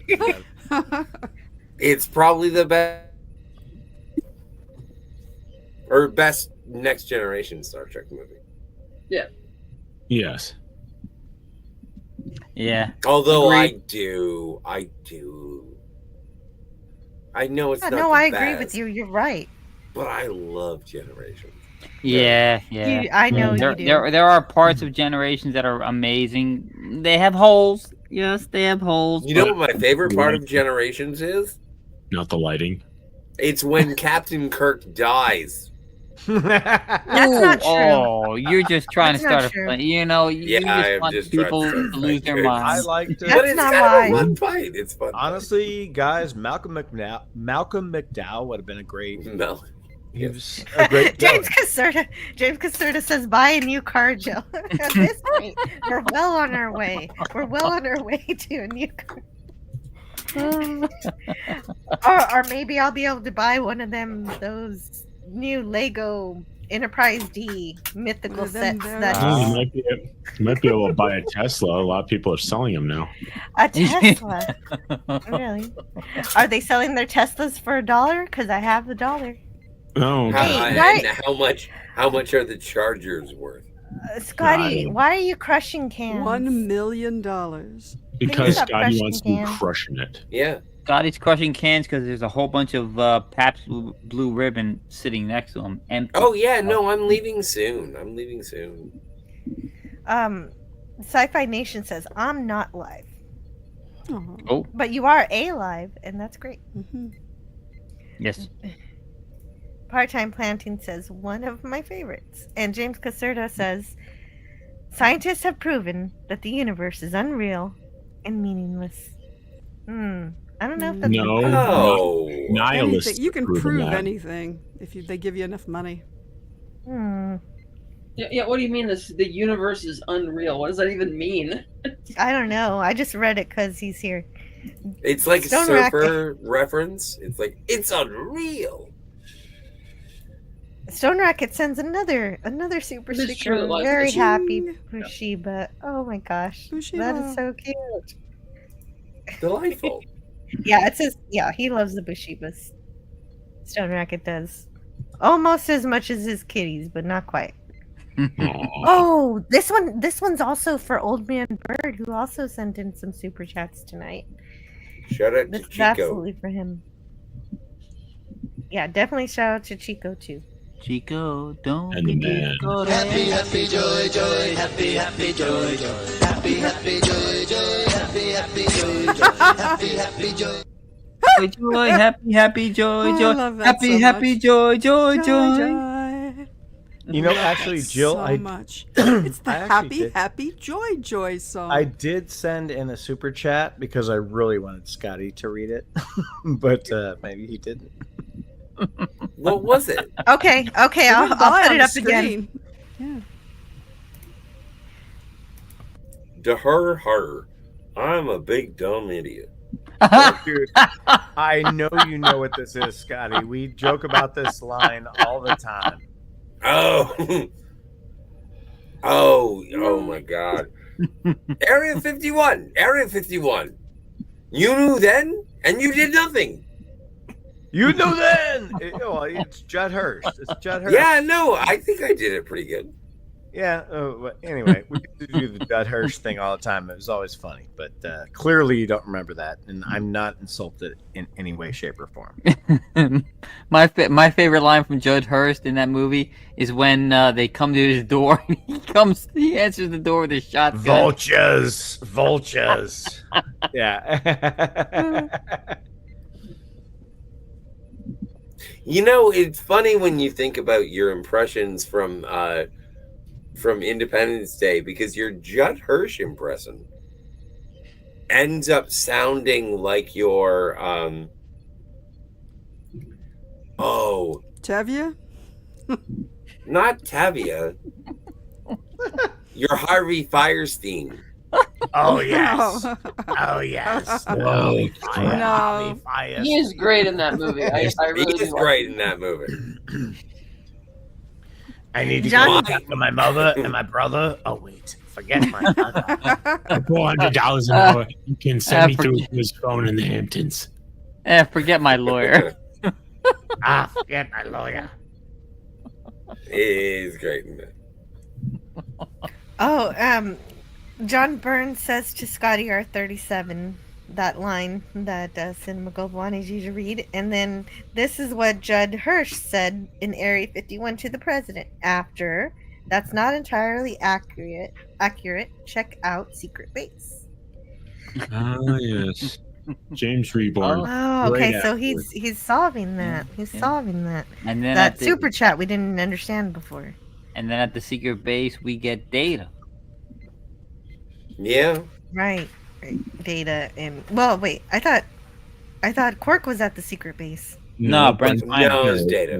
The head scientist. Oh, and okay. We didn't know anything about them, and then as soon as they started showing up, all these little gizmos Started turning on. The last 24 hours have been really exciting. Exciting. People are doing. Yeah. I don't think The exciting last is probably 24 the word hours to have been describe very it. exciting.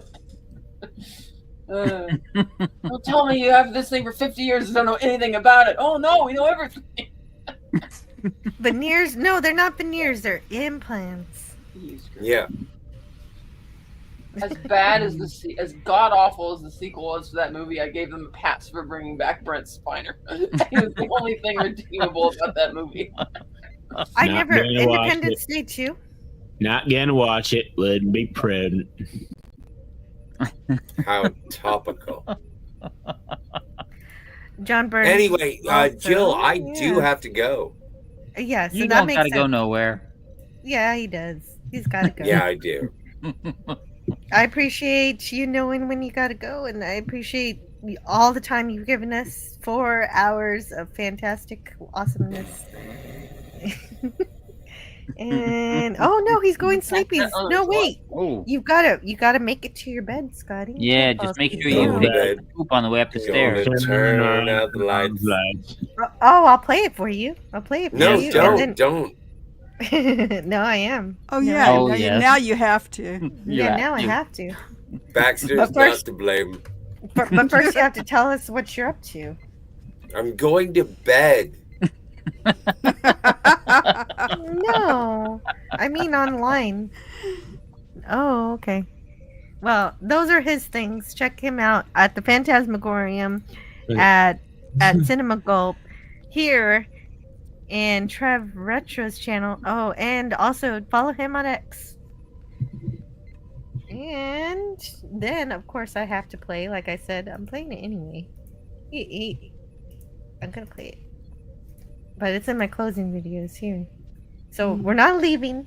I'm just playing this for Scotty. Going to bed. Gotta turn off the lights. Hey, there's TV. Gotta turn off the power.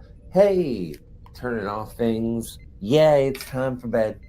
So now, where's the sleepy place? It is upstairs, but I gotta make sure the door is locked, and now it's time for bed. Baxter, he's on the couch. He wonders why I'm singing. I'm going upstairs, and Baxter's coming with me. Just found a little poop.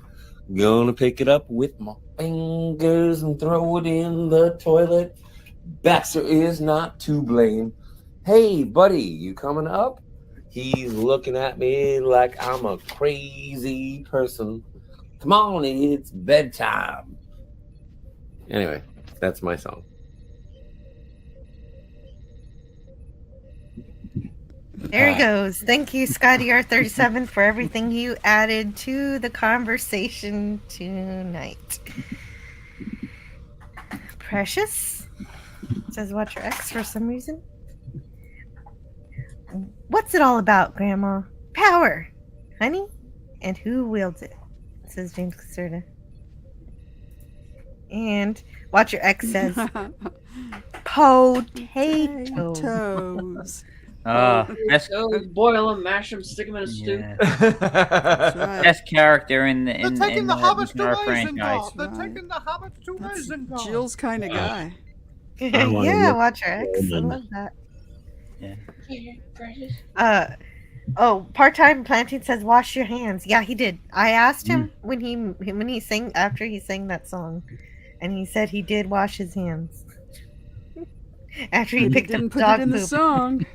No, I know he didn't put that he washed his hands in the song, but he said he did after he flushed the dog poop that he had to pick up with his fingers. with his fingers. Just hang on, Oh God, this is a strangely satisfying song. I have no idea why. I know, God, I know. It cracks me up. It's so fun. Baxter is not to blame. Well, no, nobody should blame Baxter. Old Man Bird for $9.99. Super sticker of a hippo spinning in his chair. That's so cute. Awesome, Jill. That's wonderful. Thank you. I must go. Oh, okay. But before you go, I need to play one video. Hold on. Let me get this. Pop-up video.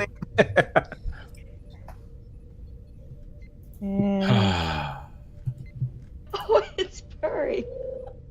That's for Old Man Bird, and then for you, I need to grab your links so we can talk about what you're up to on the internet. And no worries. I'm just happy to be here on this channel. Saturday nights different for Jill. You can check out my channel if you want. Cinema Gulp. Right now, we're doing an entire. We're not the first people ever do this, but we're doing all the Predator movies revisit. And I know it sounds like so. Holy shit! No one's ever done that before. If I just have to say, Predator 2 would be not the same without Gary Busey. Dude, you have to watch it. You have to watch it. We talk a lot about that, brother. Yeah. Yes, Mr. Joshua. Yeah, Mr. Joshua. Mr. Joshua. Anyway, thanks, Jill. Love you guys. Always nice to hang out. Yeah, that's all we have coming up. But if you haven't subbed up, please do, because we could use it. Yeah, it was great hanging out with you, Ben, and I'm so glad you decided to give us some time. No, thank you. Thank you for giving me the time, Jill. Yeah. Love you, darling. All right, you guys. Have a good night. See you soon. Yeah. Bye. Night. And there's Kat. Let's bring it back.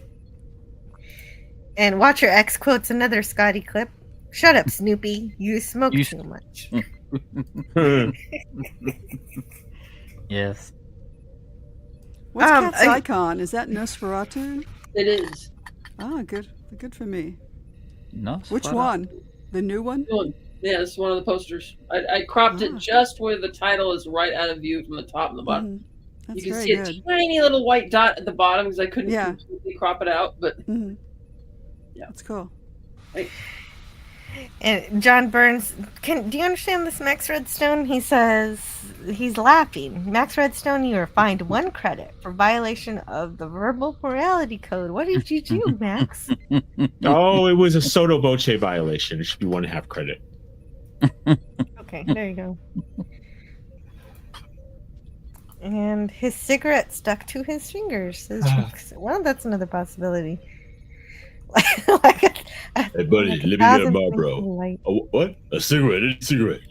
1,000 points of light. Now we're talking about, Herbert Walker Bush. And Wes Cagle says goodnight to Scotty. And now I can actually scroll up and see what else happened in the chat while I wasn't paying attention. It's really tough to just catch everything when you're streaming and you have analysts drumming on their microphone. I recommend having 3 27-inch monitors. 3 27-inch monitor. I have 2. Wow. Well. Monitors. So, but not 3. So you're saying I'm missing 1 monitor. Well, that's If I get again, another monitor, I'll be able to see more of the chat. just my humble opinion. It would also help if YouTube didn't crash all the time and I didn't have to keep resetting everything. True. Yeah. But Old Man Bird, it has a question for one of our panelists. And let me bring it up before you answer it.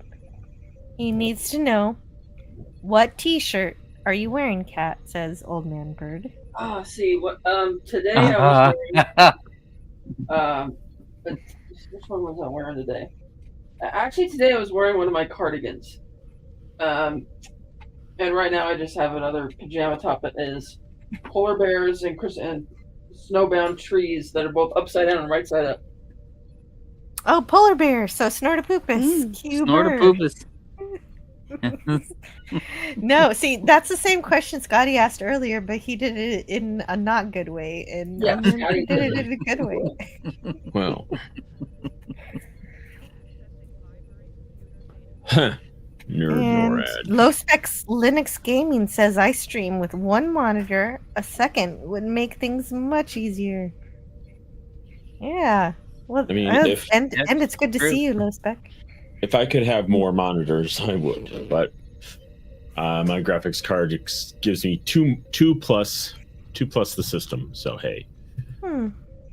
Well, since Low Spec is here, I want him to know that I will be going back to Fallout, a post-nuclear role-playing game soon, and that I want him to know that I am there in Necropolis. So I'm on my way to getting that water chip to make sure my vault gets water, because without water they're gonna die. You need a nerd NORAD. Says James Cassert. Okay. North American Aerospace Defense Command. I think I'm okay. I think my defenses are good enough. We could use a nerd General Behringer from like War Games. Anyway. Well, I suppose if you need somebody to piss on a spark plug. Yep. That was an ad-libbed line. Well, I don't really need anything. I already have an agony booth. I think that's good enough. The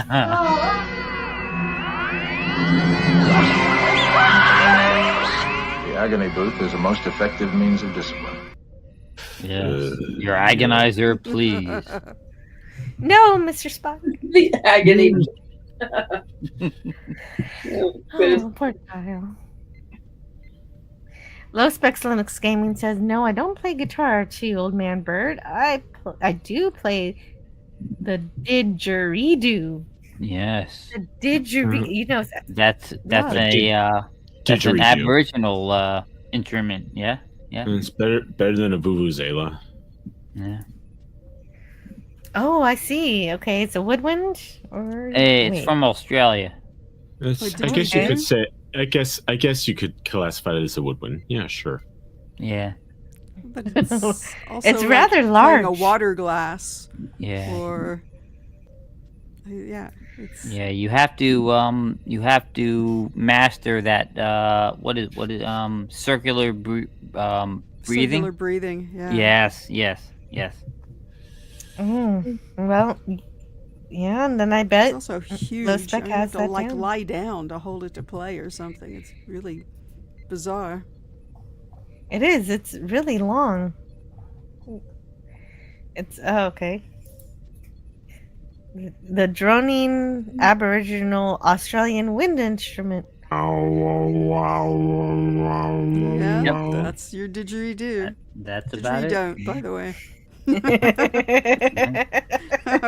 Don't.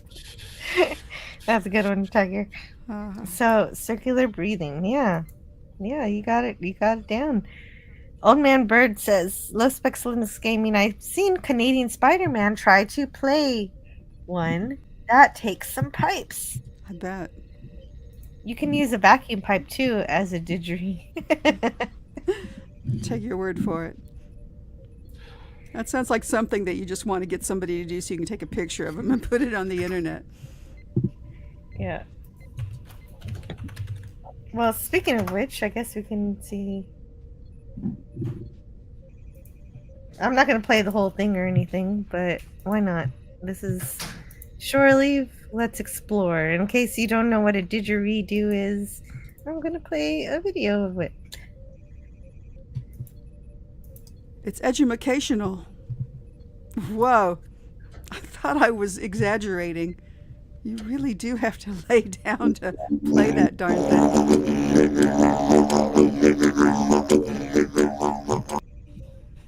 That's it. And you really nailed the sound too. Yep. Nice.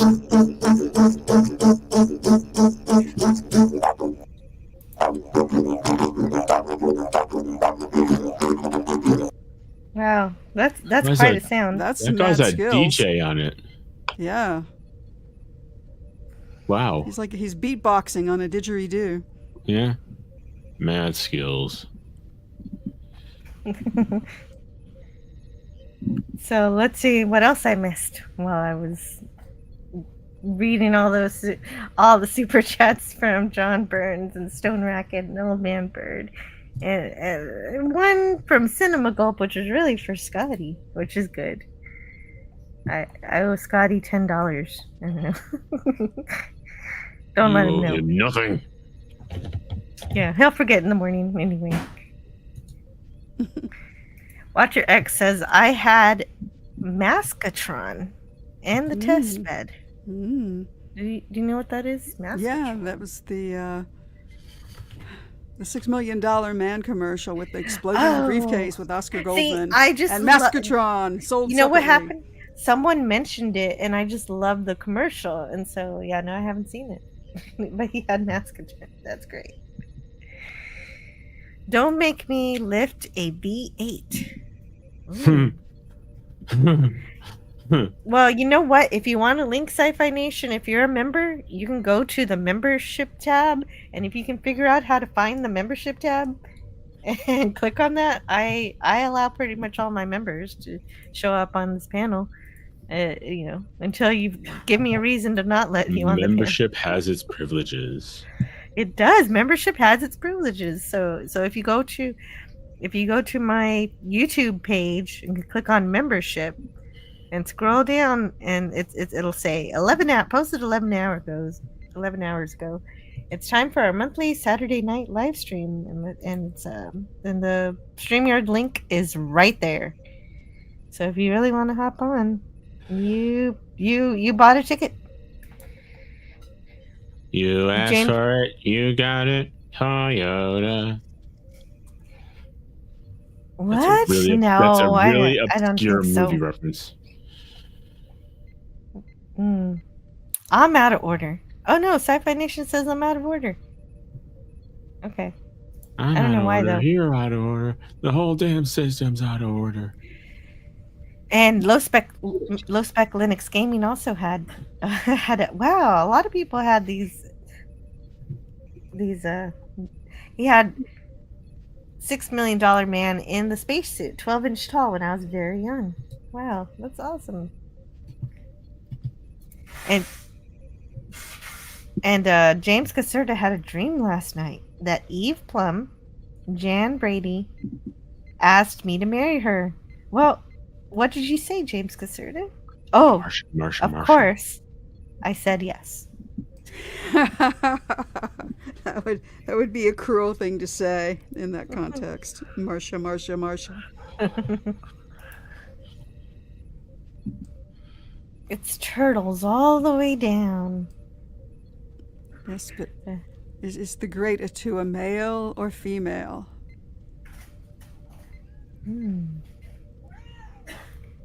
Does that make a difference? You do hear a kitty. I think she wants a A snack. Okay, so every once in a while my bot works. I wonder if it'll be a little more consistent next time. Can we get the It's a bot to new feed bot. the cat? No, I've got to do that Mm. myself. All right. No, I think that's my job. What did happen to Tim's talk? That is the news of the like. I asked this question the other week. I went on, and I went to his channel. I couldn't find it. I went to Twitter. Couldn't find it. I was even friends with him on Facebook. Tim's talk. He also used to be. He's the YouTuber who looks like Kylo Ren. If you guys remember him. Uh-huh. Oh, yeah, I was wondering why he hasn't done anything in a while. Yeah, What or he happened? would show up. Did he disappear? He disappeared without a trace. He didn't even I thought have a few big. weeks ago he sent a message on Phantasmagorium or something, but I didn't know he left entirely. It's interesting. You never know. Yeah. This is a grand mystery. Does anybody know what happened to Tim's talk? While I have a few people listening here, I would like to know if he's okay. I hope he's okay. Hopefully, he did leave of his own accord, and it seems like he must have, because who else is gonna delete all these things? But I don't know what happened. Like, he didn't actually do an exit where anybody knew what happened. He just disappeared. Like, he's younger than I am, so maybe he went off to live life, and go do 3D things. I know you guys, we all do 3D things, but maybe he wanted to step away from social media for some reason. Yeah, sometimes it's, you just want to, it's like the social media thing. It's like, oh my God, I got to get rid of it. Screw this. I want real life, which is, That's understandable. Maybe he found a girl he wants to marry. I'm gonna go with that until I find out for sure. Okay. Sci-Fi Nation says Scotty is a barnacle. Yeah, but he's my barnacle. Yeah. And he's going to bed. I'm glad he came to play. And Watcher X says, invoking the Overlord, Doomicorns, and other tales. Well, no, mine are fanciful unicorns. The Doomicorns are over at the Overlord DVD channel. You've gotta go on Fridays to buy your Doomicorns over there. And if you buy enough Doomicorns, you can get Doomcock to start Singing? No, a race. He used to have Start a a race. at the end of the Yeah, at the just end like of every last episode Friday. when we all started. And Yeah. I won the Doomicorn race once. Oh. Early on. Yeah, I know. I was so honored. I've never been so chuffed in all my life. I was trying to tell a friend about it. No, but you don't understand. Nobody ever wins a Doomicorn race, and I won the I was so thrilled. That's right. Are you saying Beetlebomb that- didn't jump Yeah. in? Yeah. No, it was me. What happened to Beetlebomb? Do you remember why he didn't win? I don't know, but it was just me. I won the Doomicorn race. My Doomicorn, I had a bunch. I was like throwing him in as fast as I could. I'm not sure I ever got a chance. Now I get a chance to say hi to everybody. I'm not sure if I ever said hi to Bump Master 1. Bump Master 1. Who, when I had to step away for a bit, asked where I was. Cousin of And James- Grindmaster 1. Oh, probably. James Caserta says Jill has transcended. And Protein says Reddit sucks. I kind of like Reddit. Everybody goes I on about kinda it. does And every too. time I go there, people seem to be having sensible, reasonable discussions. I can't quite make out what it is that people hate about it so much. It's good for searching for opinions on Gosh. things in a discussion format, but the problem is the censorship.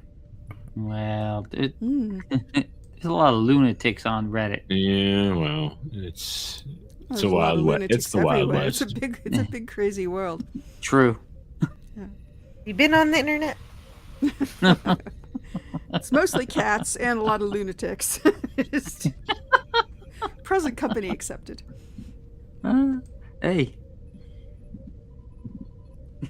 Hey, indeed. I Although think cat is a cat after all. So. Oh, wow. We've gone on so late that Franco Walker is saying good morning, everyone. Franco. Oh, wow. Good morning to Franco. Faithful Franco, hail and good morning. He just got up for Franco Walker. It is only 7:30 in the morning. Wow. Wow. Yep, that's the UK time. He's in the Oh, it is. future. Yeah. In the future. What is it like in the future, Franco? This is very English. Protein says, I love Ian Fleming. After all, I am Flemish. Oh. Okay. Huh? John There you Brown go. says, how did these traditions get started? I will tell you. I don't know, but it's a tradition. Mm-hmm. Oh, That's okay. from Fiddler on the Roof. There we go. That makes sense. Ah. Be curious, Scotty. Yeah. Why'd you play both from... Well, okay, wait a minute. I can't even Would you park the read that. car? Oh, please read it. Yeah. Why'd you park the oh, car so far from the car? I get it yeah. now. No, you know, But they switch bar and car. That's a I great was- Jaws no. line. I grew up in Chicago, lived there for 30 years. The one exception was I went to school in Connecticut right after high school for 2 years. And so it was a big change. Like, it was really kind of a regional, it was in Hartford, and it was really regional. And I went there for the orientation. And like, so I want to know where I can get like a can of Pepsi. It's like, so where's the pop machine? He's like, what'd you say? It's like, pop? It's like, oh my God, that's soda. And they were like castigating me. And then all of a sudden this guy from Rhode Island said, oh yeah, that's Wicked Pissa. I'm like, you.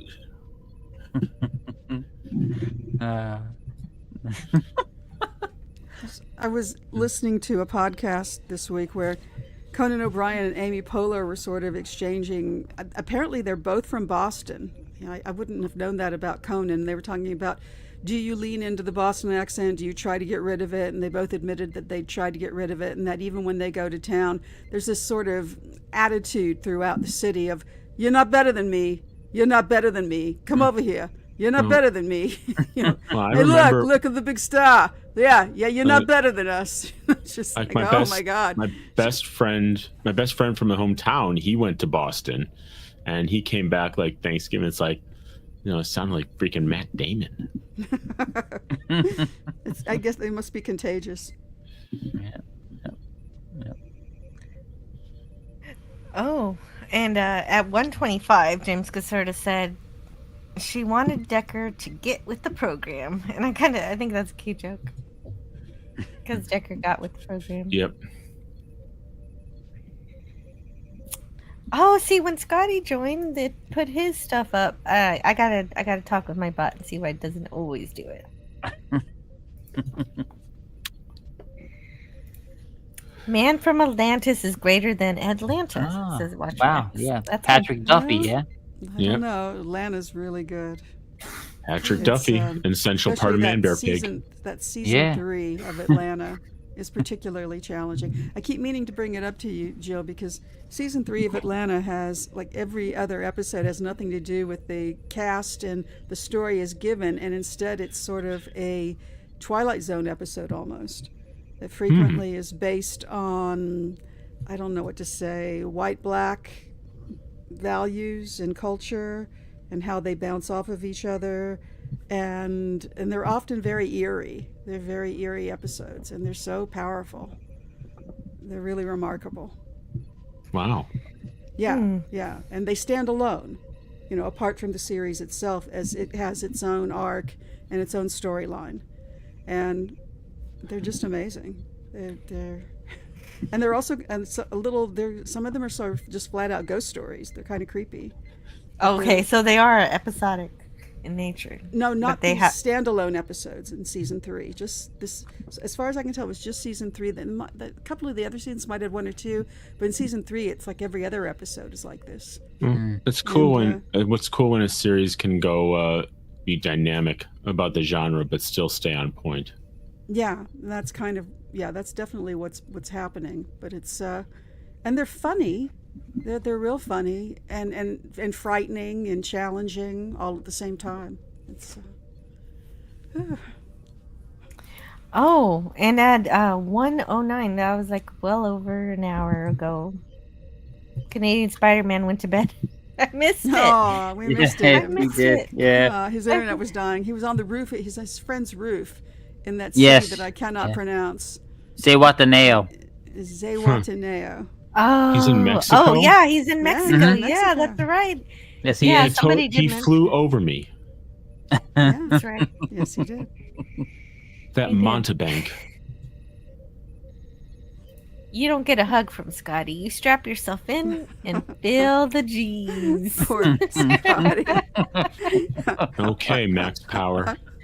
Yeah, while you were away, when your daughter came and sang for a hug, which was just the most charming thing I've heard all year, and Scotty was like, "No, you must never hug your children." We're like, "Okay," and then we all just beat the hell out of Scotty. We all said, "Okay, that tells us why you are the way you are, buddy. Now we know." Poor Scotty.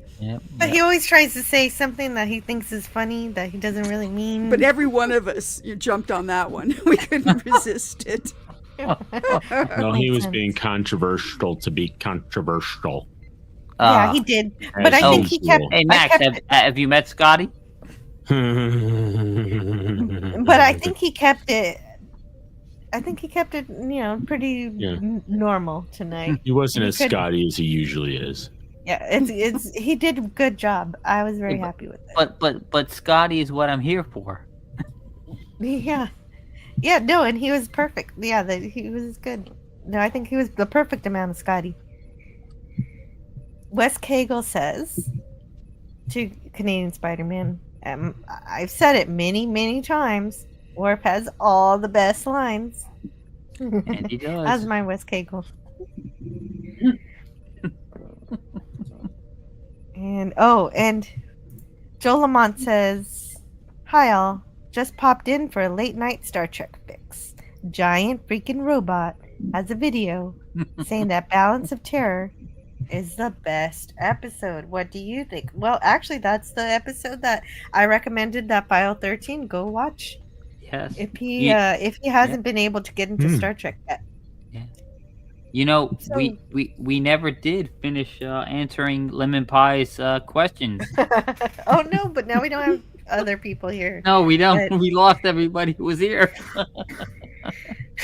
We lost everybody who's here when that question was asked. But if you want to answer it, you still can. There were so many questions he had. Yeah. Yep. Best Star Trek series and best Star Trek movie. Right? Yeah. Mm-hmm. Yeah, I think we covered the movie. I think it was a series. We never got around to that one. But my answer is easy. I definitely go for the original series as my favorite series. Yeah, have to. Yeah. And Wrath of Khan, piece of cake. Yeah. Yep. I was agree. expecting pushback, but okay. Yeah. No. I do agree. I say. I know some people will say Deep Space Nine, but well, I can understand. Second that. favorite, sure. I think second. TNG is a much more advanced, a better put together series, but TOS will always have a special place with me because it's what I grew up with. Yeah. So I mean, technically, photographically, from the arts and sciences, I mean, there is nothing better than Star Trek: The Next Generation. I mean, it is peak television. Yeah. It is peak television production. Yeah. What is your favorite TOS episode? Since we all agree, let's mix it up that way. I've always panned season 2. I don't like season 2. I think there's Wow. a lot wrong with it, but it has one of my favorite episodes, where with Nagila, where Silence has Lise. It's really good, but my favorite TNG episode is the Drumhead. I think was it gosh, when Data creates Lal. Oh, that's really good. I'm not gonna say it's the best, but it really is. Yeah, really is up there. Max, The Offspring is my favorite Yes. episode. Yes. Oh Offspring. wow. You know when that admiral comes, or that I don't know, the guy that was Admiral aiding Data to try to save Lal, he comes Yeah. out and he's talking about how Data was trying furiously to friends. save. For a movie. I always get choked up when that scene comes on. And I really like the fact that the episode ended in the same place where it began, with Data, Geordi, and Troy waiting outside the lab. Yeah, It just it is good. I was just It is thinking about good. that Yeah. today. Yeah, and yeah, that you said it all there. Yeah, it's a sequel to Measure of a Man. Yeah. Oh, another good one. Another good one. Yeah. Let's see that name of that guy that at the end. I love it. Bruce Maddox. Yeah, Bruce Maddox. Well, that's from Measure of the Man, but the one from The Offspring. I should know Who? his name. The Admiral. Yeah, the Admiral. Admiral Halftel. There it is, Halftel. Thank you. Yeah. You're welcome. James Caserta says what lots of people say: DS9 ripped off Babylon 5. Well, but they still made it Star Trek. They took the idea and they didn't. They made it. Well, Star Trek. amazingly, Bab 5 still got made.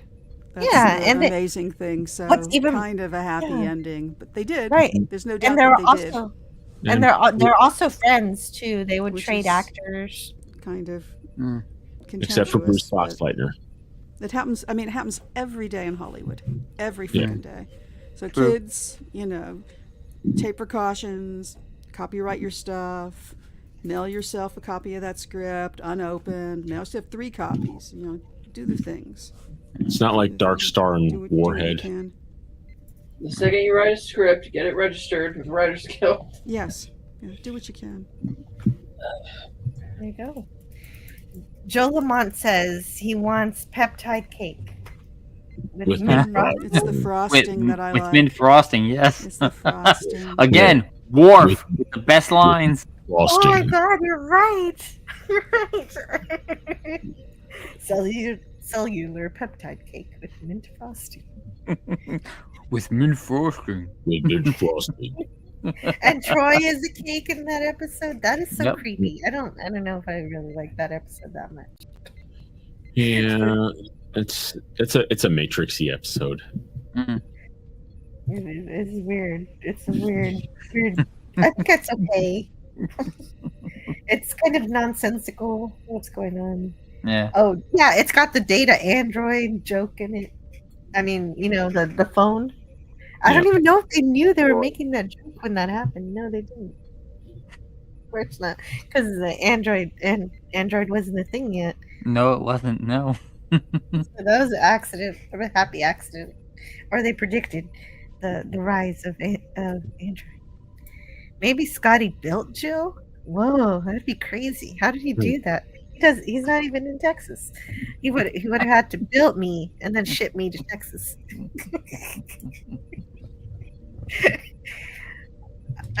Part-time Planting says, I prefer Voyager and Enterprise over Deep Space Nine. Oh, that's and it is Voyager's 30th anniversary. Part-time Planting. I am going to review Distant Origin on the 28th. That is a Voyager episode. So maybe you'll be able to catch that on my Friday show. It's the it's the one with the dinosaurs on Voyager. Well, I'll take Enterprise over Voyager. Open the door. But no, DS9 over Voyager any day. You know, I'll say this: Voyager had the opportunity to be the best franchise, the best series of the franchise. I'm just saying it had from the standpoint where it was TNG, and then Deep Space Nine, and then Voyager, with all the production technology upgrades in the CGI and the scripts, but they just blew it too much. They blew a lot of opportunities. Wow. I suppose. Can I get some of what you've been smoking, Max? I said they had the opportunity to be. No, but for all its faults, Voyager tried. They were trying to make some Star Trek. They weren't saying we're better than Star Trek and we can fix Star Trek. It's real Star Trek, yes, it is. There's an argument to be made that in an alternate universe with different choices, it could have been the best. Right? That's as far as I'll go. Yeah, that's fair enough. That's fair enough. But it's got its moments, and I'm gonna share one of those on the 28th. Oh, I need just a second. I need a minute. Can Tiger Stripes? Let's see. Sir, were you about Tiger to call me Stripes ass? James, Tiger Stripes, could you please read this and take the conversation in any way you like? James Caserta says, TOS is one of the wonders of the world, like Shirley Temple, the Beatles, and the Great Pyramids. Hard to argue any of those. Wow, that is high praise if you compare those two others to the Great Pyramids. Impressive. Yeah.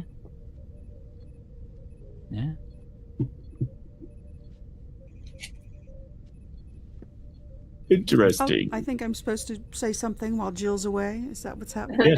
Yes. Take that in any direction you want to go. Moderate the conversation, please. Yes. Well.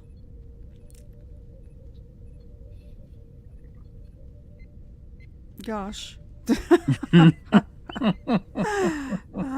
will say this: TOS stands on its own because at least seasons 1 and 2 did a great job of being hard science fiction. Yeah, that it really did encompass a lot of science fiction. It sort of took its framework from Juvenile Heinlein's, yes, but then reached out and pulled in actual science fiction writers and borrowed from some of the best. Whether that's a good thing or a bad thing, I don't know, but because you can bet those people weren't compensated, and yet ideas do that. The ideas float around. Once you've let them go and you put them in the book, people do grab onto them. I know X-Files was that very much sort of the same thing. Every X-Files episode always reminded me of a book or a film. The germ of the idea was always from somewhere else, but then they just took it somewhere else, and TOS did that too. So, yeah, it was the first, which is why for me it's the most important. And of course, it did. It did dare to address social issues of the day, of the world, but which good science fiction should do. But it did it in a cogent manner, which good science fiction should do. Yes, hopefully. Yeah, that's my problem with a lot of science fiction stuff today. It's like there's nothing thought-provoking because it's spoon-fed to you. Like, we got to beat the message over your head like a baseball bat. Thank you, Kat. Thank you. Yeah. I mean, honestly, I'm not being crazy. Like, everybody's going nuts over this Denis Villeneuve guy. I'm like, yeah, the craftsmanship and the scale, like, it looks really great, the stuff he did, but all of his sci-fi movies, it's like spoon feed. Let me hold your hand, and it's like he's not a patch on Bon Joon-ho. Is that his name? Bon Soon-ho. Yeah, he did. Yeah, he just did a Yeah, and I'm sci-fi. dying to see Mickey 17 because I'm a big Pattinson fan. I And saw that. Yeah, I saw that. now last I'm like, no, I don't think I can stomach it. I just don't think I'm gonna hate it so much Yeah. that it's gonna unzip my love for Pattinson, and I don't want to do that. With- So with I guess what's I'll have to hap- pass that one. with what's happened to Star Trek and Star Wars and Doctor Who. Yes. You know, Yes, it's where they've been taken by the. I'm just going to call them what they call themselves, Marxist, because Yeah, they well, call themselves that. okay. I Yeah. will stipulate to that full yeah. well. And I just the analogy that I always Listen, good sci-fi tells us how to think, not what to think. Yeah, it's like don't if I want a cup of coffee, don't serve me a cup of coffee with bleach in it and then somehow blame me for not liking Clorox in my coffee. And incidentally, I was watching Clownfish TV, and the rumor going around is that Disney will not give money to the BBC unless they kick out Russell T Davies. Wow. So, I've seen a lot of I mean- crap about Clownfish TV though, so I don't know if that's. well, yeah, I'm saying it is a rumor. I mean, it's Doctor Who. Doctor Who's overnights are coming dangerously low to under 2 million. Yeah, I just think Disney wants they want an outdoor. Yeah. They just don't want to spend that money again. And why should they? If nobody's going to Yeah. watch it, and they're going to keep making I absolute mean, dreck. they want Absolute what dreck. they want the entire library for Disney Plus, including the classics. Yeah, part-time planting says Doctor Who is lost now. Franco says Doctor Who, Star Wars, and Star Trek are all dead.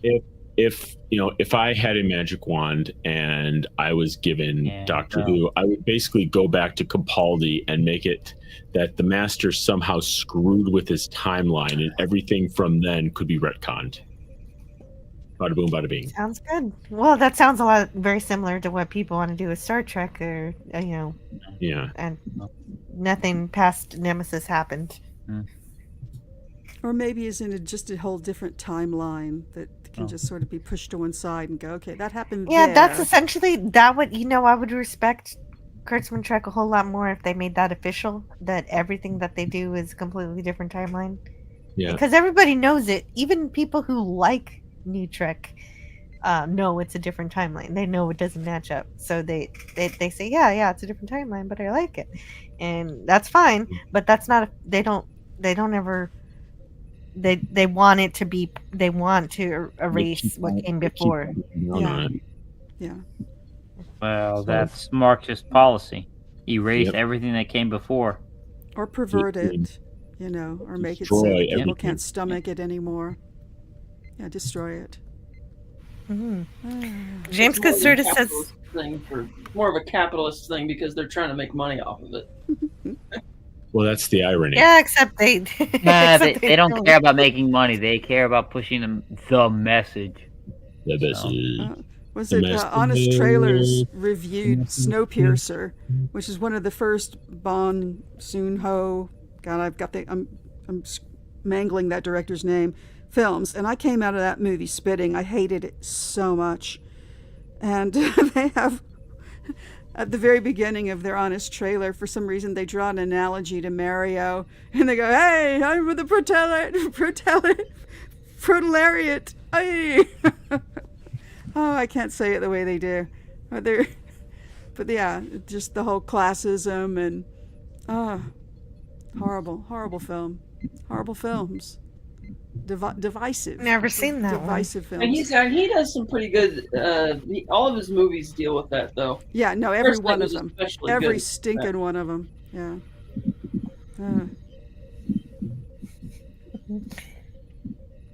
And you know what? We're going to be dealing with it for a while because top level production of TV and movies is anywhere from 18 months to 5 years for a production. So it's going to take a while to wash out. Every now and Yeah, then they get hopefully it it right. is. Mandalorian first 2 seasons were just so delightful, Yeah. and then that third one completely came unglued. because somebody got their hands in it. Somebody had to stick their fingers in it and F around with it. And man, phew. Yeah. And this is why we can't have nice things. That was Disney Russian production schedules, because it's like they clearly didn't want to make the Book of Boba Fett. That was a Disney decision, and it's like because that got rushed onto the schedule, and then it's like crap. Now we have half as much time to do Mandalorian season 3, and now we got to crank out. You know, because there's the Disney CEO at that time. I was like, we got to put more crap out. It's like no. I'm very cringe concerned about what's going to happen with James Bond now that Barbara Broccoli and Michael Wilson have exited their control of have vacated their control over the franchise. Yeah. So, I mean, the one of all the interviews, you know, Barbara Broccoli was told by Cubby Broccoli, it's like, you know, do not let someone else destroy it. If you want to destroy it, then that's fine, but you don't let someone else destroy it. And that Barbara Broccoli felt extremely ill at ease when the Amazon executives started referring to the Bond franchise as content. And this is something that happens too again and again. This is not the first time this has happened. I mean, and I really believe in my heart that Disney killed Jim Henson, because they battered that man during those negotiations when they were buying his franchise, and it just wore him down. It took him apart. And somebody said at the time that he cursed. You know, somebody said, "How are you doing, Jim? You look terrible." And he's like, "I just can't stand this, you know, working on this fucking contract," or something like that. And they were shocked, because he really was not a man who talked that way. Wow. And so it happens all the time, you know, and the second they get a hold of you, you know, and hold of it, they're like, okay, our properties. Yeah. And even before the ink's dry, and I'm sure you can, when you see the photo of Lucas after they've signed the contract, you can see it on his face. Yeah, and it's like, see it on his face. It's like he gave that interview to 60 Minutes a couple months after. He's like, yeah, I sold it to white slavers. I'm like, what? Yeah. I just Yeah, you know what? I have no sympathy for that man, because he knew what he was selling it to, and he sold his soul, he sold his life's work for that stuff just to make money. No, he did. Screw Lucas, he's an asshole. It was one of the biggest sellouts. The fans running them into the ground after the prequels, and he just got fed up with them. Yeah. He's What like, was that, "Fine, Kat? somebody else take it." And he took the money. Who ran him in the ground because of the prequels? Well, the fans were giving him so much shit after the prequels that he just got fed up with all of it. So he's like, he sold it. He's like, fine, you guys can have it.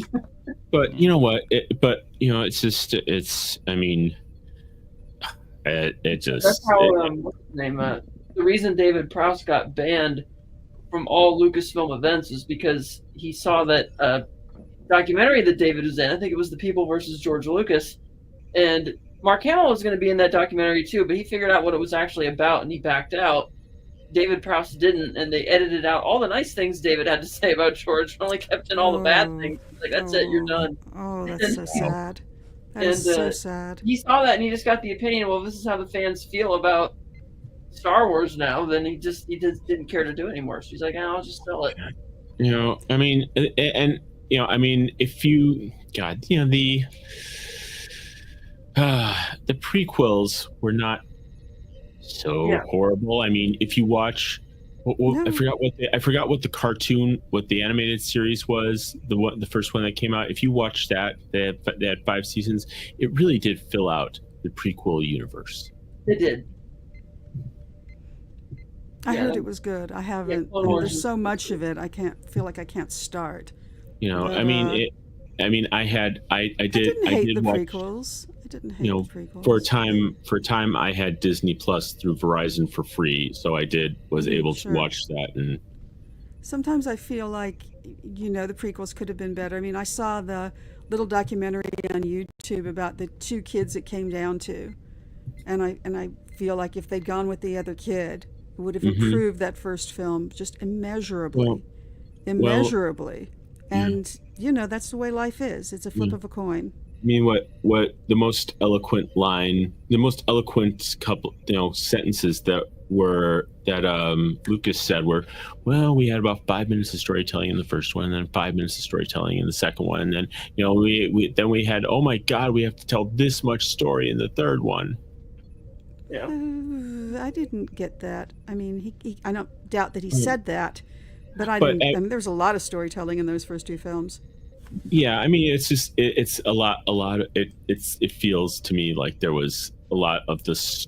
A lot of the storytelling got like overtaken by the mega CGI kind of green visuals. George will be the first person to tell you that he's not a good screenwriter. He told himself after he wrote the first movie, he's like, never again, I'll get somebody else to write it. Now, I don't know why he changed his mind 20 years later when he started writing the prequels. I'm sure he could have found anybody to write those. But it's clear that the only reason he really made that prequel trilogy was as a R&D department for ILM. Because you could see the evolution of the CG as that trilogy is ongoing. Hi. Or was it Harrison who said you can write this stuff, George, but you can't say it? Yeah. Well, even Mark Hamill, it's like pointed out, it's like, I can't read this. Oh yeah, he still remembers to this day that one line of dialogue that's not even in the movie. That's not one line. It's that really long speech about Solist or whatever. Yeah. And he's like, yeah, I can't, people don't talk like this. We had Finnegan. Yeah, no, this was again. 2 hours ago. The Reluctant Dragon is probably not even here anymore, but he missed Finnegan, and he was here when we got Finnegan. Hopefully, just in case he listens on the replay, because I made it, so I might as well play it, and I had to put it over here. Oh, you're playing it. Mm-hmm. Well, I'm waiting for you, Jimmy boy. Finnegan. I'm sure if they like went back and remade that episode, it would be like Finnegan would come back. It's like, oh my God, Jim, I'm so sorry. I was been alcoholic. I was a jerk. Oh, let's bond. Yeah, no, I think that's what we decided is that he's going to show up in real life form, and we're going to get to see his true nature, which is probably not like this. I had so many issues, and I went to therapy, and thank God. How are you? Klingons killed my son. Yeah, and they make up and they become best friends and save somebody. Pop Culture Republic said about 2 hours ago, the only William Shatner books I've read have been the first few Trek Wars, and I don't mean to get away from. I think it actually is Tech Wars. Star Wars. Tech Wars. Tech Wars. Shatner's Oh, Tech books Wars. Tech Wars. Tech Wars. Ooh, okay. I'll have to look up his Star Trek novels. Yes, and those are ghost written. I think it's Star Trek novels. Okay, so I'm sorry about all the chat I missed when I was getting all those super chats because I couldn't. It's okay. So, but I'll definitely read those later. As I said to my rabbi's wife about the musical on Thursday, it's like, look, my metric for success is no one died. Plus, the parents were happy and the kids had a blast. Oh, that's true. That's true. Yeah, the kids had a good job putting it on, and the parents enjoy. Yeah, that's a good perspective. And total disaster on the sound system. I don't know if I'm making your parents proud, but I'm at least hopefully giving you a good night here. James Caserta says, anybody being Lawrence Kasdan? Yes, writing for George when Lucas. I said he could have gotten anybody to write those scripts, Lawrence Kasdan would be your go-to guy. Oh, well, there you go. Franco Walker says, but why Jar Jar? Yeah, that's a good question. Oh, to make the kids laugh, I think was the goal. I really did. Oh yeah, you could tell that character got, totally reduced after that first movie for the because of kids. the backlash. Well, yeah. I mean, there's other marginal characters don't know in that first film too. That's so funny. I mean, Misa don't know Franco. mean- Franco's name is perfect for that. Misa Franco. when he was in the Senate and when he was trying to legislate, I mean, oh my God, an orator he is not. Oh, Jar Jar. No, he isn't. The Outcast Creative Lance is here. Hi, good morning. And my bot has worked. Subscribe to Lance from the Outcast Creative. My new bot works. Low spec Linux Gaming says Tech Wars. I read a few of those. There was a TV series for a second. Seriously? Wow. I think Yes. that's right. Good brain. He also says Happy St. Patrick's Day Eve. Yeah. We're getting there. Ooh. Yeah, we are. It's Sunday. Making corned beef and cabbage and soda bread. Which is totally an American thing. Potatoes. Yeah. Yeah, and I'm fine with that. It's Irish American. Oh, yeah. Stolen from the Jews. Well, okay. I mean, they wanted brisket, so corned beef and cabbage. Well, I don't think the Jews boil I'm their not. brisket. I'm not. No, So we that's don't. We pretty put in. Okay. Like I Don't said, talk to me about Jar Jar. Like I said, my Don't. culture- Yeah. The Outcast Creative says, "Don't talk to me about Jar Jar." Oh, okay. I knew guess Jar Jar. You're no Jar Jar. We don't really celebrate it over here, says Franco Walker. Oh, okay. In England? Yeah. Yeah, that makes sense. Oh, and Told there's you. a whole thing about the Irish and the English. There were It's- 5 Tech War TV movies. Dang. I didn't even know. Who knew? Yeah. Way to go, Shatner. And whoever actually wrote it. Yeah. Oh, yeah, yeah. Oh, good grief. He didn't write it? I thought he wrote it. Well, No, I'm kidding. you know how these Yeah. things go. Yeah. I don't think Shatner's ever used a computer. What? Seriously. You mean that's not him on That's Twitter? not him on Twitter, no. I mean, it's I mean- clearly Oh, I know. his account. It's his name. Somebody else is doing all the writing and blocking and breaking people's hearts, like poor Red Letter Media. Yeah. Oh, I think- right. I felt bad about Yeah, I that feel still. bad about it too. So, no, I What, remember they got him blocked? giving him an interview that he's never used a computer, never written, never used a computer. Yeah, I completely believe it. I mean, he's a busy man. Yeah. Yeah. And if somebody approaches him and says, "Hey, we're going to get this guy to write these books and we're going to put your name on it," why wouldn't you? Sure. So Yeah, there's some professional writers like that. They get to a point where they just hire ghostwriters to do everything for them because they write such predictable stuff that it's like, oh yeah, you could practically get ChatGPT to do it at this point, you know? no. Well, no, I mean, certain writers like, James Yeah. Patterson and Danielle Steele, Mhm. people like that who just write Yeah, no, the same that's true. story over and over again.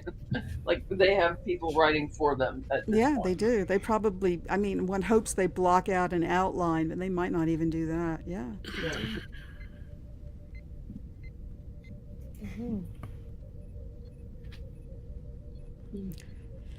Yes, it's vaguely disheartening. The Nath in me wants to, what, really? No. Oh, But yeah, I these know. things- I know. These things really happen. Yeah. I- Who was I- cringy yeah, I in understand. Miscongeniality? Now I want to know who was cringy. Jar Jar? Was Jar Jar cringy in Miscongeniality? I don't Oh, remember I Jar think he Jar in means William Miscongeniality. Shatner. He Oh. means William Shatner. Oh. I suspect.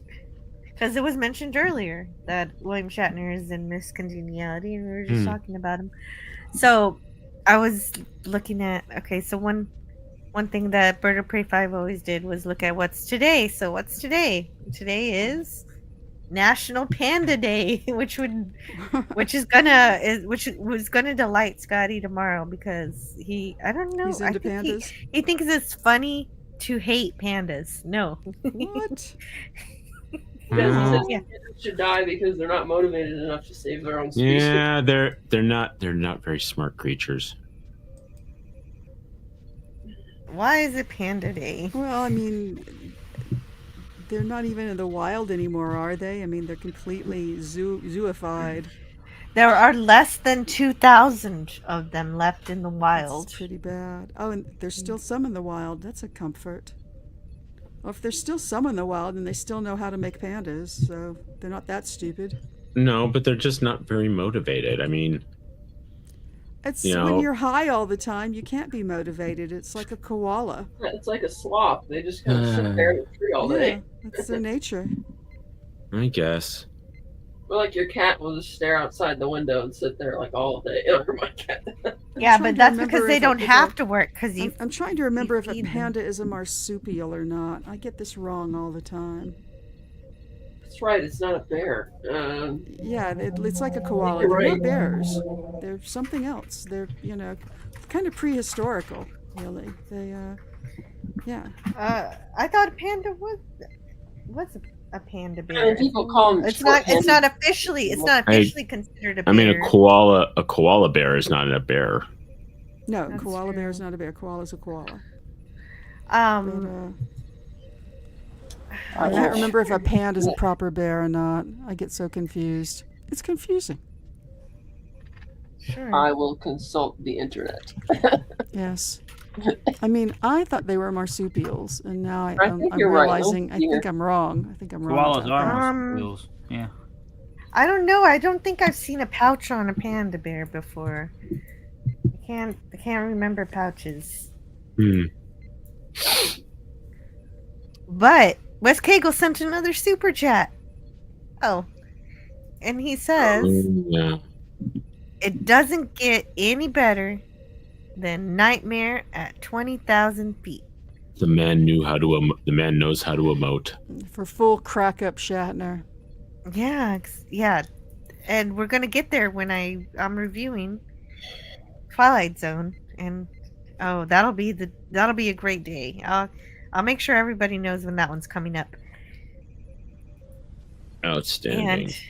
And I love the video that came up when Wes Cagle sent this super chat. I spun my wheel and I got this.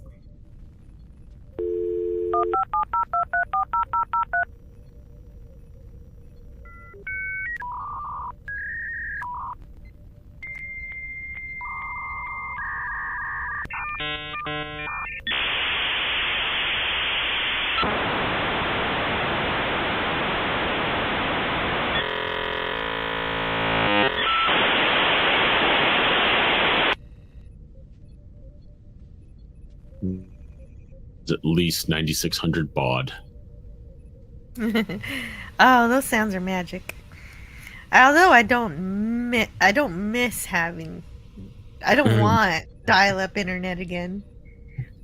But oh no! I used to be able to make that sound to a T. I used to be able to really? do the whole thing. Yeah, and I've completely forgotten how. Oh, Lance does not like modem sounds. Okay. And Wes Cagle says, "Oh no, Skynet." Oh God, I saw a guy fighting a robot the other day. You know, the robot Really? the robot had a sword and was standing like a human being, like What? a man. And Where did you see that? You know, television. I think it was actually on the nightly news. It was pretty terrifying. The nightly news. Oh my goodness. Human versus robot. Yep. Yeah. Well, you know, they're training. Okay. They're training it how to Okay, fly. actually, pandas are bears. They are bears. Yay! Yeah, they're not marsupials. They are bears. Okay.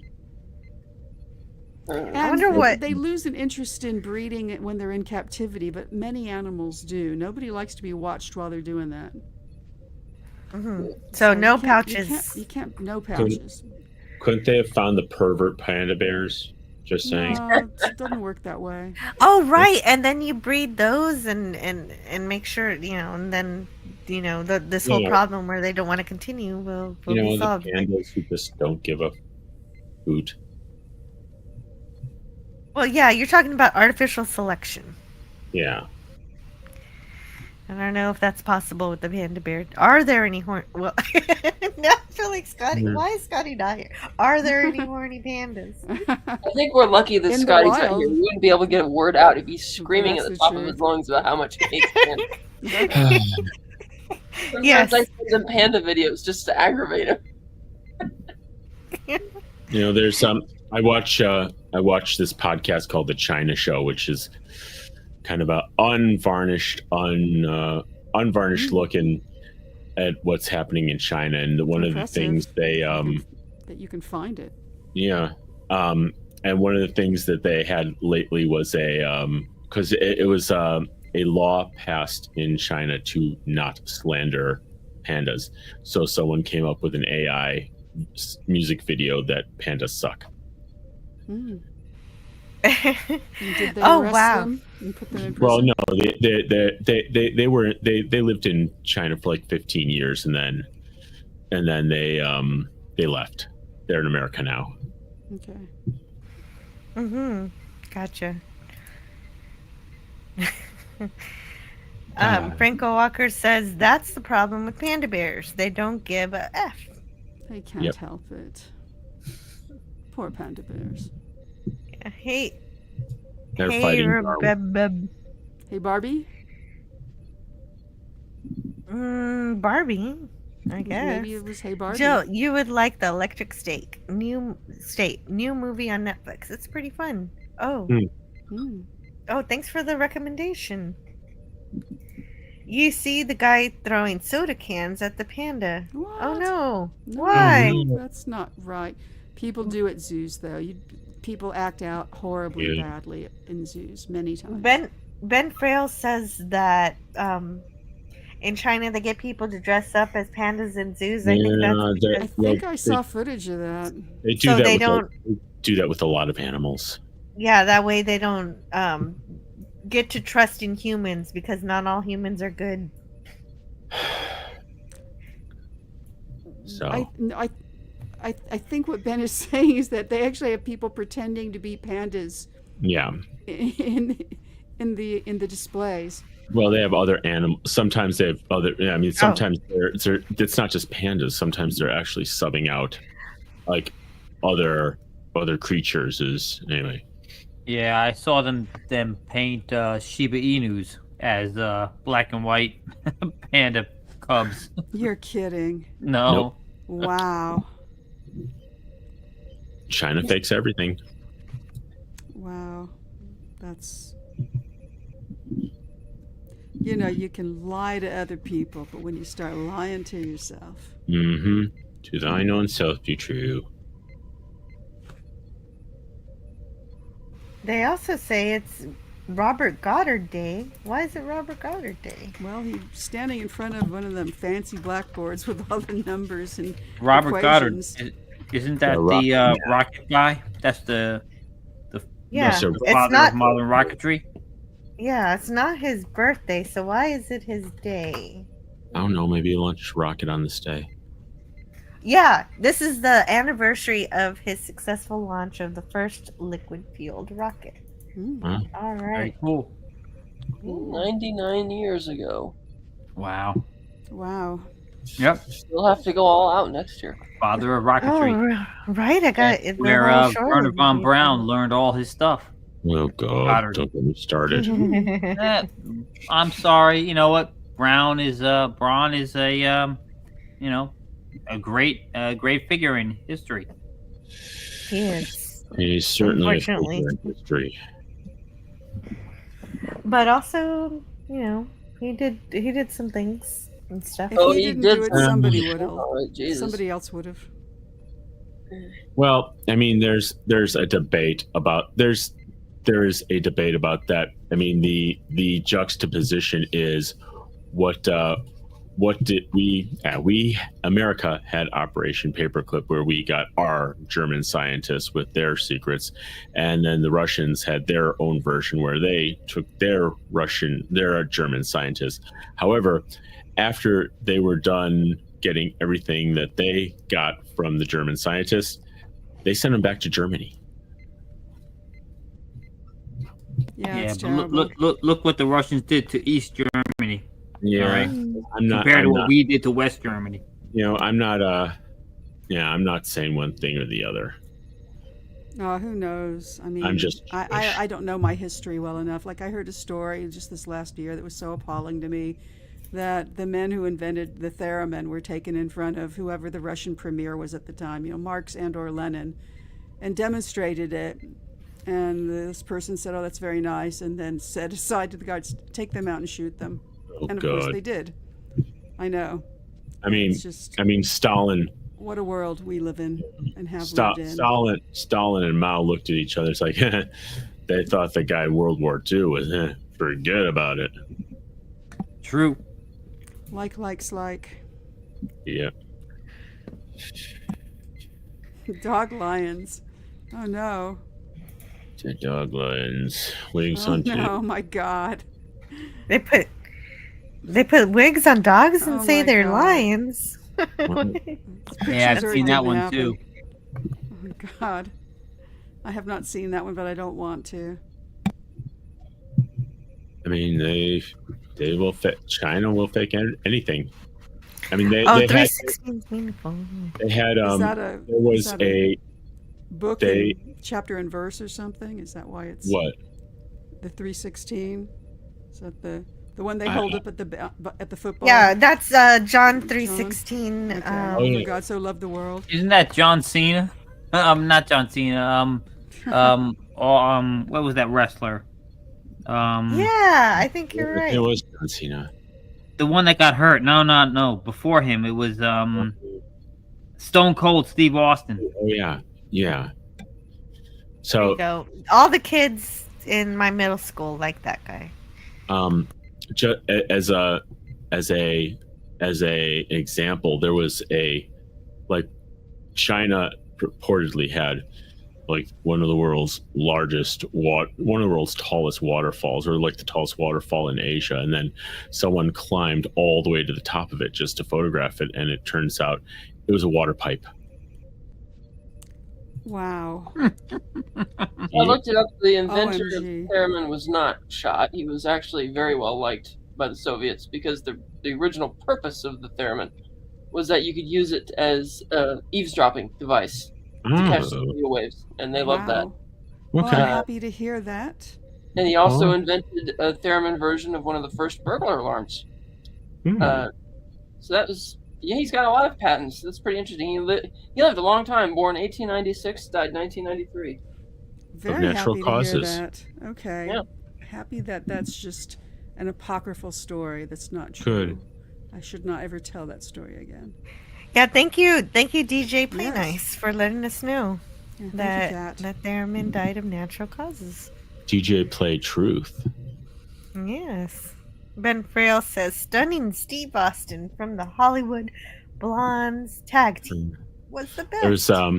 There was a movie with Steve Buscemi called The Death of Stalin, which, matter of factly, was a dark comedy. That is great movie. Yeah, a dark With comedy Ice of what happened, right before and right after the death of Stalin. No, I Doesn't think one of the Trotsky. pythons play Molotov? I believe so. I forgot. I just I'm just too tired right now. What's his name? Plays Zukov. The Speaking of one, which, we'll be closing up Jeremy this live stream Irons? pretty soon. Yeah, no, it's not Jeremy Iron. It's someone else. But he did such a masterful job. Do you realize that? Oh my God, I'm just kidding. It's a great movie. Anybody who Yeah. hasn't seen The Death of Stalin should watch it. It is fantastic. Yeah, it is, and actually quite factual. Oh yeah. The only Steve Austin that Frankel Walker knows is the Bionic Man. Yeah. I'll buy that for Well, $1. that might have been why he called himself Savage Steve Austin, to differentiate people- himself, I think. Stone Cold Steve Austin. Is it Stone Cold? Michael Stone Cold. Palin played Molotov. Yeah. in, Yes, The Death of Stalin. Yeah. absolutely. So many You- people say that quote. I should just grab it. And Jason Isaacs played Yes, Zukov. Yeah. you got it, buddy.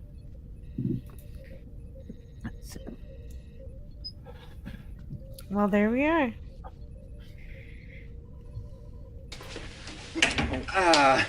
That preceding moment of silence was presented as a service to the hearing impaired listeners of ours.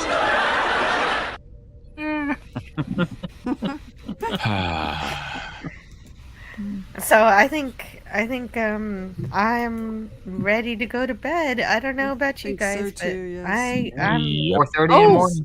Wait a I minute. might be babbling nonsense now. Oh, yeah. As I was trying to go to bed, Price of Reason king showed up, so I prawn. gotta say hi. I haven't spoken to you in a while. What's going on? Yeah. That's. I suddenly saw that you guys were still up because I was doing stuff, and then I'm like, wow, they're still going. So I know this is the end, but I figured I'd just stop in and say hello.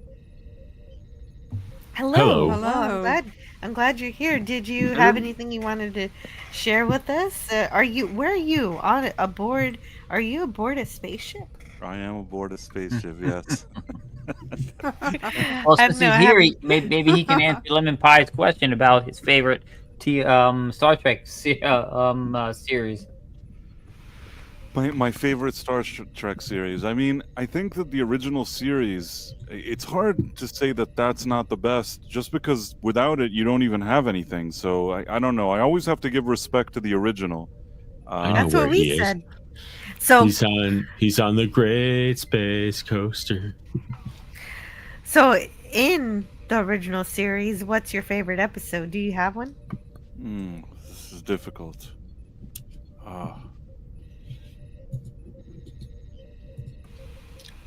It's not the Tribbles one, because that's like too. Everybody likes that one. Even though I do like it, I won't lie. I like that one. Yeah. I'm trying. It's to highly think- likable. I'm trying to think of another one that like really. It makes my number 10. I've never really thought about ranking them. I'm trying to think. There's some I like more than others. I know there's one with children that I don't love so much that they. And it's Golden shall lead. There's a bunch of small children. That's And kind the of a weird lawyer- episode. The lawyer shall lead them. And the lawyer in a space blanket shall lead them. Okay, Grups. Hail, fire and stone. You know Friendly what? angel. He will go. You know what? Far away, for to see. I can Friendly think of- angel, come to me. I can think of one that I like, but it's strange. I first of all like the unaired pilot, but then I like it when when they actually use the footage and incorporate it into like a Star Trek episode. I like that too. Maybe because I just like the unaired pilot. I liked Captain Pike. I wish we would have seen more of him. So, are you going to go with the Cage, which is the unaired pilot, or the two-parter in Star Trek: The This is so Menagerie? difficult. I really like the Cage, and I know that's probably an unpopular thing to say. Like, I don't know if anybody likes it. okay. No, I love the Cage. I Love love the the Cage better than the Menagerie. I prefer the extremely Cage to the cerebral. Menagerie, but it's not my favorite Star Trek episode. But You know can like what? I'm you going to go with like. the Cage. It's I don't know why, but I really like it. I don't mind the Menagerie when they try to like cut it up, but I actually like the original one because they didn't have the actor when they did them. They had some other guy, Jeffrey Hunter. right? But they had another guy playing him in the Menagerie, right? Yeah, in the Jeffrey wheelchair. That's right. I don't know. No, Yeah, but Jeffrey Hunter was the Cage, and he was in the Menagerie. But there's Right. another person who plays the one who's in Yes, the the wheelchair. older one. But I could tell that it was like a phony. Like I knew that they didn't get the real actor. It annoyed me. That actor had more to offer. I mean, I really like Kirk. Don't get me wrong, but I feel like if he would have shown up from time to time, I would have been happy. So it's Sean Kenny. Sean Kenny plays the Phony one. well, the one who got all burned up and has to beep at you and blink at you to talk. I tried watching that stupid Strange New Worlds thing, and then I think in the first episode he has like a flashback or a flash forward. It's like he has a vision of him in that, like as if he's in the Menagerie episode. I can't really explain what I mean. Didn't get past. Well, was that season 1? I think that was like the first episode. I only watched Yeah. like 1 or 2 episodes, the first few, and I'm like, I'm done with this. This really annoys me.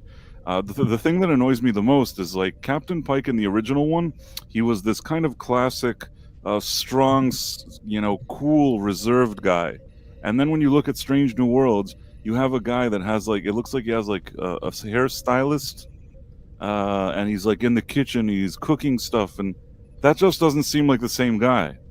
It's not the same. It's not the same at all.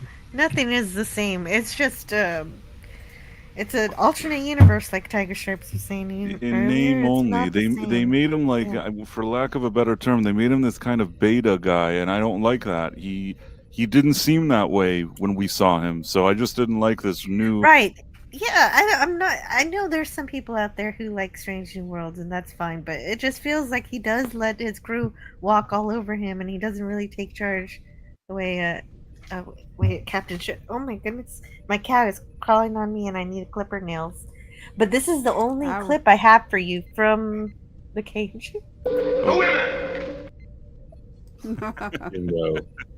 The women. I probably after that. It's so tough. It's so tough because I really like Deep Space Nine, but at the same time, I really like The Next Generation. Hard for me to decide between those two. Maybe afterwards, I like Enterprise, which most people don't like, but I actually do like Enterprise. And in the final spot for me from the real Star Trek shows is probably Voyager. Voyager. Oh yeah. I think everybody puts that one on the last spot. But it is Voyager's 30th anniversary, so I'm going to pay it some attention this year. I have also a confession. Every Star Trek I've seen every episode at least once, except for Voyager. Voyager, I have maybe one season on my belt. I watched it, and I don't know why. I watched it at a time where I was doing a lot of stuff, and I always kind of steered away from it, and then I watched it, and it kind of bored me. Okay, and that's respectable. You don't have to like them all. I have friends that tell me if you continue to watch it, it'll get better. You were patient with a show like The Next Generation. You were patient with Deep Space Nine, but I think that The Next Generation and Deep Space Nine didn't require that amount of patience for me. No, I feel it was too inconsistent. Voyager was. Yeah, I mean, it has some good things in it, but yeah, it is difficult. Maybe one day I'll push myself through just so I can say that I did it. But you should. The Next Generation, the first season, I don't hate it. I at the end, when you launch a show, you don't know how everything's going to turn out, and these are shows that, in my opinion, take a lot of big creative swings. So, maybe they don't immediately knock it out of the park right out the gate, but I saw potential in both The Next Generation and Deep Space Nine, even from the early episodes. I never looked at it and said, "Oh, why am I watching this?" That's just me, though. Well, the first season of TNG has one of the best episodes, Conspiracy. Great episode. Mm-hmm. Oh yeah, that's basically the birth of what becomes the Borg later on. Yeah. That's the ideas of it. True. The Old Man Bird gave me a $4.99 Old Man Bird super chat. Everyone has been so generous tonight. We're never gonna leave. I was about to say, I think I have to go. Okay. Yes, I'll let you go, Tiger Stripes. Yeah, no, you're not spoiling anything. I'm trying to go to bed too. Oh, okay. Sorry I came so late. I'll leave you guys it's okay. alone now. It's okay. No, you don't have to furor and the passion. I lectured you enough. I can head out. No, stop. You can stay for a bit. No. You're doing fine, lad. Yes, thank you for having me on, Jill. It's lovely to see everyone. Welcome. It's so much fun to talk to everybody. Yes, and I'll get those Lord of the Rings videos recorded. I've got some new books to take pictures from. That's so cool. I'm gonna scan things in. Yeah. And I'll see you soon. Good night. See you soon. Or good morning. Good night. Bye, y'all. Bye. So for $4.99. Old Man Bird says, but are the astronauts rescued yet? That's the big question. No, they're not. They're still up there. But the ship that's supposed to get them, so they're I thought that ship was already up there. So the Starliner crew, let's see what's the last update for the Starliner crew. So, the commercial crew, what's the latest on this? Okay, one day ago, Yahoo News says that USA Today says Starliner crew are finally returning to Earth, how their bodies lasted 10 months in space. So, after 10 months housed at the International Space Station, the crew of the doomed Boeing Starliner spacecraft are soon expected to make their long-awaited return to Earth.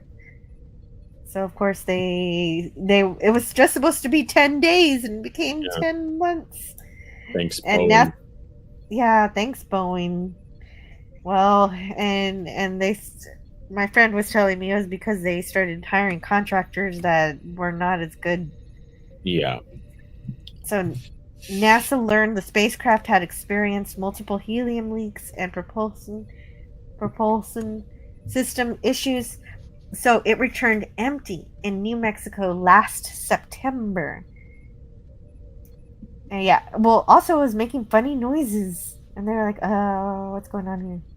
And following months of planning, SpaceX launched its Dragon capsule Friday afternoon with its 4 crew 10 members aboard. The 4 are scheduled to dock late Saturday night at the ISS port and passageway known as the Harmony module, where they will undergo months of research. So, the success of Friday's launch paves the way for Wilmore and Williams to return as early as March 19th. So in a few days, Old Man Bird, on Wednesday, they're supposed to come back home.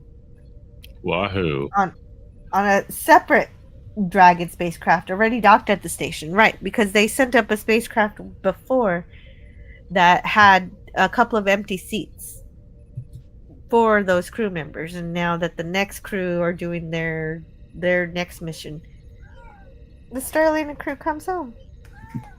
Yay!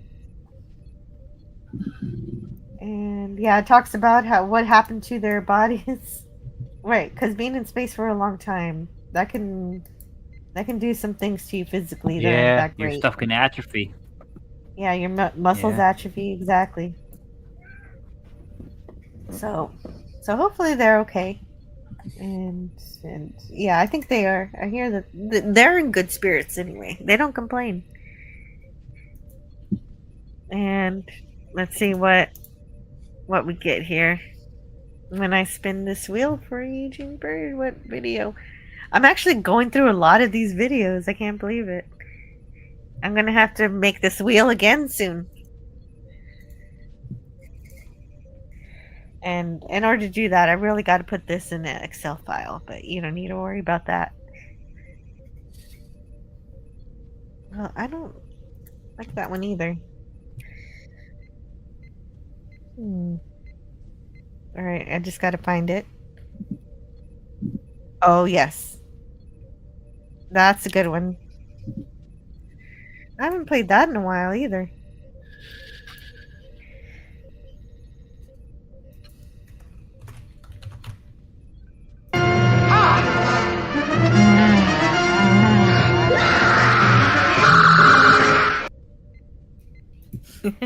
Mr. Mugatu. Mugatu. Yeah. Mugatu. The Mugatu. You've got to remember the Mugatu every once in a while.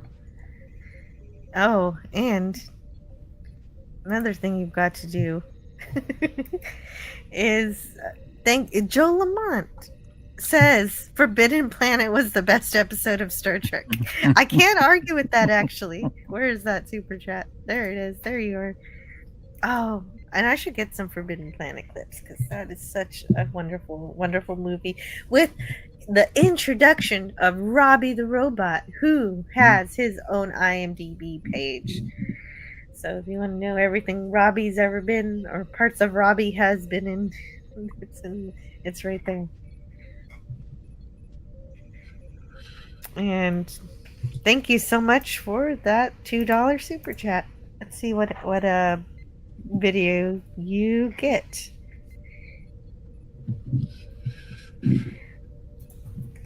You get this one. After a time, you may find that having is not so pleasing a thing after all as wanting. It is not logical, but it is often true. Good job, Stan. True. Yeah, basically, you can have her. Bye, Felicia.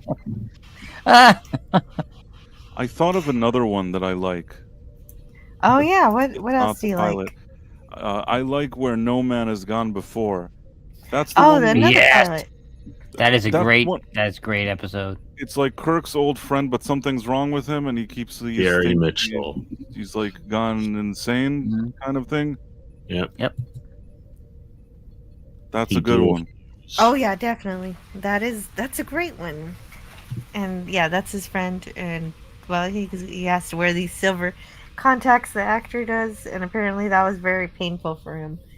But It looks good though, and then like they give him like that voice and all that stuff. It's kind of spooky. absolutely. I don't know if that's a good word to describe it, but there's because he's his friend, in the transformation, it's kind of interesting. Yeah, and fun fact about that episode: Kirk has a different middle initial on the headstone. Oh right. Yeah. They get that wrong. It's Oh, not wow. a T. It's an R, right? Yeah, James R. Kirk. Hmm. Interesting. I don't think I noticed that. Yeah, that's true. It's true. And it was great. That is a really good one. I'm glad you thought of a second one. Well, the first one I really like, but it's you could consider it not exactly part of the show. So at least I wanted to think of another one that I really like that's on the show itself. Well, it's an interesting one because he does allow that power to corrupt him, and he says, "Morals are for me, not gods. A god, but still driven human frailty. Do you like what you see? Driven by human frailty. Oh yeah, and Mitchell forces Kirk to get into a prayer position. So that's how far Mitchell goes. He goes really far there. Which one do you like? Do you like Shore Leave based on the name of our stream, or that just happened? Oh, I love I do love Shore Leave. A lot of fun. And I did play some Finnegan earlier. But my favorite is Devil in the Dark because it shows us how it's usually what I love about Star Trek is seeing other alien species that are not like us, and you can't get any more different from us than the Horta, and learning that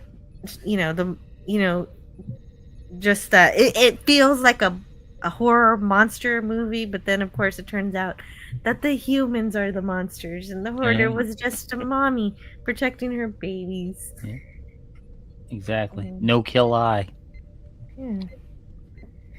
And so that's my favorite episode. And we also get, I'm a doctor, not a bricklayer. But then he goes on to do exactly that to save the Horta. Yep. I always say that Worf has all the best lines. McCoy might have the next best lines. Maybe. Oh, yeah, we should do a Worf McCoy tier line episode. See which lines win. I don't know. I'm gonna come up with it later. I promise. I love But how. What'd you say? Oh, I wanted to thank Zella for the $9.99 pound thank super you. chat. Yeah, because he says good morning. I am going to duck out. I'm like barely keeping my eyes. I know. I'm trying to end this myself. So good night, Yeah, Max Redstone. Thank you for All right. trying to stay to the end. I know you did try. Bye. Okay. Have a good night, everyone. Thank you Night, for Max. spending your time here. All right. See you later. Later. Bye. Bye-bye. I like that entire time he kept it on Watch It, Scotty, even though Scotty left like a long Yes. time ago.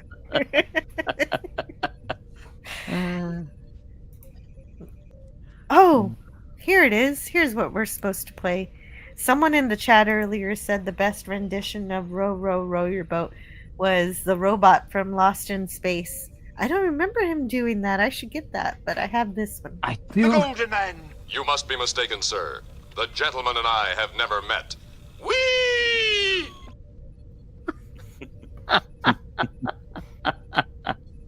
I loved that show when I was a kid.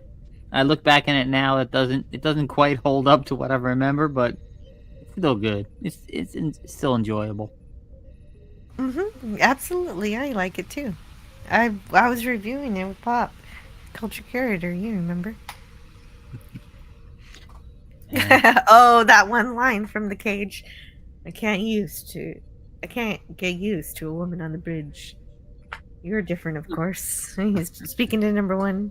Yeah, well, I think of the 3 different roles that I know her to have had on Trek. I think her role as number 1 was the best over Nurse Chapel and Troy's mom. Oh yeah, you've said that before. Yeah, yeah. I loved her as number 1. I thought she was good. About Major Barrett, of course. Yeah. Yeah, I agree with you.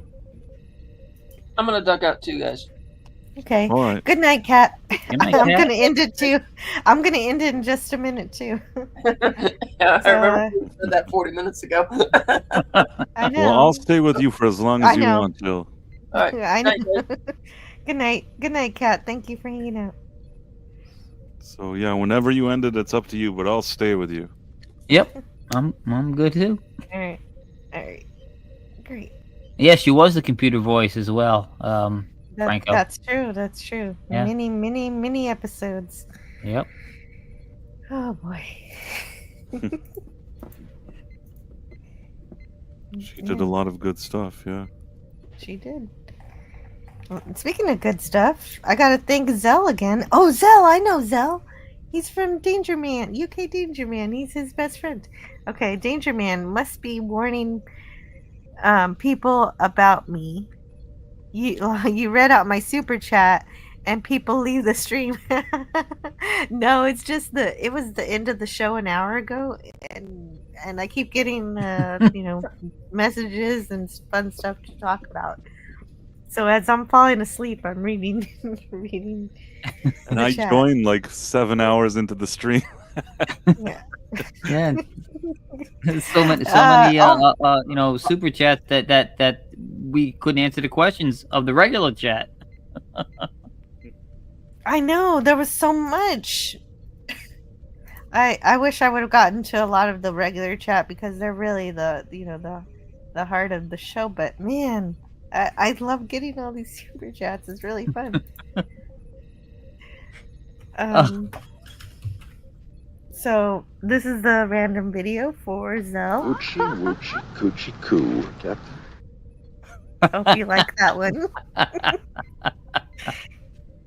Yeah. There you go. And where he says, "Good morning from the UK." And yeah, Danger Man is great. He's a UK Danger Man, so he's also from the UK. We should have a drinking game where you take a slug every time Jill says she's entering the stream. I need a liver transplant. I'm in GMT time. I've just gotten up. Oh. Price and Jill are Greenwich good Mean too. Time. Yeah, he's in the UK then. Yeah. Yeah, I should spend more time with Price and Raisin. This is true. Yeah, I don't know. We don't always get time to do that. We both do our things and we get busy, but yeah, it's nice to hang out. Buenos nachos, Cat. Buenos nachos. Yeah. Oh, that makes me want some nachos for bedtime. I don't have any cheese. Franco Walker says, "Hey, Franco." Franco says, Voice of computer, yeah. Mhm. And Yeah. Loxana Troy. Yeah, I was never a fan of that character. Matter of fact, if I rewatch the TNG episodes, if I binge watch them, I tend to skip over the ones with Troy's mom. Not a fan. One day I'll do a double feature of my favorite Loxana Troy episodes, and that's Half a Life and that one where she gets trapped in the elevator with Odo. I mean, don't Those get me are the wrong. I have nothing against her, and I love her interactions with Picard because she flusters him so Yeah, bad.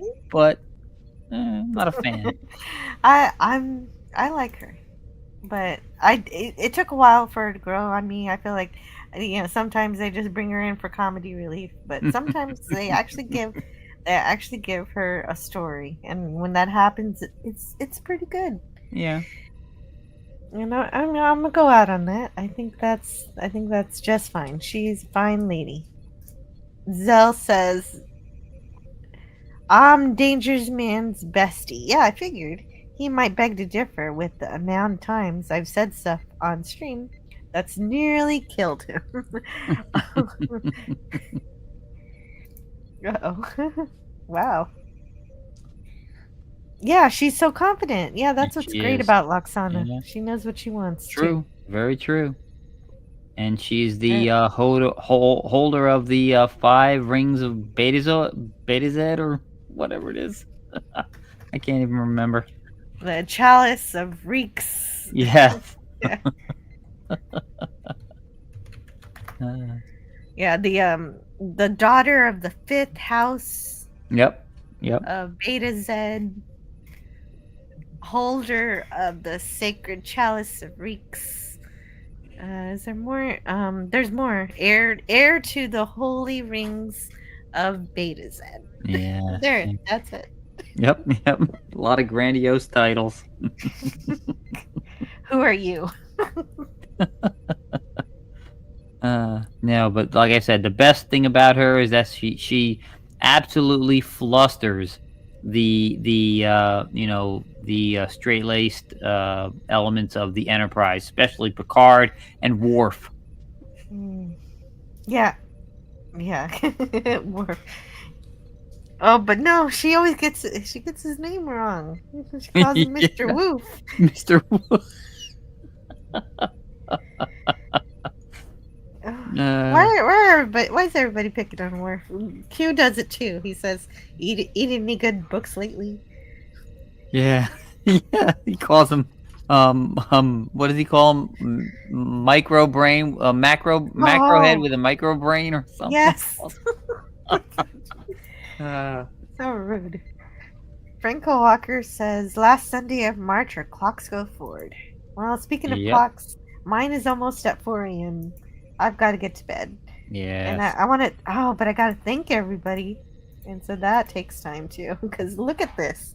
I got all these super chats. This is pretty phenomenal. Well, and John Burns funded this entire program. all Oh, of good it. Lord, yes. John Byrne, man, man He of was the hour, incredible. man of the Man stream. hour. I don't even know. Old Man Bird sent in quite a few too. Yes, he did.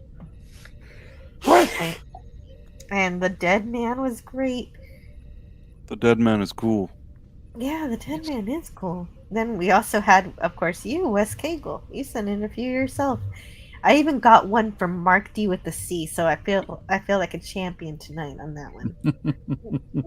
Damn it, Mark. I like Mark. And Sci-Fi Nation became a member even. So Yeah. if he can figure out where his membership tab is, he can start joining these if he really wanted to. Stone Racket, thank you, Stone Racket, and thank Oh, you yeah. to Cinema Gold for those super chats too.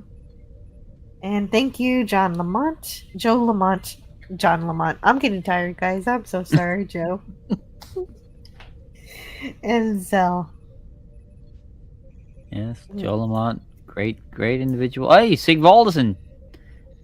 Sigvaldason says, "You kids need to be in bed. Don't make me push the button." Not that I mind doing that. Well, I'd like to see you try. Why don't you go down to Xanadu and give it your old college go for it.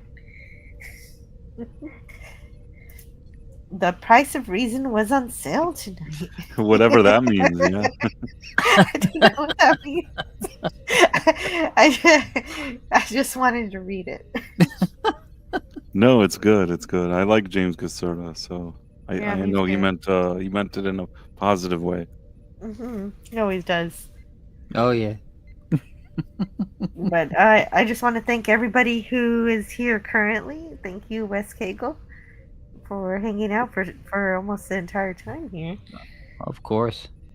And Price of Reason, thanks for showing up here at the end. I'm glad I got a moment to talk to you about a few Star Trek things.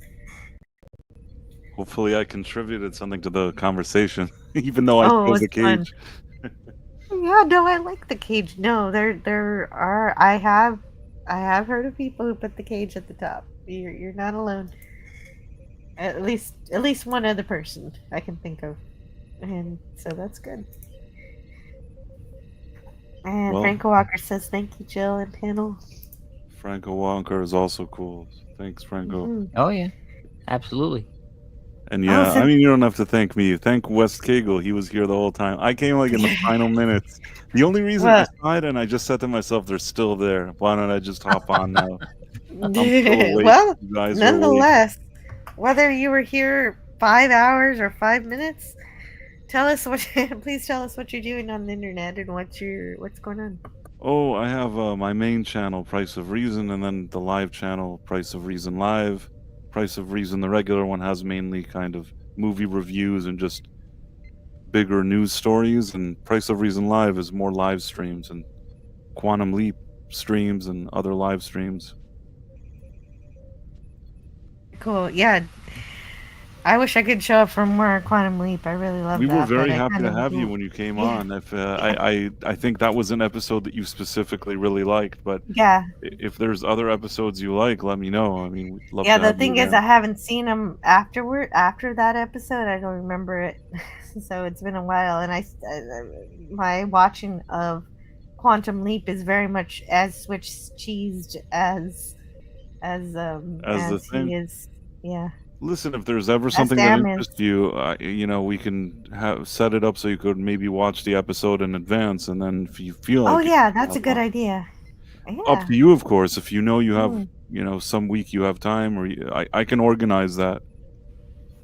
Yeah, definitely. Thank you. Cool. I appreciate that. And I also want to thank all of my panelists who are no longer here, which is almost everybody. And this one is for Scotty R37. He's not here, but if he were here, he would say I'm not my space supervisor! I thought you were gonna give us the thank heavens he's gone. Oh, I could do that too. James Caserta says that I should arrive earlier next time. I'll try to be better about that. Oh, that's really nice of you, James. Thank heavens he's gone. And that's the thing is, James not being nice, he's being serious. He really means it. Oh, I believe him. It's very nice. Here's of the him. other Scotty video I could have played. Sir, I know this may finish me as an acting ensign, but shut up, Wesley. That's just not a Scotty one. That's all of us.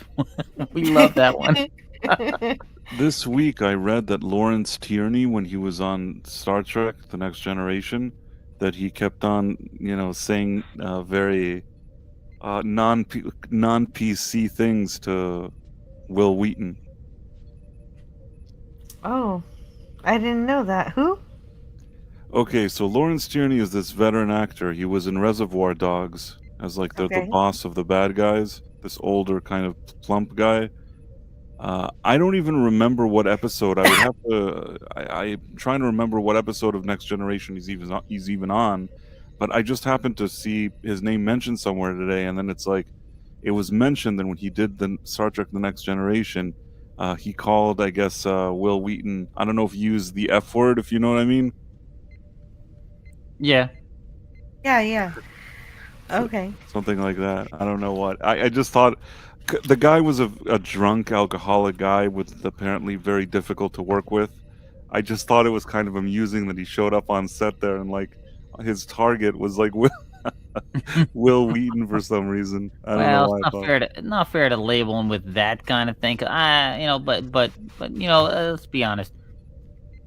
No, I mean, Will Wheaton and Wesley, both of them, they are, right for targeting. Okay. I want to clarify. I don't care what, about people's preferences and things like that.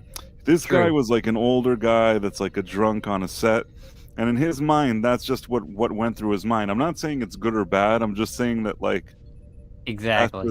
Also, he may have used words like that just as a... I don't know if he used that exact word, but he was using maybe even that word. And I guess what I'm saying, somebody of his generation... Franco says it's only Wesley. It's fine. No, but I'm trying to say that it amused me. There was something that amused me about it, but not because I have anything against... You understand what I'm trying to say? We get it. Yes, we know like on exactly a comedy where you're level, going, yeah. there's a comedic story here. Yeah. No. But also, Will Wheaton is really sensitive. Like how bad of what he's seen. Yeah, but no, we get what you're saying. It's the old man sitting in his rocking chair on the porch yelling at kids, "Get off my lawn" syndrome kind of thing. That's what old people say. They have a different way of putting things. Yeah, not that there's anything wrong with that. Yeah, that's a Seinfeld line. Okay, I have the quote. Oh boy. Yes. Lay it on us. No, I'll delete. Okay. I'll keep the words that are naughty out and try to explain that it's not that word. So in 1988, Tierney played the role of tough holodeck gangster in an episode of Star Trek The Next Generation. In between scenes, Tierney encountered the teenage Will Wheaton on the step outside the Paramount stage and asked him if he played football. When Wheaton replied that he didn't, Tierney responded by saying, "Why the hell not? What are you, some kind of sissy F word?" When Wheaton replied that he was not strong enough to play football, Tierney said, "Well, maybe you wouldn't be so weak if you played football." Yeah, see that you know what? Here's the thing. Will Wheaton, I understand he's an actor, he's a public, he's still a kid. You're the adult. Right, no, that was inappropriate. Yeah. That was inappropriate. No, it wasn't. Okay. Will Wheaton, I'm thinking of Will Wheaton today and how he can be kind of annoying. So I don't feel bad for him thinking of him as the adult Will Wheaton, but actually as a young Will Wheaton, probably didn't deserve this kind of I get it, yeah. But this guy was an old drunk kid like that, yeah. What'd you say? Yeah, you shouldn't speak to children that way. No. It's not cool. The fact that like the whole way that I got to this is that I was reading that he was like this drunk, crazy guy, and apparently like anywhere he went he was crazy. Like he was on an episode of Seinfeld. They introduced him as Elaine's father, and after that episode, initially they thought it would be like a recurring character, but apparently he like took a knife from the set and then suddenly pulled it out and said he was just kidding. But I think Seinfeld saw him pulling out a knife and said like it seemed like he was drunk or something, and they're just like, that guy is never coming back here. There you go. Yep. And Tarantino basically got like, he kept on yelling at Tarantino. It was like Tarantino's first movie, and then at the end Tarantino just got pissed and fired him in front of the cast and crew.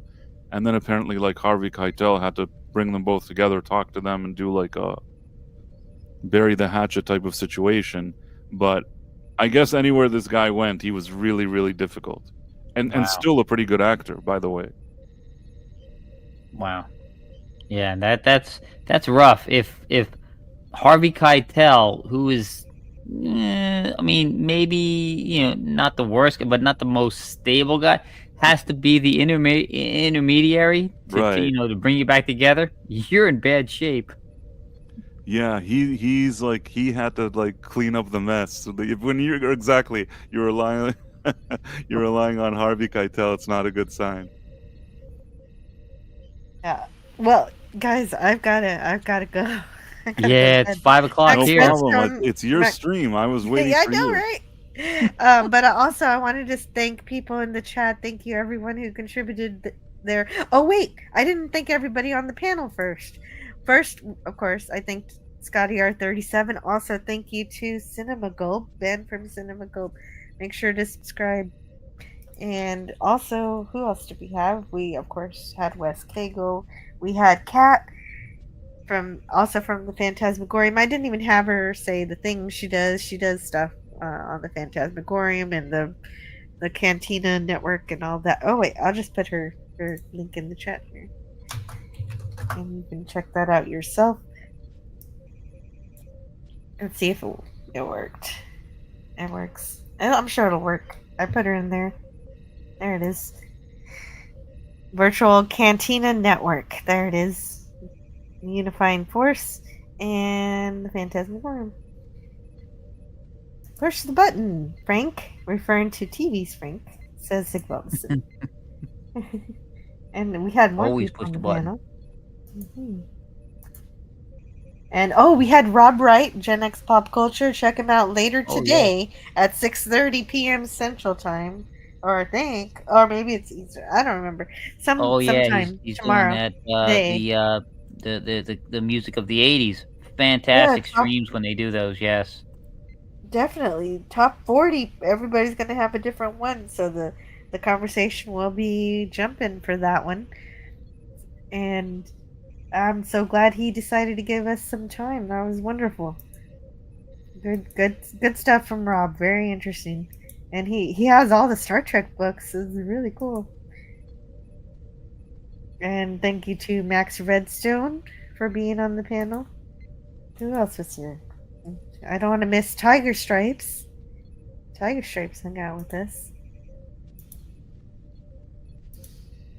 And is that everyone? I think that might be everybody. DJ Play Nice popped in for a second, and we missed him.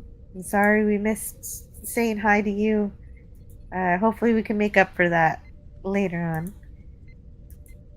And of course, Price of Reason. There we go. And then everybody in the chat. Did you read Zortex? I did not read Zortex. Sigvaldson says, night. I should be in bed, but something woke me up.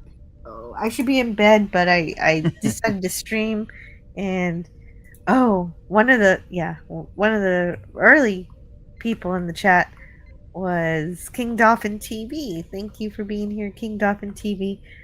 And we also had Brogu, Swift -1, SC Barnabas, Watcher X. Oh my gosh, that means Watcher X was here at the beginning and he's here at the end. 6 hours you've been with me in the chat. If you stuck out with me in the chat this long, you're incredible. Booger 414 was here.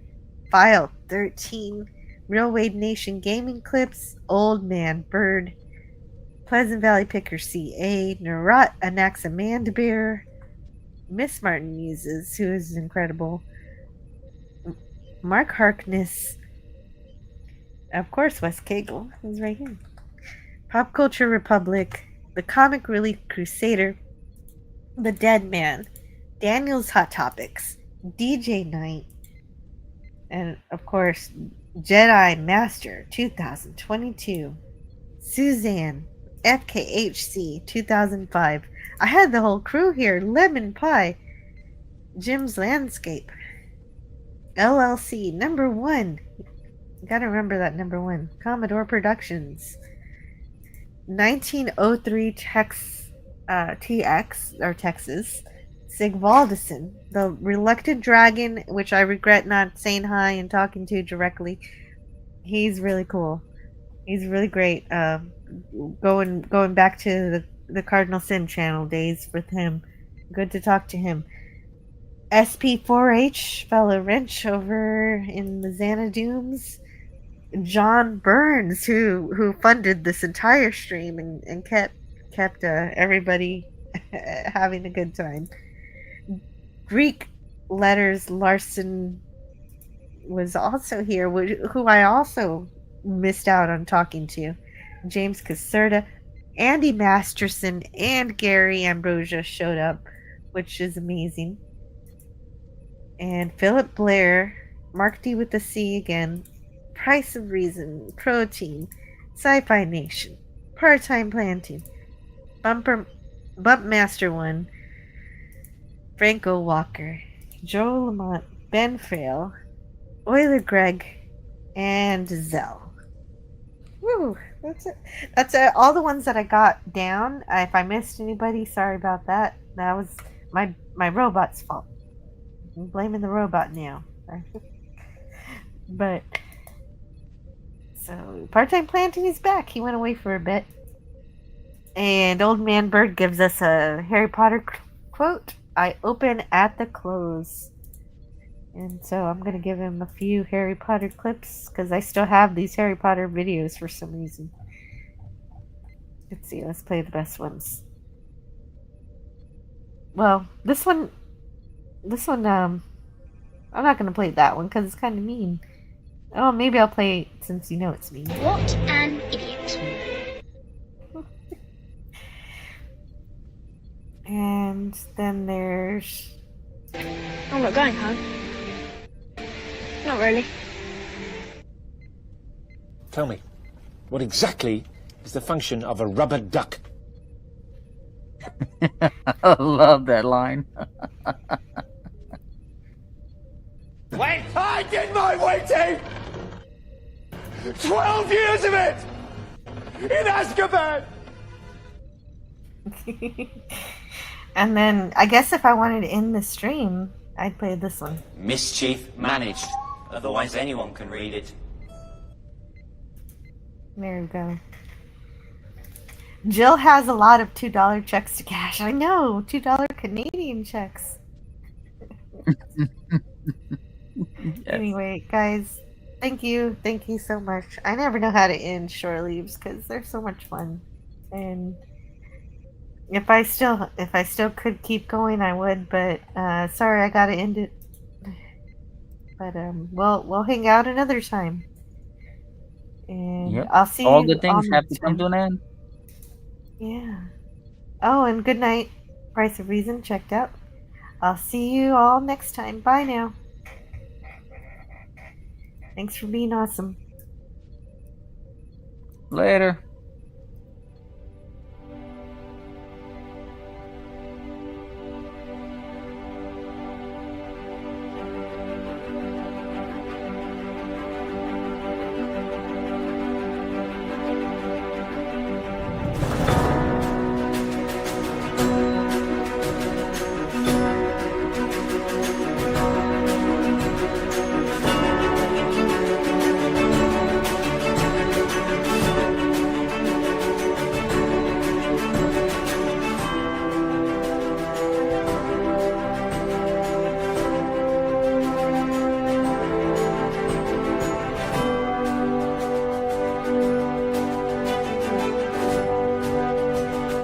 Learn all that is learnable.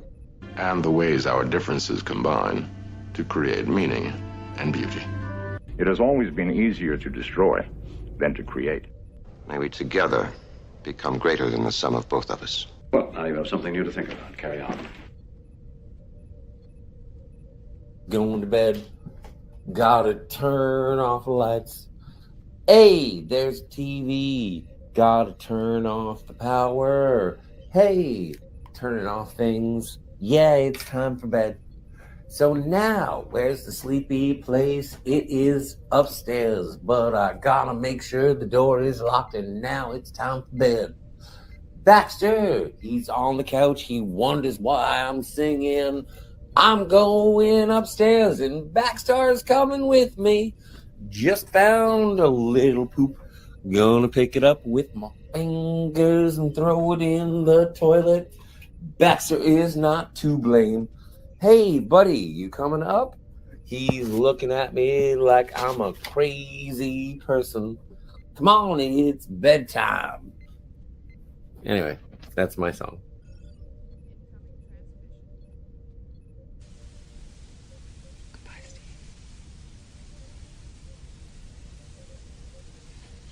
Emma.